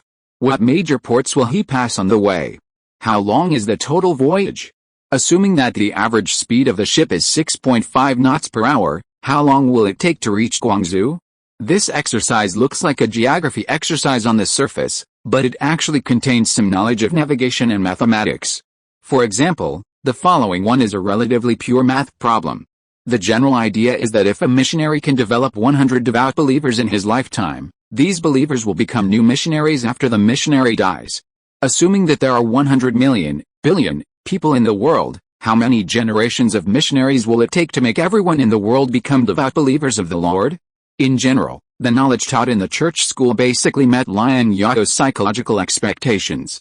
After all, these are students who came for free, so what else do they need? They can be sent to middle schools in the East to study for 1 or 2 years and then let them take the entrance examination for American universities. When Liang Zhao was reading these textbooks, Pan Zhengwei brought his 2 grandsons to Tingtao Garden to see Liang Zhao. Liang Zhao entrusted Wu Yuanhua to help persuade the old man of the Liang family to send his mother to California. Wu Yuanhua told him that the Pan family had more face and more connections in the officialdom. It was heard that the Pan family had a relationship with the old man Liang in Beijing, so it was more appropriate for the Pan family to come forward in this matter. Although the Wu family and the Pan family had both been the general merchants of Guangzhou merchants, the two families took different paths. The Wu family was the richest among all merchants, while the Pan family was the most powerful among all merchants. After the Pan family became rich, they quickly transformed themselves. In addition to making friends with the dignitaries of the time, they also let their descendants study hard for the imperial examinations and obtain official titles, completing the transformation from a royal merchant family to an official family. The descendants of the Pan family were also very competitive, and many of them obtained official titles and embarked on official careers. The Pan family even considered completely withdrawing from the business team and canceling Tongfuhang, but the Pan family repeatedly petitioned the court, but the court did not allow the Pan family to withdraw, so they had to bite the bullet and continue to operate Tongfuhang. Perhaps in terms of business, the Pan family is not as good as the Wu family, but in terms of insight into the current situation and connections, the Pan family has a much wilder way than the Wu family. Historically, Pan Zhengwei's grandson had a close relationship with Sun, and even directly funded Sun. Liang Yi has already told me about your mother's matter. As a son, it is a person's duty to fulfill filial piety. Since Mr. Liang has such filial piety, my Pan family has always valued filial piety and human relations. In this matter, the Pan family will definitely help. Pan Zhengwei lifted his robe and sat down, taking the tea handed to him by Liang Zhao. If it was just for this matter, Pan Zhengwei would not have to bring his 2 grandsons. Liang Zhao knew that Pan Zhengwei must have other requirements when he brought his 2 grandsons. The Pan family is willing to help, Liang is grateful, and if the Pan family needs me, Liang will do my best. Liang Zhao thanked Pan Zhengwei. Pan has met your old man several times. I think the old man of the Liang family is testing you. Since Liang Zhao had already spoken, Pan Zhengwei did not beat around the bush and spoke directly. I heard that Mr. Liang is selecting young talents and plans to send them to military academies in the United States for further study. After living in San Francisco for a period of time, Pan Zhengwei has gradually become accustomed to life in a foreign country. He also changed his name for the United States from Citigroup to the United States. Liang Zhao heard that Pan Zhengwei had a good relationship with Robinson recently and had invested in the Boston Bank, which was just established by Boston Company. Yu Ting is planning to send the 2 sons of the Pan family to the military academy? Military academies are not like ordinary schools.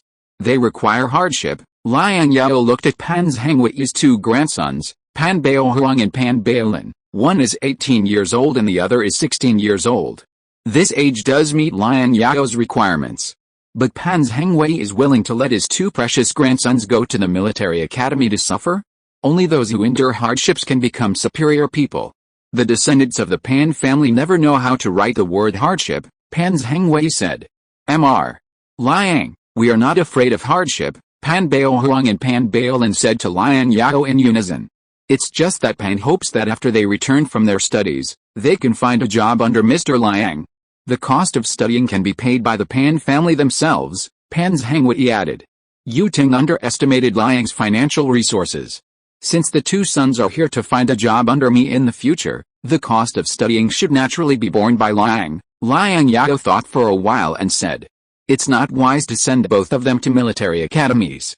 There are other good schools in America, such as Harvard, Yale, and Pennsylvania. Mr. Liang, what do you think? I would like to hear your advice. I know very little about America, so please let me know. Pan Zhengwei listened carefully to Liang Zhao's words, fearing that he would miss out on key information. My suggestion is to let one of Bao Wang and Bao Lin go to military academy, and the other prepare for American universities, whether it is law, business, or engineering. California is a newly established state, and what it lacks most at the moment is talents with higher education. As long as they return after completing their studies, their future prospects will be limitless. I am now organizing students to prepare for university entrance exams, Liang Zhao said. Very good, very good. My idea is to let one of them join the army and the other join politics. As for what to study, please take the trouble to recommend one or two. Pan Zhengwei clapped his hands. If you insist on joining politics, study law, Liang Zhao thought for a while and said. A large proportion of American politicians were born with a law degree. The current president, Fillmore, taught himself law. Gwen and many congressmen he knows also have a law background. And California is indeed in urgent need of legal talents. Chapter 149 Nevada belongs to California. Thank you, Dr. Robinson. No, it should be Governor Robinson. In Tingtao Garden, Deng Wenxian, who had almost recovered from his injuries, thanked Robinson. This was the second time Robinson had pulled Deng Wenxian back from the brink of death. Whether he was the helmsman of Boston Company or the first governor of California, Robinson had never put down his medical skills. Robinson just smiled and packed up his medical kit. Third brother, I'm almost well. I want to take a boat to Los Angeles tomorrow. Deng Wenxian got off the sickbed and came to Liang Zhao and said that he was still the mayor of Los Angeles and hoped to return to Los Angeles as soon as possible. Now you are finally willing to ask for my opinion, Liang Zhao said with a stern face. If you don't listen to me anymore, our cousin relationship will end. After speaking, Liang Zhao walked out of the room without looking back. Robinson left Deng Wenxian a few prescriptions and explained how to use them, and then followed Liang Zhao out of the room.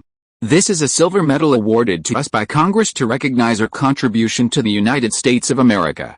The president's letter of thanks is also inside. Robinson took out a box from his pocket. Liang Zhao opened the box and saw a silver medal lying in the box. The words Hero of the United States were printed on the medal. Next to the medal was a handwritten thank you letter from President Fillmore. He looked at the medal in the box and then at the medal hanging on Robinson's chest. The medal shone brightly in the sun. Liang Zhao waved his hand lightly and asked Connie to put the medal away. He did not have the habit of collecting and wearing medals. The medal was delivered, and the territorial claims of California to the Nevada region must have arrived. Liang Zhao learned about this news as soon as possible yesterday. As expected, compared with California, the Congress and the federal government of the United States are more concerned about the Texas issue. No matter how noisy the California issue is, it is difficult to trigger a civil war between the North and the South. If the territorial issue of Texas is not handled properly, it is very likely to become the fuse of the civil war between the North and the South. The politicians in Congress and the federal government knew which was more important. Although Fillmore's proposal to Congress to assign the area west of 117 degrees west longitude in Nevada to California and the area east of it to Nevada was opposed by some members of Congress, it was finally passed without any danger. This means that more than 115,000 square kilometers of western Nevada will be governed by California and become part of California. The area of California has also increased from 411,000 square kilometers to 526,000 square kilometers, making it the second largest state in the United States after Texas. However, California must pay $10 million for this. After deducting the $5 million compensation from Los Angeles, the actual cost to the California state government is $5 million.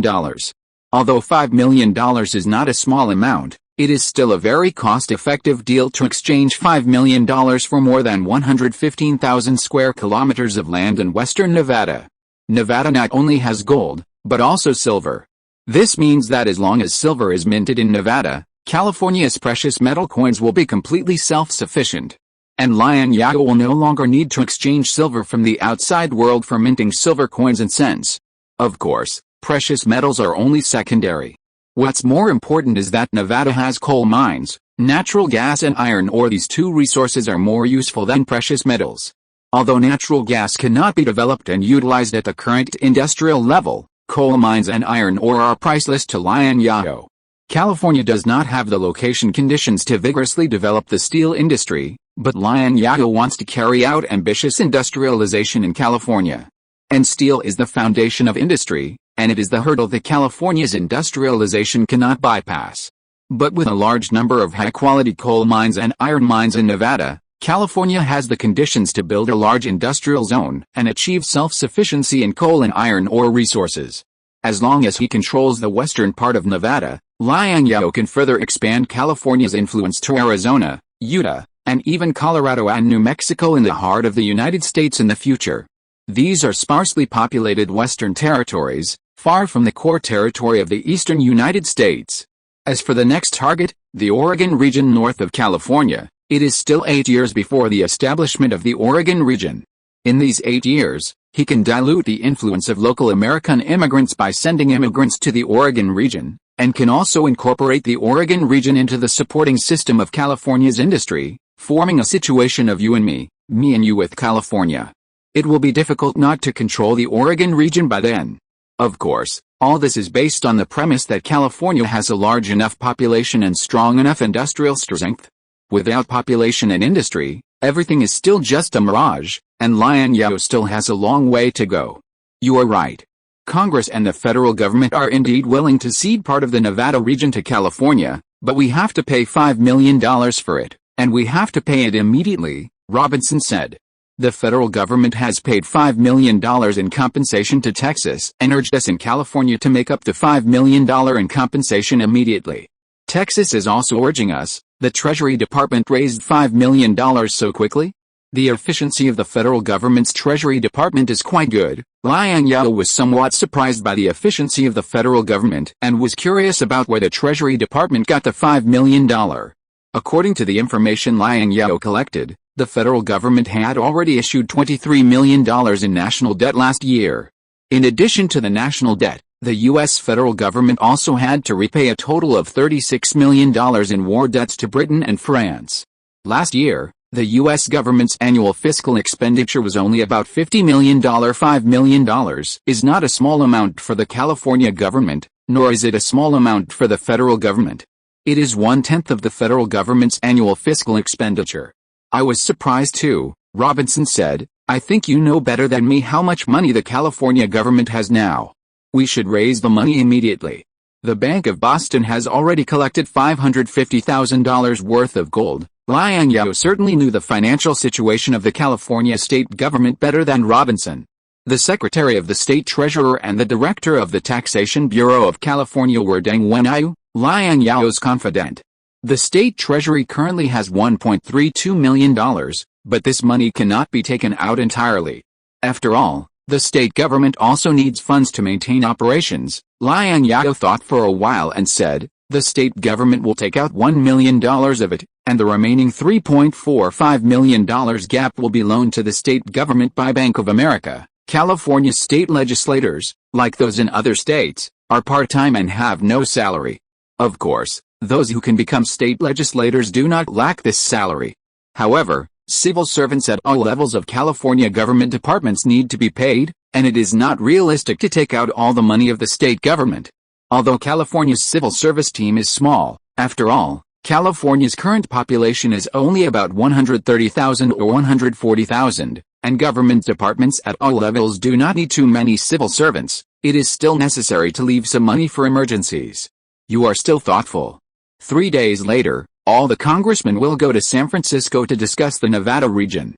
Some congressmen are not very satisfied with this result. They want the entire Nevada region. Robinson had no objection to Liang Zhao's proposal, because Boston Company has benefited from this matter, and he has no reason to oppose Liang Zhao's proposal. $550,000 is all the working capital that Boston Company can take out. At the beginning of the year, Boston Company spent a lot of money on purchasing machines, exploring new mining areas, and recruiting workers. Otherwise, Boston Company can also come up with nearly $2 million of working capital to lend to the state government. Their appetite is bigger than mine. Liang Zhao smiled. I will let the state legislature pass this proposal of the federal government. After solving the Texas territory issue, the federal government and Congress will never allow a second similar proposal to pass. People are greedy, and Liang Zhao did not get carried away by victory and decided to stop while he was ahead. Why didn't he want to take over the entire Nevada region? The politicians in the federal government and Congress are not fools. The passage of this bill is based on the fact that the United States is full of internal contradictions and the public opinion of the whole society is on the side of California. It is a compromise made by the federal government and Congress to the reality. Now the contradiction between the North and the South has eased. At least on the surface, the North and the South are in harmony. Even Texas got the compensation of $5 million as it wished. The remaining $5 million in compensation is actually a matter between California and Texas, and has nothing to do with the federal government.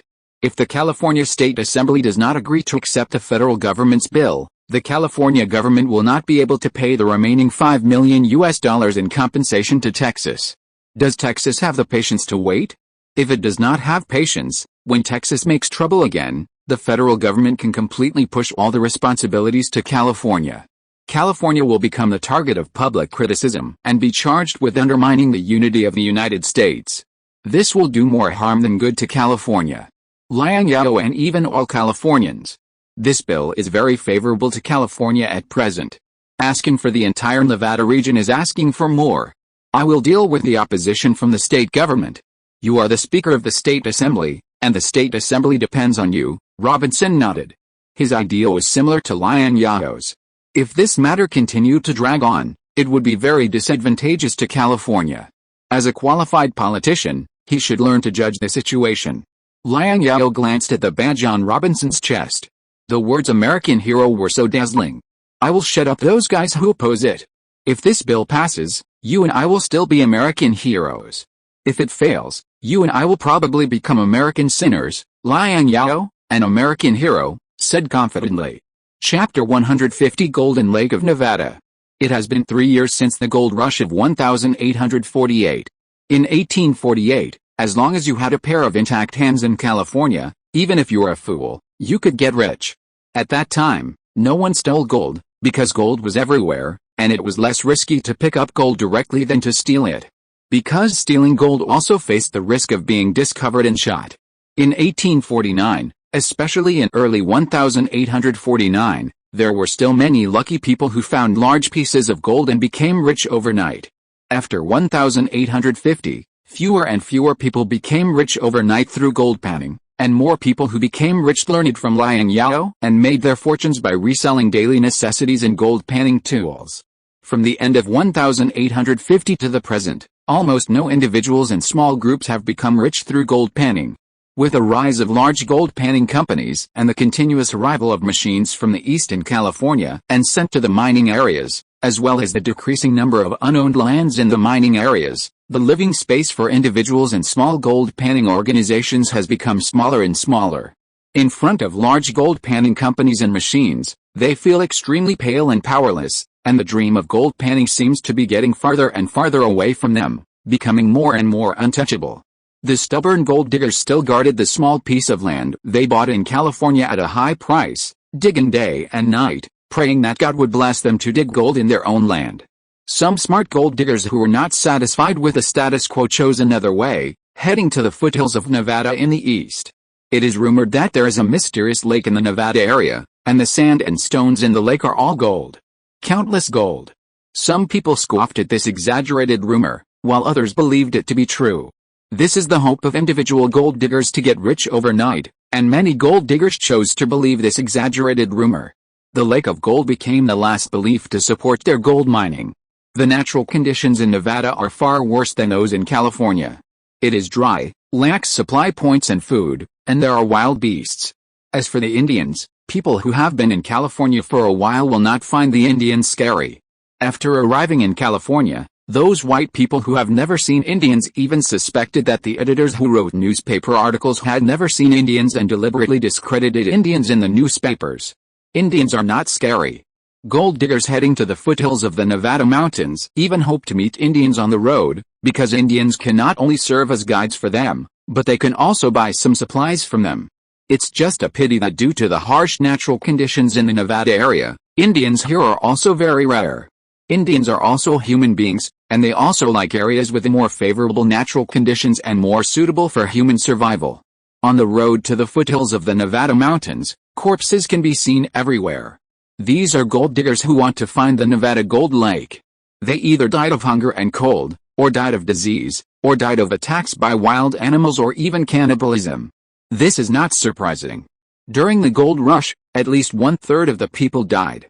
Even if they avoided disease and cannibalism, some people chose to commit suicide. In California during the gold rush, gold diggers left more than 10,000 suicide notes. These impoverished gold diggers abandoned their families before leaving and promised their families that they would return home with a fortune. But most people still succumbed to reality. After arriving in California, they were still poor and destitute. Instead, they developed many bad habits, such as alcoholism, drug abuse, gambling, and prostitution to escape reality. In the end, they had nothing and chose to end their lives in solitude. Now, Martin and Fuller have also embarked on the journey to the Gold Lake in Nevada. Martin and Fuller were originally one of the 49-year-old miners, or more precisely, they were members of the Boston Company. At the beginning, Hawk killed the accountant of the Boston Company and robbed the company of the few golds. Martin and Fuller followed Hawk and ran away. However, after running away, their gold rush was not smooth. Later, Hawk chose to join Brandon's gang. Soon, Martin and Fuller chose to leave their old partner Hawk and leave the gang, because being a bandit with these deserters would lead to the gallows. Facts have proved that their choice was very correct. Soon after, Brandon's gang of gangsters was eliminated by Liang Zhao, a colonel of the California Infantry Regiment. Martin and Fuller considered returning to the Boston Company, but when they thought about the few golds they took with them when they left, they quickly gave up the idea. If the company took them to court, although they were not guilty of death as accomplices, they would inevitably face imprisonment. Especially now that the governor of California was still Robinson, the leader of the Boston Company, they dared not go back to the Boston Company. After thinking for a long time, Martin and Fuller, who had nothing to gain in California, decided to try their luck at the Golden Lake in Nevada. Maybe there was really gold there? They came to the Nevada mountains, which were tens of thousands of feet above sea level. 10,000 feet is about 3,048 meters. It was very cold here. To make matters worse, heavy snow had been falling for a full half-month, and the entire Nevada mountains were frozen by heavy snow. In front of them was a vast expanse of white, and everywhere was desperate and confused white.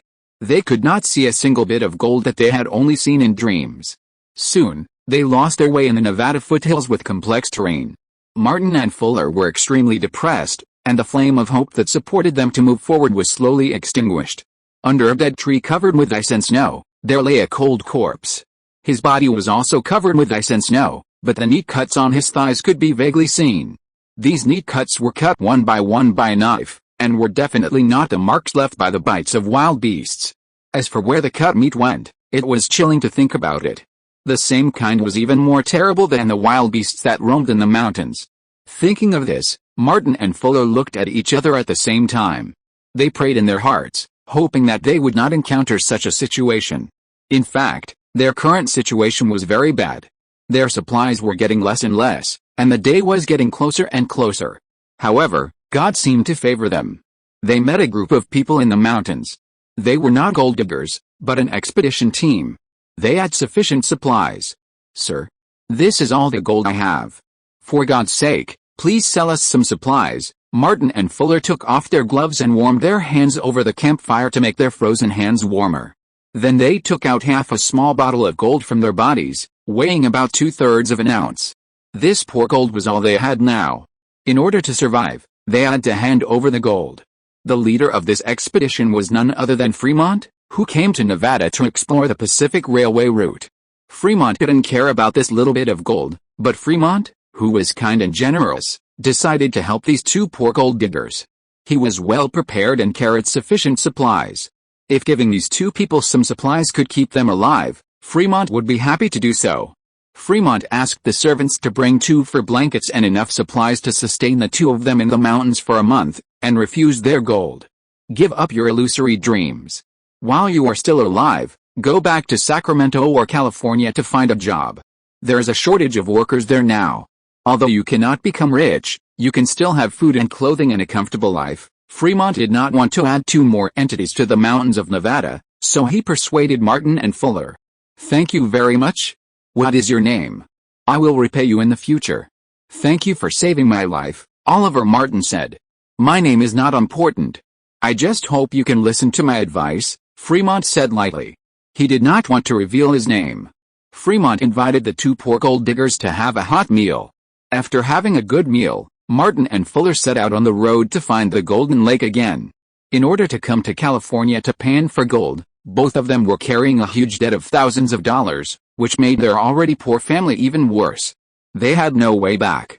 Unconsciously, it seemed that God was guiding them. They finally walked out of the mountains and forests and came to an open space. Wait, this isn't an empty lot. This is a frozen lake. Gold Lake. Golden Lake.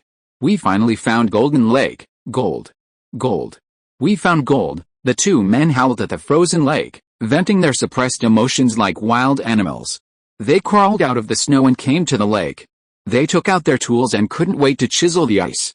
They chiseled for several days and made several holes in the ice until they were exhausted, but they still didn't find the gold they dreamed of in the so-called Golden Lake. Lie.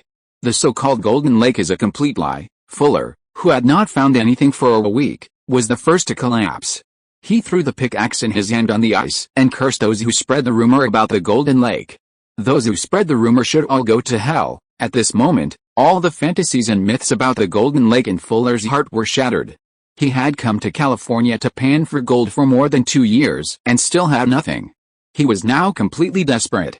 Go to the damn Golden Lake. Go to the damn gold. Everything is fake, everything is far away. Hey, my old friend, cheer up. We have gone through so many hardships and obstacles along the way, but we still found this lake. You have to believe in the Almighty God. He will bless us, and we are lucky to meet noble people who help us halfway. At least we are still alive now, and there is hope when we are alive, and everything is not so bad. Oliver Martin was also very discouraged because he did not find gold. However, his mentality was better than Fuller's.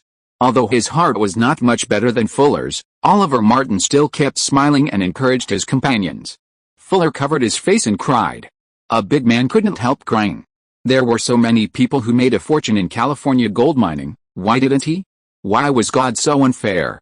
Fuller, you are tired, you take a rest first, I will make you something to eat. I caught 2 fish in the lake this morning, just 1 for each of us, we can have something fresh today. Martin patted Fuller on the shoulder and then turned around to prepare grilled fish, which was their lunch today. Fuller returned to the lake and sat on a big rock in a daze. He thought of his wife and children in Massachusetts and the promise he made before leaving.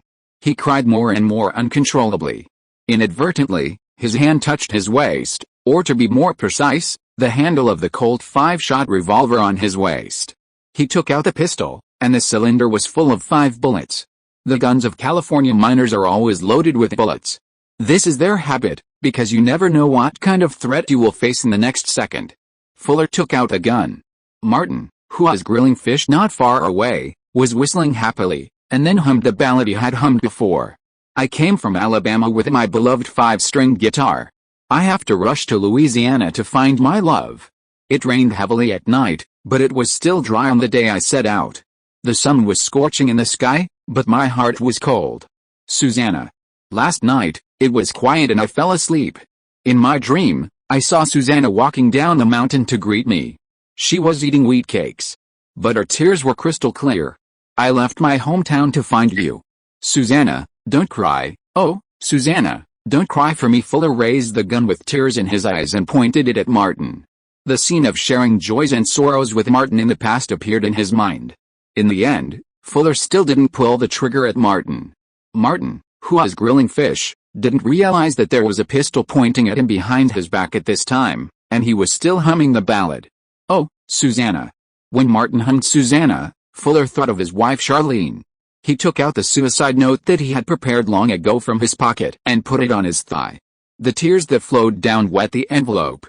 Charlene, I'm sorry, please, Martin, Fuller murmured to himself. A crisp gunshot suddenly rang out by the empty lake. Martin, who was grilling fish, was frightened and the grilled fish in his hand fell into the fire. Martin took a breath of cold air, and a chill went up his spine. He subconsciously turned his head to look at Fuller. John Fuller had fallen to the ground, and the blood spurting out of his head dyed the snow-white land red. John, don't die. John, when Martin rushed over, Fuller had stopped breathing, and now he would be alone. Martin wiped his tears, picked up the suicide note splattered with blood, wiped the blood on the envelope, and carefully put it in his arms. Before his death, Fuller told him that if he died, he would send a suicide note to his wife. Martin also had a suicide note written on him. Because in the gold mining area, you never know whether you can see the sun the next day. After putting away Fuller's suicide note, Martin walked to the fire woodenly, picked up the charred fish in the fire and devoured it. After devouring it, Martin wiped his mouth and hands, stood up and selected a feng shui treasure land for Fuller. After determining the location, Martin rolled up his sleeves, picked up a shovel and started digging on the ground. Martin focused on digging a grave for Fuller until the evening. After half a day of digging, Martin was exhausted and panting. He was sore all over. It was not easy to dig a grave alone. Martin was so tired that he lay in the grave prepared for Fuller. He was panting and too lazy to move. He planned to take a nap and rest for a while before continuing to dig tomorrow. A stone in the grave made Martin feel uncomfortable on his back. TMD, damn stone, why did you appear here? Martin stood up and cursed. He decided to get rid of this damn stone first. Without this damn stone, Fuller would be more comfortable lying here tomorrow. Martin shoveled twice and suddenly realized that something was wrong. Under the setting sun, the stone emitted a golden and attractive light. This stone was actually golden. My God, Martin laughed like crazy. He squatted down and couldn't wait to dig this oil around the stone with his hands and move the heavy stone up. This is not a stone at all. It is a solid gold nugget. A solid gold nugget weighing more than 150 pounds. This is several pounds heavier than the California star that Liang Zhao unearthed by blasting the American River last year. The California star weighed only 145 pounds. Martin was filled with emotion. He cried while holding the big gold nugget covered with mud, but his face was filled with an indescribable smile. Gold, gold, I finally found gold. At the end of March 1851, the California gold rush was coming to an end. Oliver Martin, a small figure in the Boston Company, finally found gold after more than 2 years. He found the largest natural gold nugget ever found in America, a natural gold nugget weighing 151 pounds and worth more than $45,000. Oliver Martin became the last little man in the history of the California gold rush who became rich overnight through gold panning. This is true, not fabricated. The largest natural gold nugget in California was dug by Oliver Martin. The 151-pound, 68.49 kg, natural solid gold nugget would be worth $3 or $4 million today, and this is only sold at the gold price. This man finally had a good end and became a well-known rich man, one of the few winners in the gold rush. End of this chapter. Thank you very much for reaching the end. Don't forget to like. Looking for more exclusive content and immediate access? Subscribe to our Patreon. Remember, every like, subscription, or donation encourages us to continue. Thanks to everyone. See you in the next video.